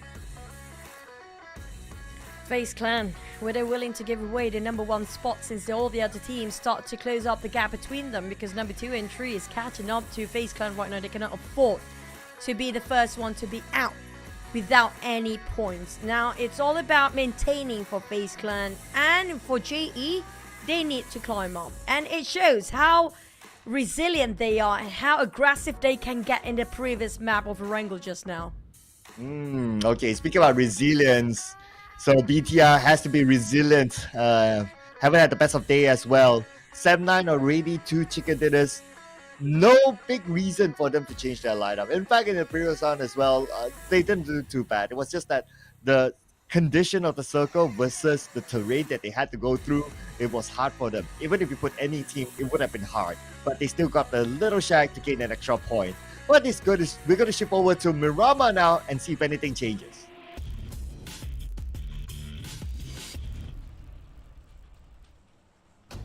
Finally into the biggest map of them all, 8 by 8 kilometers when it comes to this map, but it's going to be a lot of land, but sometimes the circle just don't like the land as much. Let's see here. We'll hang on to our horses there, because you know it can be anything, right? Like circles are really random. But if I were to look at the potential drops, so BN United, they can finally go back to Campo Militar. Yesterday they were deprived of it because the flight path wasn't anywhere near Campo Militar. So they're gonna play by the side again, come in a little bit later, just like how they always do, something that they're comfortable with. GE is gonna take San Martin, no team secret, no box gaming, so they're gonna be clear to take San Martin for themselves. Chumacera, we're gonna get another team to replace a DVD spot, and Xavier is going to hover around there. Make that XERXIA to be there instead. And Picardo, FaZe Clan. Now waiting for the circle to pop. Will be a bit of a bane circle for Bounham United, who dropped way up north, or will be a favor for them instead. Do have a couple of teams taking Los Lunas. We do know how big Los Lunas is. It's definitely enough for more than one team to take that, but it's going to be Northern Circle. Entirely good hunch on side of Bounham United. They're taking right on top, as well as MORPH up there. It's going to be a one direction sort of a navigation for all the teams on the middle pack and also on the southern side. So good luck and have fun. GEEK fam went to Puerto Paraiso instead. I guess it's because of the flight path. So meaning that they need to just be careful of the presence of PB on top of them. Well, PB is not a team that likes to take early fights. Wouldn't be too worried, but it's just a matter of when they rotate, they know that there's another team above them that potentially could rotate slower, just like how GEEK fam plays as well. So if there were to be any clash during rotation, potentially that would be the case between the two. Picardo, FaZe Clan. I feel like FaZe Clan definitely not being a bit too reckless here today. They're playing a bit more conservative, a bit safer, just to secure the #1 spot. Maybe the aggressiveness will show the moment somebody else trying to challenge them and the gap is getting smaller. Right now it's still a big of a margin. But tomorrow probably is going to be a different story coming up from the Thai teams. Well, if you think about it, they did appear aggressive. Just that they lost the fight with GE. So they were the ones who started the fight. They crashed into GE's compound, and GE defended well with Merna opening the flank, caught them when they parked, and the rest was history after that. So I think they were still trying to do it. It's just that teams were prepared, at least in the GE's case, right? GE was prepared for FaZe Clan, so there was nothing much that they can do about that. I feel like GE is prepared for everything right now. There's nothing to lose for them. They have a right mindset there with just giving their all out there. They're definitely the underdog for this season. Never have a taste of the trophy in the South Asia Grand Finals. This is even the first time in the Grand Finals of South Asia even. Definitely a lot of drive behind the momentum of GE at the current moment. But the other teams like MORPH will be a curse for them once they got themselves at chicken. Can they score another one for today? For MORPH, interesting. We don't always get to see MORPH getting chicken dinner, even during the league as well. They got a couple, yes, not going to deny that. But it's not as consistent as a lot of the other teams. But we still keep an eye on whether the chicken dinner curse is a thing. If we look at MORPH's current drop with the circle, they should have a fine start. But if we were to say, oh, can MORPH get the chicken dinner? Can? Yes. Will they? Well, you got 15 other teams to consider, so it's still anyone's game.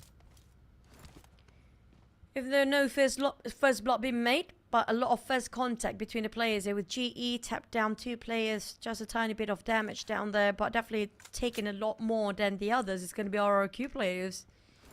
They're possibly going to be bumping into MORPH, happy to be just next to them, even Sam9, who's hunting people down. Alter Ego, another team which you mentioned more this time. Since the last PMSL, they were on their peak performance, but when it comes to this season, a very different story. I guess there was if we talk about like why, then the debate even with the community is that the over reliance on Rosemary's performance. And if we were to zoom in, like yesterday there were a couple of rounds that Alter Ego left out Rosemary, so that's kind of giving us a signal that how they evaluate his performance. So that could be the case. Like if Rosemary doesn't perform, Alter Ego doesn't perform. That is worrying for sure. But that is really up to Alter Ego on how they want to fix that. And speaking of fixing GE, can they fix BTR as they arrive? But it's Ichi this time with the double knockdown. No way, BTR, they're targeting GE, they're rushing into this compound. GE is there first. Master Ichi will not go down easily despite their teammate Smart being knocked out of the back. But this is Master Ichi, they are definitely wrapped up. Oh. And Boyjo almost down, Slims almost got that one out even. And Smile screaming for help as Zai tried to toss a nade over Gen Force. Have to knock down at the same time. BTI is on the losing side. They did see this one coming from GE. Well, one more to go, and it's going to be Boysil on the other side. Sata on his knees as well. 2v1. Myrna, is he going to finish up the job? Okay, he has to, because Boysil is just in front of him. Nade short-range nade, and he will finish on BTR. GE, the masters of defense. BTR, it's not done yet. FaZe and RQ. One piece of GE as well. My God. GE attracted so much attention this time, but lucky for GE, RQ Hexas open fire to the side of FaZe Clan. That gives a lot of warning for GE to have their reset as fast as possible. Well, okay. At least, maybe FaZe Clan, they were kind of distracted with RQ, so they bought some time for GE to reset. Okay, they only need to pick up Smile around now, but Smile's on the other building. Smoke popped out. They are on their way. Myrna is going to be the first one to reach Smile, and the rest is going to play the protector role. You can see that FaZe Clan, they don't have the advantage. They know they took too long. That's why they did not crash straight in. Ascender de Patron on the high grounds is a bit of a heated up firepower against FaZe Clan. But the other end, just now we saw the left side, that's another Patron. Right now with the right side of it, PBE charging to Alter Ego. One by one, willingly giving their body for Alter Ego to shoot down, but down to 2 knocks on side of Alter Ego as well. That's why they go in for the rush. Fnatic and both Range cooking up the nade. Exchange in the corners, but Fnatic a bit too late as Range knock him down first. seconds of hesitation cost them dearly for Alter Ego. Okay, here we go. PBE could win this fight. They have the man advantage, but there's Potato on the second blow with the UMP and SKL on the other. He hurts the member of the PBE, but PBE, 3 of them charging on the Alter Ego, taking them out. We talked about Alter Ego's performance. They lost the fight to PBE and PBE won it clean. This is the rise of the wildcard. This is just incredible for the season. Now, FaZe Clan, they take their time to actually go into GE's compound, spot out the smoke. They want to go for the fight, but the next circle will commence. Who will be favored by it? GEEK fam Yoodo Alliance taking a lot of the blues and way deep into it. We might actually have a water treatment circle for the next one, even on top of us in the BIGETRON. MORPH and Bounam United taking the northern side as per usual. But DX, that's going to be a lot of gatekeepers on that side. And the southern side, I mean, look how crowded it can get. Well, I'm also interested to see what's going to happen between GE and FaZe Clan now that Circle shipped away from their compound.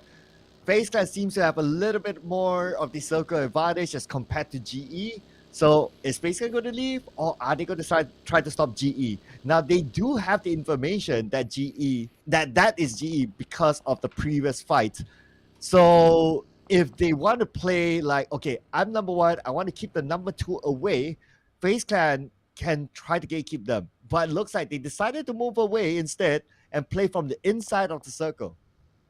Not challenging players way too early. That's going to be the objective for the side of FaZe Clan. They want to survive as a top 5. They need to constantly get themselves those points every single round. Whether it's going to be the elimination points or is the placement points. It's going to be one or the other. And right now, the easiest one is going to be getting those placement points. But Infinity, there's a lot of challenges for GE here today. Yes, the Infinity is going to be next. And they're still on the outside of the circle. Okay, and the circle is closing. The Infinity blinded by the smoke, not able to land a single shot on GE. But Beer with an 8 on the smile. Okay, this is the opening that the Infinity is looking for. Beer is rushing in. His teammates on their way. And GE, time to defend again. Oh man, here comes another push and got one down. Chetty S riding all the corners out, cleaning up the entire crew of GE slowly. 1 knock, 1 finish. Smile's gone. Zai, and that's left with Master Ichi to think out how to work this one out between 2v4 here. Infinity definitely not hesitant. Not a 1 second hesitance showed off by Infinity side. But Zai got clipped just a tiny bit of that explosion just now. Here comes an anomaly. Here comes the spray. Cleaning up the corners. Lobby. Making sure all the corners. He whiffed it. Oh, Master Ichi. Oh, man, he missed the second shot on the first shot. He only managed to land 1 single shot. Not enough to take down the member of Infinity. And Infinity, revenge on behalf of BTR to eliminate GE. But they still got 4 points. But it's still the Infinity winning the compound fight. I don't blame GE going down that early. At least they scored himself 4 eliminations. 3 teams back to back, taking GE down. BTR, FaZe Clan, and then Infinity. They couldn't hold them that much longer. FaZe Clan, on the other hand, they left the compound of GE before and got straight into the center of Cinder de Patron, spot out some players. Zerja, some teams still playing around the blues, and this is not great for the teams that are coming in very late. Zerja will be gatekept by these Xaviers. Infinity will have to face FaZe Clan and Sem9 on the other end. Sem9, at least they still have 1 more players, and that will be last long enough if it's not being spotted out by Vampires and FaZe Clan happen to be around him at the very moment. Oh, you know what? Besides the north side, Xerxia, D-Xavier, I'm interested on the south side. PERSIJA, EVOS, and Yoodo Alliance. Yoodo Alliance still keeping with their trend of playing for the outside of the circle. And now, because of that, they have to fight against PERSIJA, EVOS. 1 player down for Yoodo Alliance. 3 more to go with PERSIJA, EVOS hanging onto the circle. It's kind of hard to breach in them there. Feels like Yoodo Alliance have to think about an alternative option to get into the circle. Bit difficult to pass across PERSIJA EVOS for now. While D-Xavier scouted out Zerja. They have the walls. You can see the movement. But not opening any fires yet. Not giving away any unnecessary information to the side of Zerja. But he's tempted to take that shot. Go ahead, Chua. I know you want to do it. But Zerja, being smart enough, going down to the foot of the mountain and take a bit of a cruise. But this gives an opportunity for DX. A bit of a long shot. If you can make it happen, this is a great time. Okay, here we go. Mega Mind using the terrain to his advantage, trying to disappear from the side of Pyrogen. Chopper doing the same. Okay, shot not landing on Chopper, fine. But we still got RNJ on the other side. Don't see him with a vehicle, so not sure. Does he have one or not? Yeah, he definitely got a buggy. He just wants to secure the information needed by XERXIA right now. Definitely, the moment they open fire for these Avers, the entire XERXIA know exactly where the X's are, and they will try to get them from in the inside of a circle. Both Embrace and Purge still try to open fire to the side of XERXIA, but in the meantime, they don't have the luxury to do that because the blue zone's coming in, and this stage 3 is gonna hurt this time. This time around. Yeah. So they might be slightly caught. Let's see how far will XERXIA go because some other teams moved as well, especially on the right side. Not that I can recall like any other team like on the right side of Xavier playing by the edge of the circle. A lot of teams starting to play in the middle. So if that is still the case, then they should have an okay entry. They just need to tank out the blue and they should be fine. I love how FaZe Clan plays around the maps here today. Now, even though GE, 79, BT are hungry for kills, we can see how aggressive they can get, how proactive their rotations has been. But 79 left with one player, with second, third, and fourth spot now emptied out. If all the players down for 79, especially in this case, nobody can challenge FaZe Clan at number 1 spot. That will just solidify the position at number 1.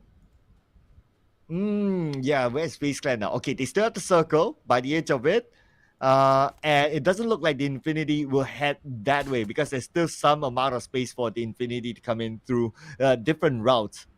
So because they have like what, beer in the circle, so that's a marker and that's a signal. They can go to beer or they can use the high ground, beer going back to the 3 members of the Infinity and cut across in playing by the edge of that hill. So we'll see what they will do there. But now we will see what GEEK will do against PERSIJA EVOS.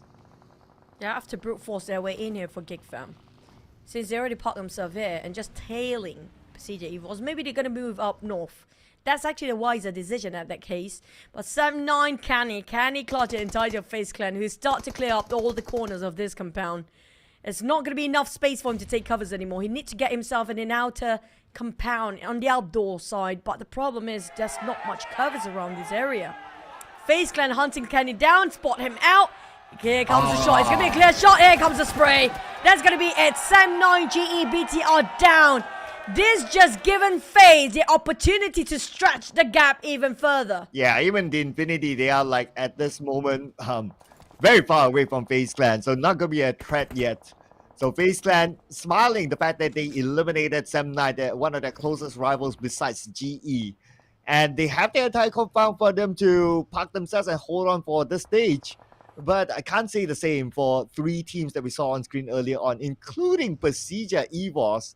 And as they're on the outside, but somehow GEEK cut across PERSIJA EVOS to be in the circle, and with this terrain, oh, this is gonna be good to hold against PERSIJA.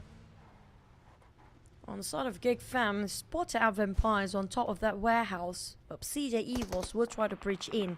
They will want to gatekeep that. XERXIA in the middle of everybody else, barely touching the circle, with 2 teams trying to sandwich them down. Now, I'm not mistaken, that's gonna be possibly Bantam United and PBE, and PBE is having a very good run in this Miramar map. Definitely their preferable map for today. Yeah, so far so good for PBE. In fact, they won that fight, so that gave them a good amount of points, like 4 points, and they wiped out a team. Let's see how long they can last, because now we're at stage 4. Teams are getting closer, and PBE will face off against XERXIA next, trying to hold them from coming in further. We can see that PBE, they still have a spread. So off angle onto XERXIA, that's the chance that they're probably trying to take. Definitely want to commit to this fight. Look at Cole just tossing the nades, exactly the angle that he needs, chipping out Z down to only 30% HP left. RNJ try to open up the flank to make sure he can actually visualize the nades being tossing by the side of Cole down there. But Chopper barely hanging on. Hope to save and revive his teammate. XERXIA don't have any space anymore. And if this still keeps going on, PBE and Belgium United both will benefit from XERXIA. Wow, okay, XERXIA, where are they going to go now? Because, yeah, caught between two teams, like what you say.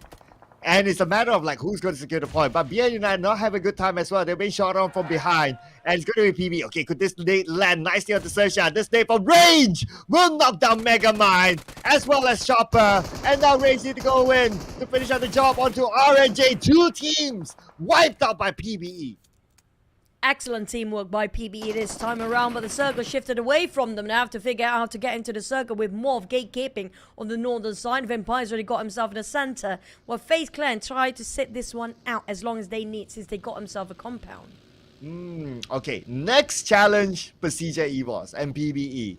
Because we're now talking about stage 5 circle, so they're pretty close to each other now. And it does look like PERSIJA EVOS, they know the presence of PBE. It's a matter of, okay, do they want to go in first and hold PB from there, or do they want to take the fight? If they want to take the fight, they have to take it now and fast because time is not on the side. But we have Red Face on the other side still.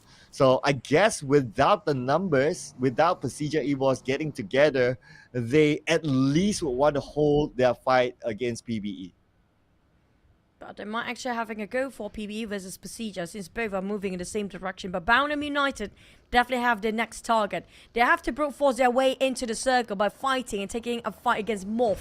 But these Xaviers might benefit out of this as well. Attempt to go in for the push. QEON spotted out Max a bit later than the rest, but they got in. The moment they got in, they're being knocked down entirely by Rockies. Nate greeting them warmly. Here comes another by Yoru. Can they finish off Belgium United, or will Belgium United fight back? Okay, if they want to fight back, they gotta do it right now because MORPH GPX is coming in. Max, big shot at, but none of the bullets actually landed onto him. But there is Yoru from the top, taking out members of BN United. MORPH GPX won the fight, won the compound, and next they need to reset in preparation for D-Xavier. Solid defense coming from MORPH. They do have another contender, which is going to be D-Xavier. PERSIJA already make his way in, but where are the rest of D-Xavier? A bit too isolated from the rest. PERSIJA couldn't hold this fight by himself. He has no clue. The entire team of MORPH is actually standing up on their feet. They thought they might actually have a couple of knockdowns. PERSIJA just gonna live this. He didn't know this one that actually have a full squad still standing. And there was a well done defense by the side of MORPH. Failed attempt by the side of Belgium United, but PERSIJA, the moment he got himself the haystack shack, it's not gonna be enough. MORPH chased the heck out of him. Oh, it is still MORPH that got it. He gambled to go in, and unfortunately MORPH was prepared for it. And now it's really down to Chua. Okay, look at his buggy. His buggy is punctured. So it's either Chua on foot or the zone is just going to gobble him up. Chua barely hanging on here. I don't think the healing game works in Miramar. Down to only last first aid on the side of Chua. Spot out the entire crew of MORPH, but he couldn't get out from the shack. The moment he gets out, the Blizzard will eat him out alive.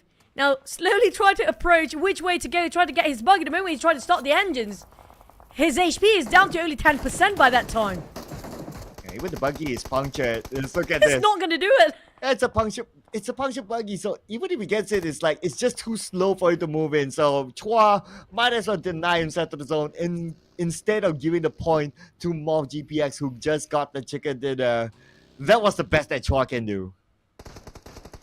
Oh, valiant attempt coming from Chua. At least he denied himself, not giving away and donating more points towards all the teams down there. But look at FaZe Clan. They're sitting this quietly, split himself into 2-2 formation. For Moment and Venturis, they are just gathering intel about the position of all the other teams, so they can know where to go next and what to do if they happen to be in the top 5. Vampire start to approach FaZe Clan on that side, but Infinity, how to get through ROQ? They're definitely not inside of circle, a bit too far, around 100 meters apart, but they need to squeeze in. From which entry? There's not many space for them. Well, looks like you just got your answer. They're rotating down south instead.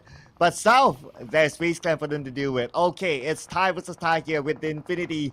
High ground, but no circle. FaZe Clan, circle advantage on the lower ground, retreating back onto the compound inside the circle. Gonna make that as their fortress. But Vampire Esports, speaking about fortress, this will be theirs against Yoodo Alliance. Yeah, back here in Miran. Finally, we get to see Vampires lasted long enough. Another team bite the dust. That's going to be Yoodo Alliance. Gatekeep by Vampires for now. Nobody coming up from the southeast anymore. But another team's going down. It's going to be MORPH after such a long run for them, hunting people down. Finally, they're being stopped at a hold for their points. QEON, they're then having a free entry in, but they might spot out the irritation of Infinity, who charged straight into FaZe Clan's lair. Well, here we go. They know they must take this fight. Okay, without a clear advantage, they will take this risk right now. Shirley has an aid by Shirley. They know exactly where he is. Lobby will be the one to knock down Shirley. FaZe Clan, Mela burning down. No! Mela on fire as Lobby will knock him down. Logan ready to come in to give Lobby the support that he needs. Shirley still on his knees. FaZe Clan, 3 players against the 2 from the Infinity. And then Nate will knock down Moment. On's down as well. Victorious, the only man standing with the M249. But somehow, the Infinity won the fight from the outside in. Infinity has been running and gunning all this time, with Vampires doing the same as well. Scored 7 for now. Same goes for the side of Infinity. They are ranking up their scores up there. But when it comes to the FaZe Clan and the top 4, definitely nobody is moving when it comes to the overall rankings later on. But RQ, they're having some problems to cut across PERSIJA EVOS. Oh yes, it's gonna be a big problem because Misery just nailed them down. But No Mercy counters it by knocking down Luxy instead. Ooh, this is gonna be huge. Okay, PERSIJA was Red Face on his knees now. We only have Luxy left. No Mercy speaking of Hexas. That nade connected, but not enough to knock down Hexas. Now they have 2 against Luxy. They can open up the fly. But at the same time, 2 members of PERSIJA was behind. They are up and running again. No Mercy. Now Misery tried to toss a nade right on top of No Mercy. It seems like a perfect angle. Maybe even Hexas got chipped down by it. No Mercy bleeding out. Hexas down to 1 HP. Can he make it through? Well, Zuxi going cut across the smoke. Morph's back up. And Misery just wiped them down one by one, costing them a limb for RQ for this round. Still got himself in the top 4. Misery sprays on the smoke. Connect. And RQ is down. Deleted possibly. And down to 3. Wow, PERSIJA was 15 eliminations now. Okay, and they have the space up north. The other 2 teams, okay, they're south, left, and south right. So they have the clear now to reset and take their time to reposition, replan themselves. Vampire Esports, maybe the next challenger. Let's see here. Vampire Esports on the outside. Okay, so Vampire Esports likely to take the fight against PERSIJA EVOS. So the Infinity can have the opportunity to come in later, but we still have the next stage circle to consider. Lobby. Oh, spotted out by Luxy. That mini 14. Couldn't even pick out. Trying to far flank from the rest of the teams there. But Vampires, they split it into 2 formation. 2-2, they go in. 2 different angles entirely to covers PERSIJA EVOS and Infinity at the same time. But now they reunite once more to gather themselves on top of the compound. The warehouse will give them a solid defense, but barely getting to the circle. That's a trade-off for the side of Vampires. But can they finally come back into the grand finals here? Ravenclaw open up the entry points, being the front line for Vampires for now. But PERSIJA EVOS slowly crouching in. Oh, look at this. Vampire Esports, they shifted their focus onto the Infinity instead. So now the Infinity, 1 of them down. Make that 2 with Lobby eliminated. The Infinity only has 2 players left. Okay, we still got the next stage circle. PERSIJA was they're monitoring the situation. They don't really need to force the fight right now. And since all the teams in the circle having their own space, I guess it's whole game until next stage. It's all down to the circle. The moment it shifts and less than 25 seconds away, then we get to know who will be favored and who might actually score those chicken. Logan keeping the pressure on Zuxi.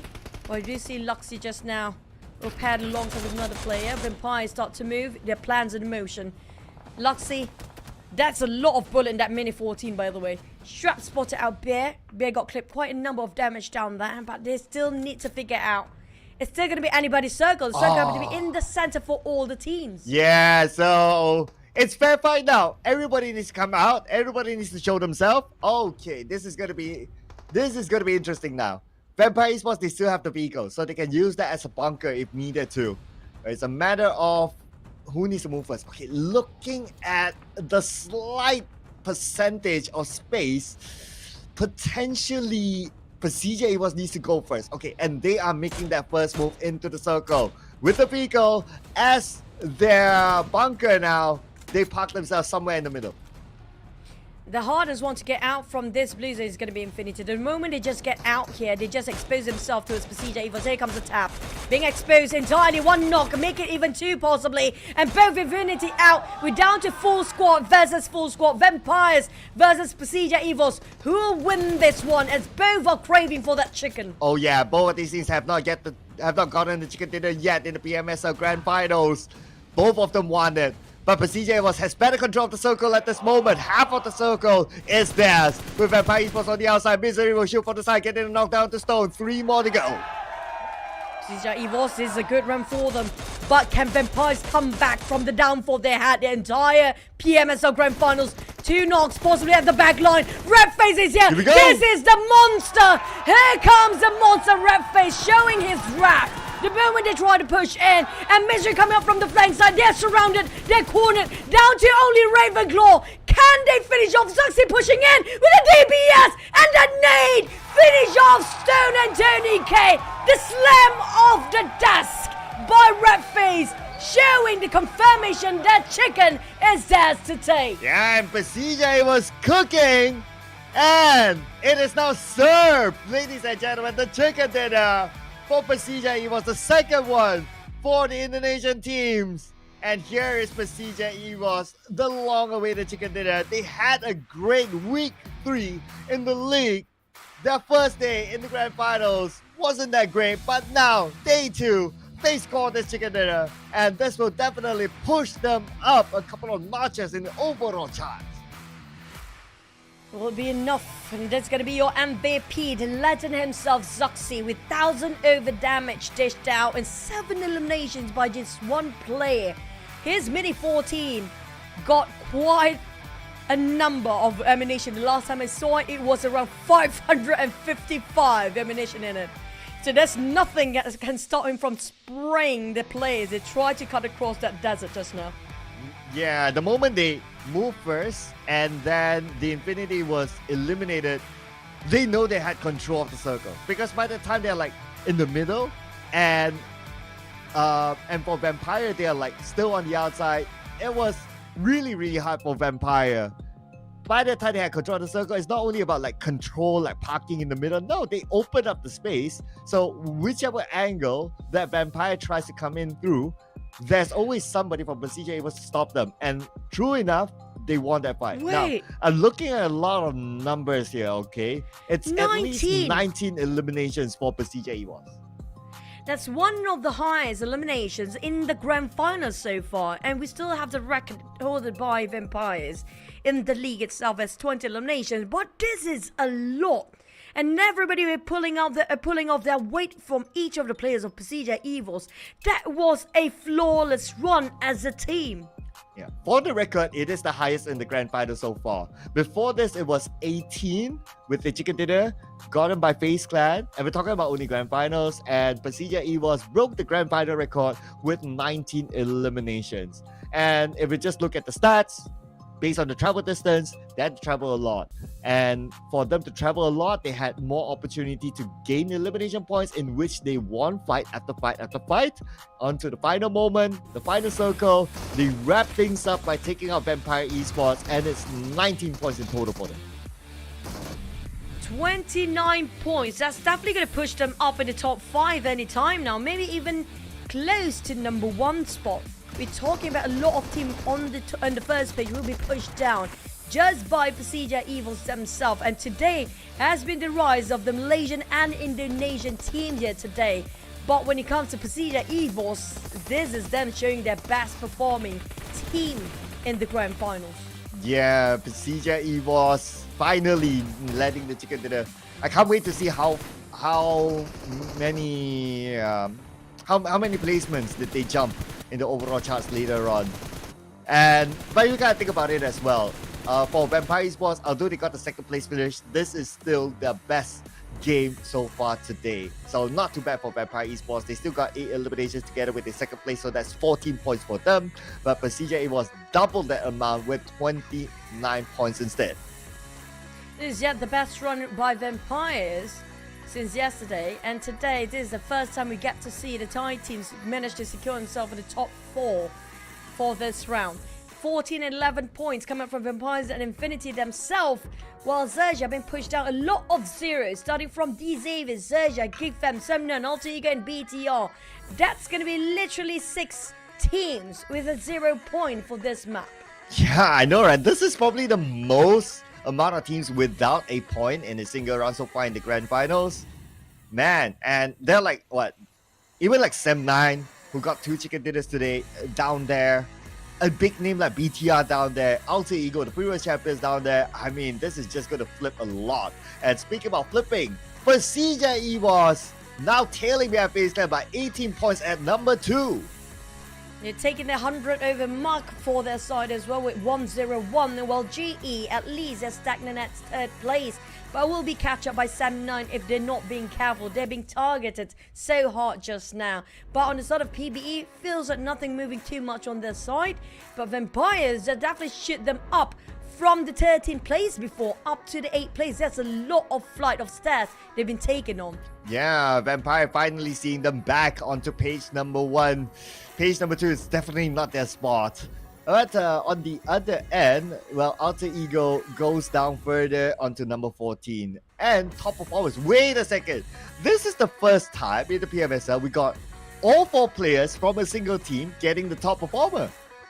And that's what happened when you eliminate and taking out 1/3 of the population in the map just now. Everybody deserved the spot. It's going to be Misery, Luxy, Redface, and Zuxi with the most damage out there, but the support coming out from Luxy, Redface. Redface has been tanking all the way out there by himself, while the other 2 twins are separating themselves in 2 different angles entirely. That was a flawless run and such organized a chicken dinner by PERSIJA EVOS. Oh yeah, very well done indeed by PERSIJA EVOS. The fans went wild with the 19 elimination haul from PERSIJA EVOS, and that also means it's a 2 back-to-back for Indonesia. We are going to have this one final game after this inside of Miramar. Now I'm starting to wonder, are the Indonesians starting to rise, and could it be another chicken dinner for Indonesia in the last game?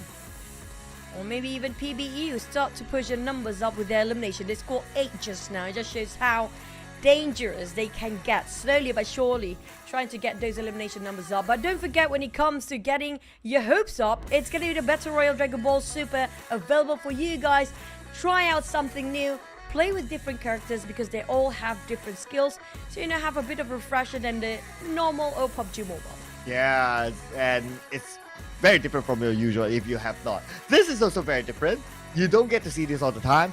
Daily first draw, only 1 UC. And today is day number 2 of this promotion. Tomorrow will be the last day for you to make this daily first draw, only 1 UC for the PMSL Dream Chasers set. So make sure you do it today, you do it tomorrow as well. If you didn't do it yesterday, well, too bad.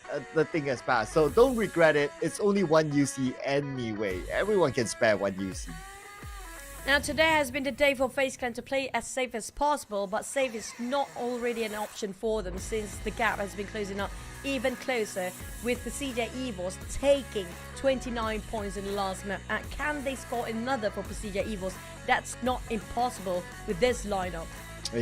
Yeah, I mean, PERSIJA EVOS, oh yeah, and because of that, I scored as well. Yay, so we're even. Yay. It's just now only FaZe Clan left. If FaZe Clan scores, then, well, we will get everything correct for today. And it's very rare for us, just say it, just put it in there.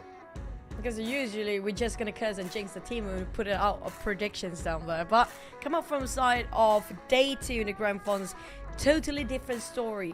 We saw big names out there being crushed by the underdogs. Like example, GE, a lot of them been taking GE seriously after we saw that Miramar map just now. 3 teams in a row try to wipe them out simultaneously. And not just that, Vampires, they have to play a bit safer, a bit slower than usually they play. And they try to play in the center of a circle, but not try to attract too much attention by not opening fires as much as possible. Yeah. I guess a change of play style as well. And because like that team and like a few other teams as well, they kind of change like the ways they play, so it's like become a domino effect. Because PUBG Mobile is a 16-team game. It's not only like a 1v1 team sort of game. And that affected some of the teams. I can see it's starting to also affect like teams like RRQ, who seems to be uncomfortable right now with how the teams are playing, with the rise of even like the so-called underdog teams like what you mentioned. I don't know what are their chances right now. We need to tabulate the scores by the end of the day just to be sure.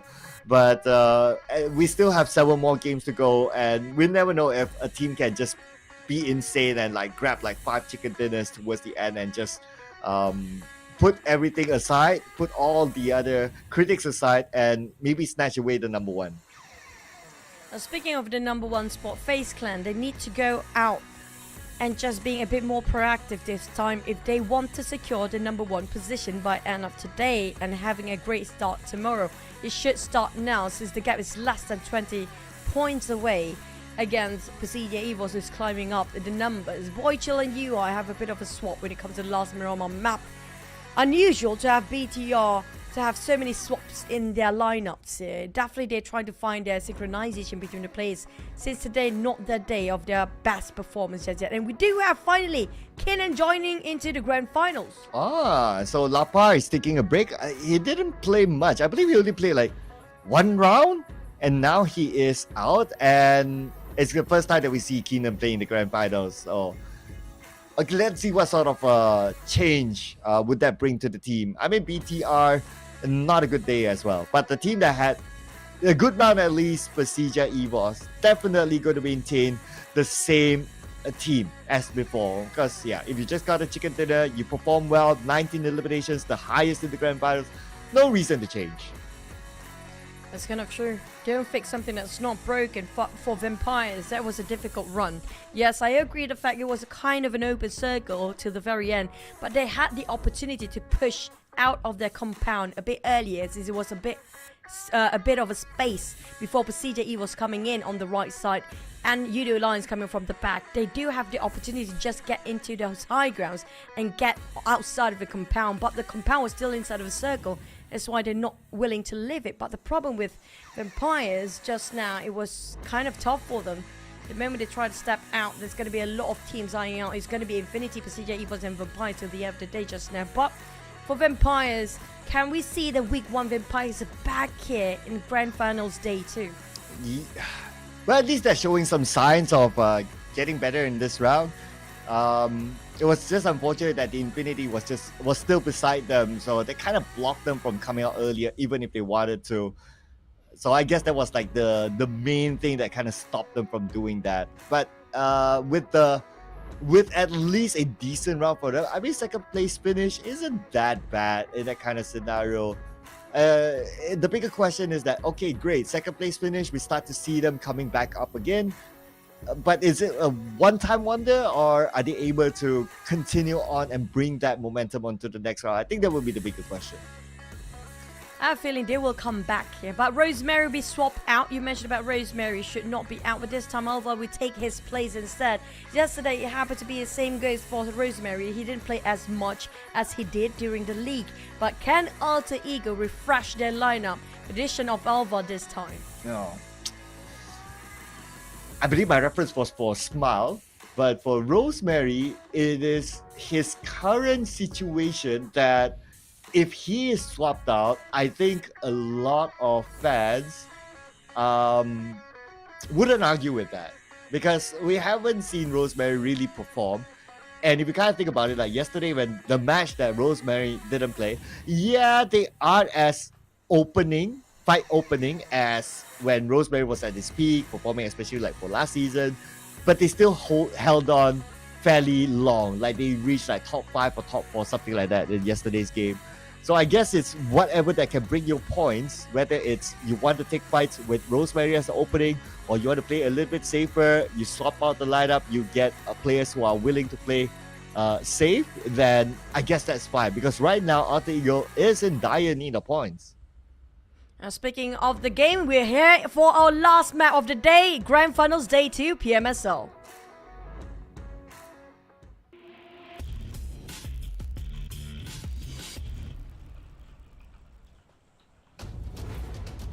Whew! Final game of day number 2.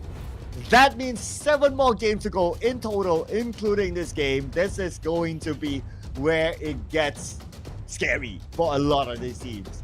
Flight path-wise, south side. So if it's down south, we will expect that GEEK Fam will not go back to El Pozo since it's far. They might drop back to Puerto Paraiso, which was okay for them because PBE isn't the type of team, even though they drop Impala, to try to gatekeep or stop a GEEK Fam from coming to the circle. So they can repeat the process again this time. Now, I worry this sort of circle is a bit skewed towards one side, and that might be the circle up north again. We had a lot of northern circle in the grand finals the past 2 days, but MORPH and Baonam United happen to be sharing farther miles. Not going to be enough. They don't like to share as well. Now, speaking of the circle, we have to wait. If we happen to be on top of water treatment and has to do the Patron again, my god, this is going to be a hectic round and the last map of the day. We'll keep an eye on that, because if it does go up there, of course, it's going to be quite a travel for teams, especially the ones that drop on the south side. So GEEK Fam, as expected, they're there, but it's not going to be that far. So Picardo is going to be the center point of the circle. And that's what you said. MORPH GPX, PN United don't like sharing. Now, they also don't have the circle. So it's either they bail this or they just show that they really don't like to share. I heard there's some news that players are not really that well today, especially Rosemary, I think. Hopefully he can actually get well soon. Thank you for the info, guys. But back to it between MORPH. I don't think pistol works. But we've seen that before with a pistol. I think it was during a leak, if I'm not mistaken. Alright, QEON Alter Ego. Oh boy, a pistol works this time when you don't have anything on Alter Ego Potato. That's going to be the first one out, first contact. Make first blood happen. It's going to be Nepeko in the back. Okay, Nepeko. But they left. So, okay. Fine, but Alter Ego. Ouch. Man, another rough start for them. But I wonder who will get the roughest start here to be totally eliminated. Either MORPH GPX or BN United. Now, looking at the number, it's 900 meters away. And it's not only about the 900 meters, it's also about potentially traveling through the rough terrain unless they use the road, which may be a little bit far. But the main objective right now is, looks like these two teams, they want to settle the score. They're not going to let each other go. And MORPH GPX will be the one to come closer to BN United, and they're pretty confident since, well, they seem to have the weapon, but with this knock, now they're going to push in even further. Boo Boo Hoo with a pistol, but he's going to get alongside with his teams here, moving as a unit to just obliterate Baonam United, taken by surprise with that hand grenade just now. And now the rest of MORPH trying to hunt down Baonam United, 2 other players. So was in the corner, found it out, and it's going to be the spray finish him off. Max just going to run straight to the bridge. No time to waste, buddy. He's just going to build here. QEON just going to dance it out. They got first blood. They got almost the entire crew of Baonam United in their hands. Max, nope. I'm leaving. Yeah, he's definitely going to bail this. Now, this will be the question, right? If MORPH GPX gets a vehicle, well, they can somewhat go for the hunt. So Max is kind of buying time, hoping for them not to do that. Oh, MORPH GPX, they're just going to do it. Okay, no vehicle, not an excuse. The manhunt is happening now. Max jumps in the water. Oh no, this is from bad to worse for him. Max, my god. This is just very comical to watch. Will Karma gets his back from Max here, since he bailed the ship when the entire crew went down early on. And MORPH will see the end of it, of Baonam United being eliminated. But for Max, he still survived. He's diving, definitely. He's way deep in the sea right now. He don't want to face death yet. Well, lucky for him, he's gonna stay for a bit longer for now. Yeah, I guess his best hope is just to go down south, hope for a vehicle, and also hope for MORPH GPX to let him go. If you ask me, well, MORPH GPX should let him go. I don't think it's really worth it to pursue because they don't have the circle. although MORPH GPX is a team that doesn't mind coming in a little bit later, but yeah, I think MORPH GPX should focus on the loot and get into circle instead of trying to get that 1 point that I'm not sure if it's worth it. Yeah, I agree. Just let Max run for his life for now. His life is so valuable for Belgium United. They barely got any points here. And they're definitely at the very bottom as well. So that's a good sign that Belgium United is still in the game for now. And Max definitely tried to survive as long as he can. Even though he got himself some weapon. It was very comical that Boo just now with a pistol. You know what? I'm going to go in with my team. I believe that's trust on another level for his teammate to cover himself with a pistol for Boo. That's something else entirely. That's teamwork at its best. And also using the psychological advantage, right? Like if you have like a lot of people there and your enemy probably don't know what sort of weapons you have, they'll be like, oh, that's like 4 people. And they're not thinking of like, okay, what sort of weapons they have. That's just too much, right? So just playing the psychological advantage, well, that gave them the edge. The moment they got that 1 nade, that's good enough. And we all know it was hard for BN United to recover. So a great move there, great teamwork, a lot of trust for MORPH GPX, and gotta give it to them. Trust your teammates is one of the key things to get success in PUBG Mobile. Call it a bit of a bluff coming up from MORPH just now. Despite Max do have better weaponries than the rest of the team. But hey, he survived. He did what he needs to do. That's compulsory and that's necessary for him. But back on the side of FaZe Clan, this time they're being a bit more aggressive compared to the last one. Just now we saw the entire day FaZe Clan has been trying to get themselves in a safe spot just to survive to the top 5. This time they know the gap is a bit too close now for PERSIJA EVOS to chase that #1 spot. So FaZe start hunting people down. Spotted out XERXIA before this, but PERSIJA is also on the motion for their plans. They start to move and try to hunt people down as well, and nothing's stopping them after they got themselves that adrenaline rush with high kill volume so far, the highest in the grand finals. Yeah, it's 19. Now the grand finals record for the most eliminations with the chicken dinner, held by PERSIJA EVOS. And with that, they are 18 points behind FaZe Clan. 18 points, probably worth like 1 round? Yeah, thereabouts.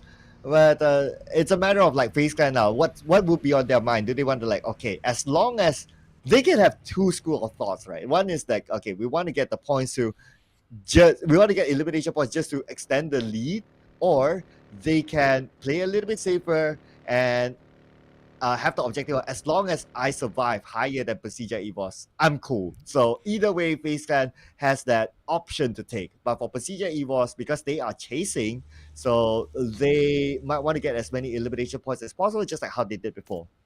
And legend has it, Max of Belgium United still running until today. We haven't spotted him at all. It means that he's running. Definitely running. We can't see him across the map here right now. I don't see Belgium United's any of the tag down there. I don't know where Max is right now. He's definitely out in the blue zone. Obviously, I think that's going to be the case here. But speaking of FaZe Clan, like you mentioned before, they want to play it safe. But I don't think that's going to be enough, since PERSIJA EVOS just showed what they're made of. If they want to play safe, the most they can get around 15 to 17 of total points, with addition of eliminations to the very last minute. That's not going to be enough for the side of FaZe Clan. Well, that's where they also hope that, okay, PERSIJA EVOS goes out before them.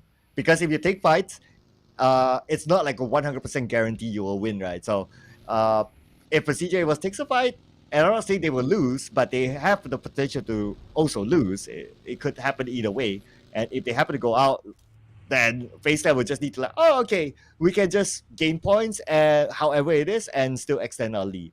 And as we speak about PERSIJA EVOS, one of the players knocked down by Yoodo Alliance. And this is the thing that FaZe Clan is also hoping for. That's kind of true. But hope can just be dreams and hope if you don't take actions against it. But this is where the hope matters for FaZe Clan, since PERSIJA EVOS been spotted out by PBE and Yoodo Alliance at the same time. Mix stolen away those eliminations from afar, I think. And Yoodo Alliance, Repo Boy didn't see this one coming. Yeah, there goes Range, tapping it out for Luxy. got himself a monster truck, but PBE not being spotted out due to the terrain surrounding them right now. BTR taking on 7-9. Vampire scattered out by PBE is picking all the fight they can around the corner. BTR and 7 sharing the same compound even. Same building. Satar shot him with a DBS. And 7-9 dropped like flies in an instant. Whole team is deleted for the last map. And the first one out, despite they got themselves chickens today. Ooh, okay. Double chicken dinner in the first half. Looks like the break did not do 7-9 a favor. And the second half, yes, they got a decent Irango, but the Miramas, not that great. And with them being eliminated, the Infinity, who is just 5 points behind 7-9, can push them down. MORPH GPX also 5 points behind them at this point. So we got a good amount of teams that can push 7-9 down. Peisu, I don't know, but it's definitely out of the top 5.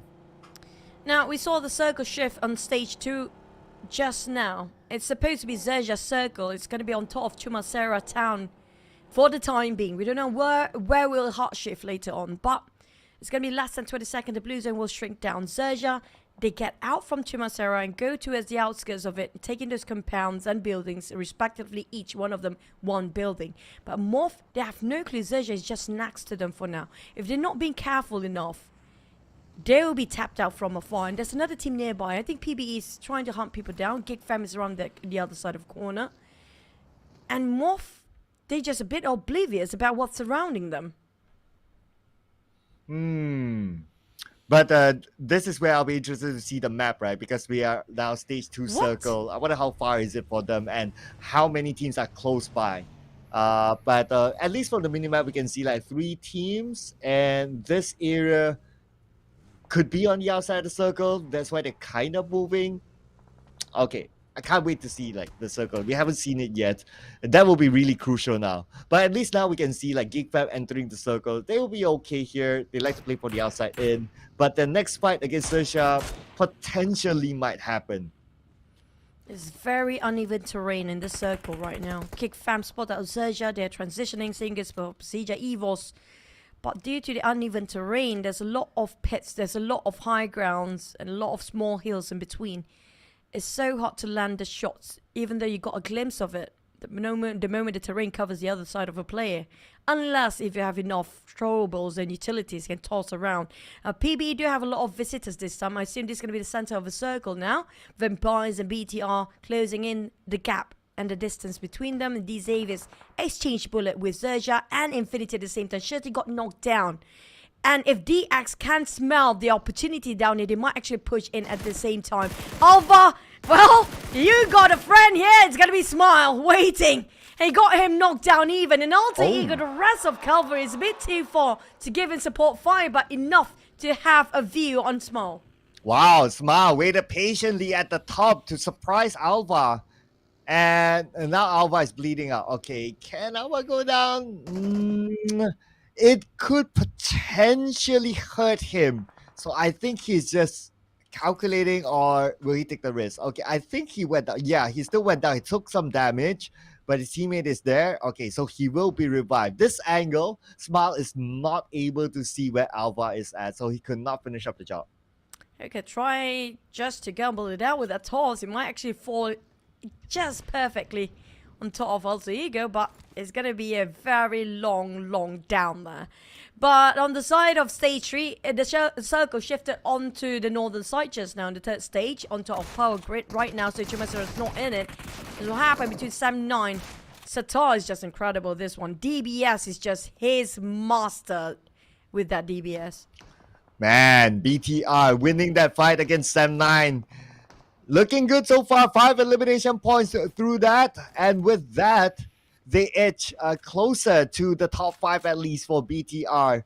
And they still maintain all 4 of their members. So that's pretty nice there. Okay, circle time. We can finally get to see it. GE in the middle of the circle. So it should still favor them. Yes, it will. Vampire Esports playing inside of Picado. So not playing from the circle outside. This time they're playing closer to it. And they have Picado as their defense area. It's a town with a lot of buildings in it still. PBE, BTR, Vampires both take their own respective buildings for themselves. So it's going to be a long time before they start firing each other out, because there's going to be a lot of visitors from the sidelines to GE start to crouch and start to actually coming into that circle. But they're quite segregated for GE players. Some of them on the northern side, some on the western side. A bit too far apart. A bit of a dangerous game they're playing, but it will be well worth it if we can take advantage. But all meant for themselves for the side of GE right now. Baunam United happen to be parking themselves very close to MORPH. This is a very risky move on the side of Baunam United. This Max, we saw him running away early on and running for his life, and still running at this point to avoid conflict against all the other team. There was a random shots coming out from the side of Max.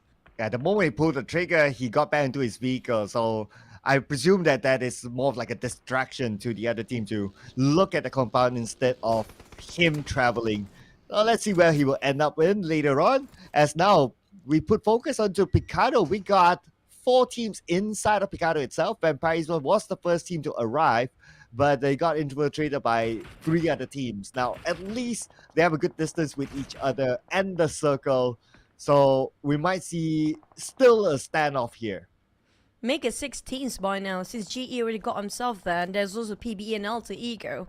And also Vampires and D-Zavers. And not forgetting BTR down there. So that's definitely 6 teams on top of Picado. Vampires spotted out BTR. Now, we did mention about 6 teams down there, but RK and MORPH, they're still fighting at the edge of the blue zone. Now, they don't have time too much to waste. If they want to push, this is the right time, but they got less than 2 minutes to close things up. Okay, here we go. MORPH GBX rushing on top to the high ground. No Mercy on his knees. And I guess the other members of RQ, okay, they left. Okay, that is going to be a good move there for RQ because they don't have time to pick up No Mercy. As they move forward to FaZe Clan now, it's going to be Thailand versus Thailand. SERXIA against FaZe Clan. Ventorez hanging on to his dear life with about 10% of health left. And MC knocked down. RJ knocked down by GEEK fam. FaZe Clan got some help from GEEK. And also the help from PERSIJA EVOS from the back line as well. XERXIA surrounded left, right and center. The receiving end is just tormenting at this point. Eliminated with 0 points for now. By Infinity, the moment they're done, it's going to be PERSIJA EVOS and GEEK fam getting those elevations, shooting from afar. Around 200 meters apart, but Infinity have to move. They tried to push to a side of FaZe Clan, got himself around the ditch area and trying to fight back. Mormon down, really, extremely low right now. Ventorez trying to give a support fire. One moment, he got himself a bit of a reset at the very last minute. Ventorez fighting back. They won that fight. Wow! The Infinity went for the wraparound. They probably thought they got it, but FaZe Clan, that last minute heal up helped them to win the fight against the Infinity, defending their ground. That was beautifully done by FaZe Clan, and now with that win, well, I want to see they're in the clear, but not really because PERSIJA EVOS from afar takes out Mela. Now that smells trouble for the side of FaZe Clan. A bit shaky for the #1 spot right now since PERSIJA was just next to them and finish off Mela in an instant. MORPH spotted out by Alter Ego. They got himself quite comfortably in this building, and MORPH down to only 2 players left. Yuri going straight in the line of sight of Chua.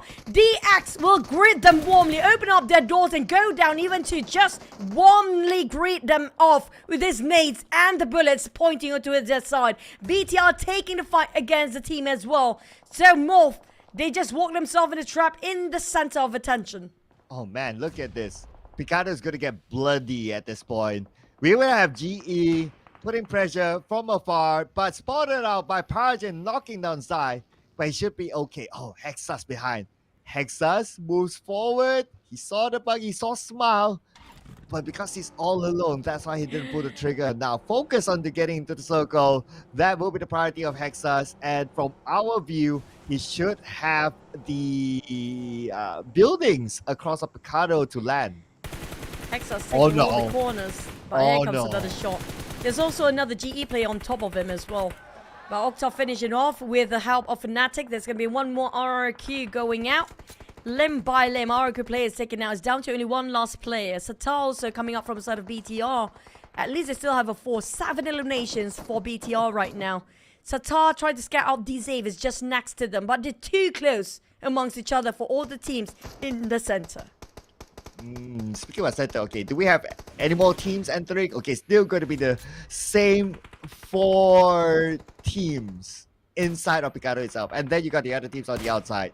What are the other teams? GE across. Somewhat having the circle, but look at GE. No real space to park themselves. Okay, they can probably play by the edge with that hill to play with. And they have to hope that the circle isn't too far, because look at the amount of space between them and potentially if the circle is around Picado. Now, GE, they gathered quite abundance of information due to how they're spreading out way wide amongst themselves early on. But the problem is, to get into the circle, they barely have enough gears. Zai already, his helmet is no more. He needs to replenish the resources for GE, for the gears as well, to well equipped to get into the war zone between all these teams, with FaZe Clan watching and gatekeeping them on the side. BTR found out where Boo Boo Hoo is. I'm not sure that's going to be the last play even for MORPH. And that's going to be unfortunate with 3 points. At least it's got something out of it. But Alter Ego not willing to give this area away yet. Spotted out these Avis for the longest time. Persian a bit isolated from the rest. But FaZe taking a bit of a fight. Wherever they can see that it's moving, they start to shoot. FaZe Clan from afar, but only 2 players left. Ooh, okay. Next circle is going to be crucial. If it goes into Picado, then like GE, FaZe Clan is going to have a hard time. But if it goes out in the open, well, that's going to be a different story. But looks like it's kind of 50-50, but still, it is hard for GE. Lots of open space. FaZe Clan, only 2 players. They need to win the fight against PERSIJA, assuming PERSIJA holds their ground. And PERSIJA knows that FaZe Clan is there, so potentially PERSIJA might do so. But Max, buddy, he's still got himself that circle, regardless of how he's been soloing himself all day long. GE, on the other hand, have to start to leave. They have to get themselves in motion. If not, they trap themselves in the blue zone. But where to park themselves, like you mentioned before, there's no space for GE to get into this area anymore. Everywhere else is occupied. Every building is taken by other teams. They barely get through the smokes. It will be temporary for them, but they need to cross the street now. Zybe spotted out. Here comes Lamborghini, but at least he got himself some time, got himself that minivan. GEEK fam shoot one of the players on FaZe Clan. They're down to only 1 player left for FaZe Clan. And GX taking on GE 1 by 1. Same goes for BTR. GE under the radar of all the teams that's watching out on the outskirts. Yeah, it looks like GE is going to YOLO it. Not like they have much option. So they're just going to go for it. Okay, I noticed that. Okay, Smiling is on his knees. Ichi out. Man, I'm losing count on GE. Are they still in this or not? Potentially, maybe not, because Murdat is out as well. I think GE has been eliminated. Many teams going down like flies here due to how concentrated the center of the circle on top of Picado. Here comes Zocta rushing in with the rest of the Alter Ego going in as a unit. But Vampires are barely hanging on. And it's going to be Ravenclaw holding on to just help his mate. Stone is on the outside. Tony K is too low to give support fires, but at least he got himself some reset. Alter Ego is slowly pushing up to his stories. He's going to be the top floor right now, but Alva just going to jump down from the windows, hoping he can flush them out from the higher story there is for Vampires, the 4th story. But Vampire still not willing to give it away. Yeah, Vampire still holding on to the top floor. Fnatic's actually on the other building. He sees Stone. Okay, so he knows exactly where Stone is at. Gen Force on the other side. Taking out Ravenclaw. Doing Alter Ego a favor. But no one's able to secure the elimination point out of Vampire just yet. So Vampire now knows that there's at least 2 teams shooting onto them. But Gen Force switch his attention onto GEEK fam instead. Not a very friendly neighborhood on top of Picado right now. GEEK fam have to scout out for the side of PERSIJA, EVOS, Yoodo Alliance, playing around the smoke, spot out PBE and Bounham United now. Yeah, don't pick Max. Of all the people out there, Yoodo Alliance, I did look, don't do that to Max. He suffered enough. Let the guy just survive a bit longer. But UI spotted out GEEK fam. There's going to be a bit of explosion from those vehicles. DX spotted Alter Ego. While Kenan kept the pressure on GEEK fam. Max, leave Max alone, guys. Oh man, Max. At least he's still okay there. You can see like even Remy, man, like all the crossfire is like just on top of Max. It's like, okay, I'm the innocent guy here, okay? I'm not shooting anyone back, so hopefully Max still gets the circle. He's somewhat in the middle, so there's a high chance that he would. as we'll see the circle now. Yes, Max still has it. Okay, this is where it's going to be interesting for Max. Will GEEK or PERSIJA go to Max's compound? If they do, then, well, Max, it's going to be hard. Hopefully they're going to cancel each other out first. Max been praying and fingers crossed in that shackle as well. But GEEK fam, they're off angle. They're blinded right now. They don't see where the shot's coming out from. It's Gen Force tapping out. GEEK fam, limb by limb, is still a clear shot for him. They have no clue where the bullet's flying from for GEEK fam. They got themselves squared down. But for Yoodo Alliance, they tried to charge into PBE. Since they popped the smoke, they know there's going to be an entire crew of PBE in there with Nepeko on the other side. Now this is going to be interesting if Nepeko want to go in and take the opportunity to have the numbers up for REGUM. Okay, PERSIJA was wanting to clear their flank, and there's going to be GEEK fam. Audrey with the nade, but Audrey knocked down. One more to go, and this is Yoodo Alliance against PBE. Now Yoodo Alliance PBE, cool, there's a nade down. Are they? Look, Ripple Boy is in critical situation as well. Oh, Leo knocked down by Rage. PBE defending the ground. Ripple Boy gets H2R. H2R loses the fight, but Ripple Boy knocked down instead. No. But the Rage, wait, not by his own teammate, but it's okay. PBE, wait a second. I thought they defended the ground, but they had a blunder. What a big blunder at that as well. Cool and Rage needed each other out. They cancelled themselves for PBE despite their winning that fight just now. Here comes Nepeko, finish off Yoodo Alliance. Wait, that one person just knocked down on one of the members of Yoodo Alliance who happened to be still having a full squad on that side, making it free right now. Here comes the rush from these Zavers, taking the challenge against BTR. Satar with the DBS, the windows greeted by the side of DX, and Yuhai burning off himself. He still needs to reload. Chua holding on his ground while the rest of the teammates try to revive each other up. Yuhai going up to the stairs, but going back to the corner. I didn't see this one coming. Gen Force is crying for help, but DX still Chua finish off UI before he reached out to Gen Force. Well, it's going to be Gen Force now against the Xavier with Lamborghini on his knees. They're in the circle by Chua. Ooh, that burn, but he should be able to reset. Target on the other hand, nails down Keenan on the other floor. Now the Xavier, they are winning this compound for themselves. Oh, it's going to be only one team survive out of this if the circle happen to be in the middle of the road. Chua spotted out Vampires running around across that window, but there's nobody there anymore. Levi spotted out and heard the audio cue of the steps coming up from the side of Vampires. Levi already prepared himself with the DBS in case the door starts to open, while DX tried to revive PERSIJA. Nobody is actually reaching out to PERSIJA. He's crouching himself to the side of Chua. But BTR Satar is there. Vampires start to close in the gap. Shrap spotted out some players on top of him. He tried to get out of there. The indoors is not the best place right now since the circle shifted away, but Ravenclaw needed a big one to his DX. This is gonna be just making DX difficult to get out of the compound. And you know who will take the advantage? It's going to be Vampire. Nade from Satar, knocking down Levi's. Vampire getting closer and closer, but Max now in action, knocking down Gen Force instead. Doing Vampire Esports a favor. Vampire Esports now in the same compound as Satar. Will be the one to take down Levi's. Chua as well. Xavier out. Now it's only Vampire and BTR in this building.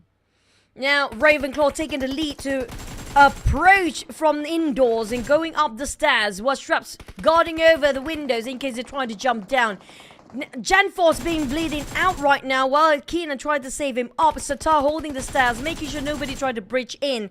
That's going to be the last line of defense. The top ground there is, but Nepeko spotted out by Fnatic. We're down to 5. And Alter Ego with 1 player remaining. And Max survived in the top 5. Max, you made it, buddy.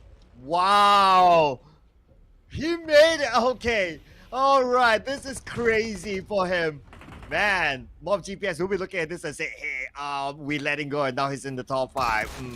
But now, circle will close entirely. Stage 9, we're talking about Vampire Esports who need to finish out the fight. Now we have Ravenclaw here with the DBS. Jump shot onto Ravenclaw. Ravenclaw is still alright. Satar has no space to play with. On the other side, that's Tony K. Satar, wherever he goes, there's Vampire waiting for him. Tony K, no, that was Satar. Satar, DBS gameplay secures the point. Oh, he's gonna go for another one. Shredded almost his vest and his helmet. Down to only 28 bullets in the reserve for his DBS. Will he got enough for those clips in his rifles? I don't think so, but he got shot from behind. It's going to be Vuki from Yoodo Alliance. Just crushed down BTR dreams to get the last chicken dinner of the day. But for Vampires, can they finally secure the chicken after the second, the last map just got himself in second place? Can they finally wrap things around? But Max! Max is here, guys! Max is here! Oh my goodness! Now Max against Stone, but the name for Red Bull will take it out. Now Max against Yoodo Alliance. If Max gets more discussion, will be insane. But it's Yoodo Alliance that we're talking about 3v1, and they're gonna pin down inside the blue. Max has nowhere to go. Max will give himself up, and Yoodo Alliance finally chicken dinner in the grand finals. Man, I have to give it to Max. He sold the entire ship from Yoodo Alliance's side. Even though Bowenham United being eliminated more than half of the team, down to Max, who bailed the ship, who just left the team to die. He redeemed himself by getting the number 2 spot, even got himself some elimination.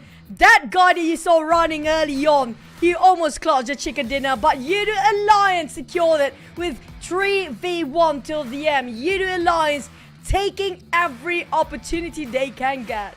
Yeah, totally agree. I mean, Max, he deserves the MVP. If the MVP is not awarded to the winning team, then it's definitely going to be Max. That was insane from him.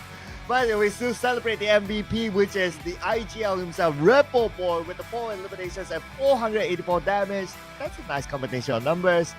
But Max, bruh, dude, how do you do it?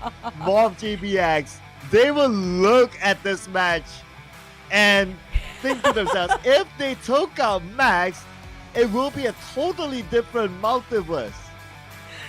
I agree. Max was running for his life, man. That was incredible. But at least the team will not be angry or have any sort of, revenge or that bad feeling they have against him. It's gone now since he secured himself in the top 5, even got himself in number 2 spot. But when it comes to teams to watch, I'm sorry, Max, you're not in this for Bowenham United, but BTR, Yoodo Alliance, Vampires, and Alter Ego. What a game here today.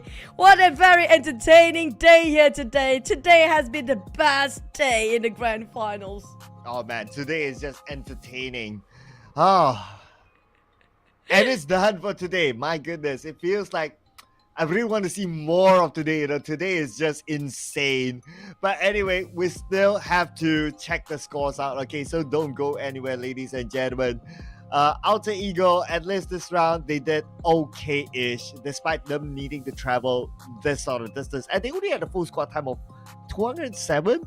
They gave away the first blood to RRQ, but still able to make the teams to watch in the final round. I agree. I mean, Alter Ego, full squad time, just 2 minutes. That's going to be one of the teams that have the least amount of players that survive long enough compared to BTR, Yoodo Alliance, and Vampires. But Vampires, they are coming back in the grand finals. And we best assume tomorrow they're going to go full throttle out. Since the last 2 maps of Miramar, they just showed that they're still here. That they will not be forgot by all the teams down there. Yeah, don't forget about us, ladies and gentlemen, because there's still 6 more games to go. Okay, this is where. Okay, so MORPH GPX won the first fight. We didn't get to see the Max run away, but we know that Max ran away and second place. MORPH GPX, they weren't even in the top 4, so they'll be looking back at this and say, man, we should have. Yep, but it was fated for Max to survive that long. On top of FaZe Clan, this definitely going to hurt them when it comes to overall. I'm not sure how much PERSIJA EVOS secured before they're being eliminated, because they're the closest one to catch up to FaZe Clan, and being eliminated one of the early ones for FaZe Clan. It's a bit shaky right now for the number 1 spot, but so far I have a feeling it's still going to stay at number 1 for now. But it's a lot of frustration for all the teams when it comes to the last few circles here. But in Yoodo Alliance, that was a sigh of relief. We can see Voki, he needed that kill still in the very last minute. It well worth it for the team. It gave them so much space. But despite Yoodo Alliance got himself that chicken dinner, BTR, 14 eliminations, still takes that number 1 spot. Wow, BN United. The 6th placement points is all because of Max. That is really something from Max. What a run that he has had in this round. Other than that, Vampire Esports, okay. Second place finish in the previous Miramar, and this time 10 points. Not too bad for Vampire Esports. At least they stay afloat here with the 10 points. Considering that FaZe Clan got 6 points, so yeah. But anyway, FaZe Clan, with the gap that they already have, they're surely still at number 1. On the other end, Sam9, great first half, but the second half, not so hot for them. Sam9 with 0 points this time. I'm not sure if they still be in the top 3 up there, because then Indonesian has to be rising up when it comes to Datum 2 in the grand finals, and we do know BTR is on top as well. So will they be pushed down? PBE barely got too much scores for today, but we saw them getting themselves one of the best round with 8 eliminations by far. But here comes the score. FaZe Clan still stand at number 1, but PERSIJA, EVOS and BTR following pursuit. That's going to be 3 teams cracking the triple digit, with GE being pushed down, finally moving away from the 3rd spot with only 1 point to go to 100 mark. Wow, if you kind of look at this, right? Like BTR, no chicken, no problem for them. They're still at the 100-point mark, and they're at number 3. So doing okay so far for BTR. Only 24 points behind FaZe Clan with 6 more games to go. Vampire Esports, despite the 10-point round, but unfortunately they dropped to the second page at this moment with 88 points. Other notable mentions, I must say, the Xavier, who was very good in the league. Now they are at number 15. Feels like they're hitting a wall there for the side of Xavier, trying to work things around, but still Tony K taking the lead of season MVP race this time at 140. But watch out for FaZe Clan. Onzons is chasing the numbers up. Same goes for Naperco. I think, look, it's a bit of a gap between them, but between these 3 players, Naperco, Onzons and Tony K, there's a close number. Yeah, all these big names up there from their own respective teams. So Tony K, 6 more games to go to hold on to the FMVP race. I mean, the damage gap is there, and also the elimination gap is there. But you know, 6 more games. Any of these players that we saw on screen early on, can overtake them. They're all amazing players anyway. Today has been the greatest day of the grand finals. We've seen the best of the best clutch entire history of PUBG Mobile by Master Smile. You cannot forget that for your whole life. We see the best entertaining of Max finally come back after that devastating loss by the entire crew goes down, and he redeemed himself at the very last minute. It's just amazing day, yeah. But we're going to toss it back to our host down there, where they might interview some teams. We don't know who, but let's check right into our host. Toss it back to Tash and Muaz.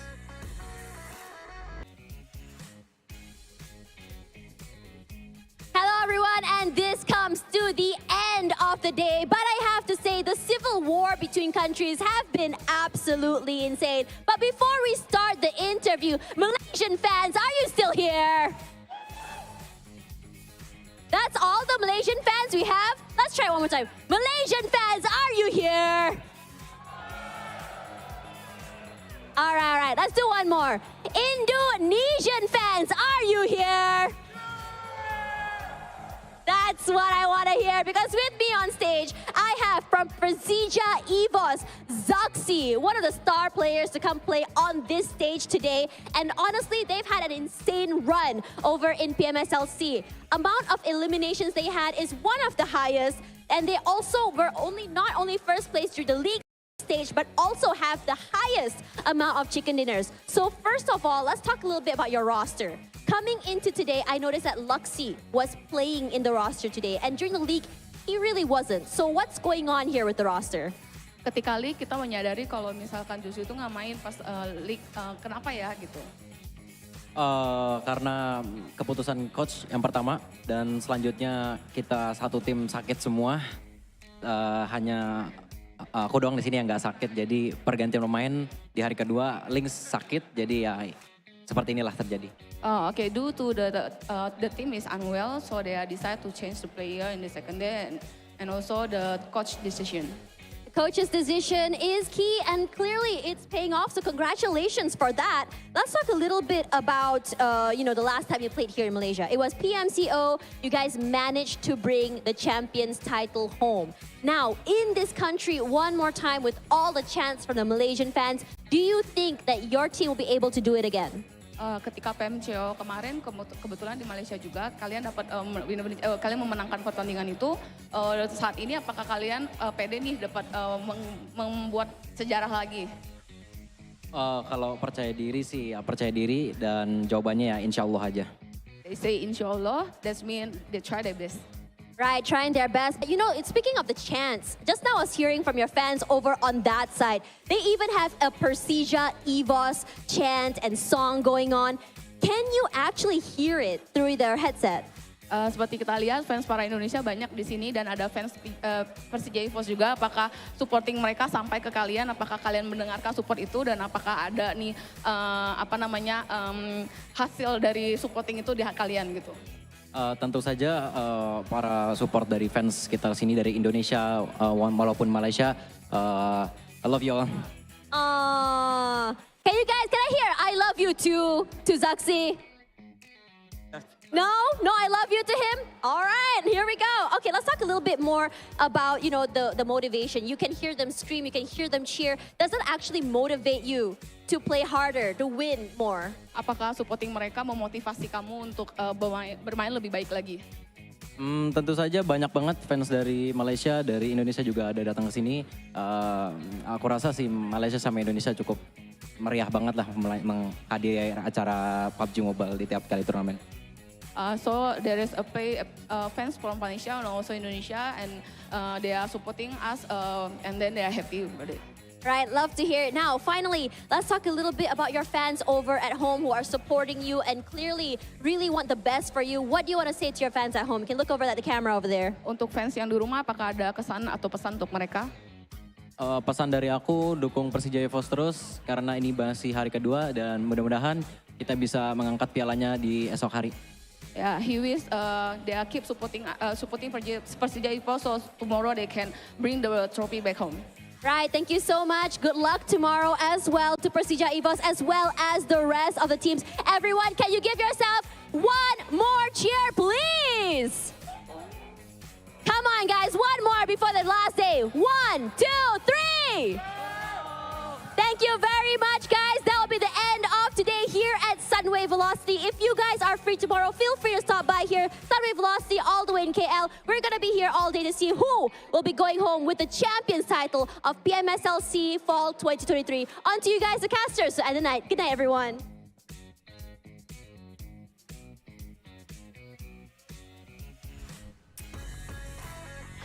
Man, time flies so fast. We're down to the final day here tomorrow, crowd.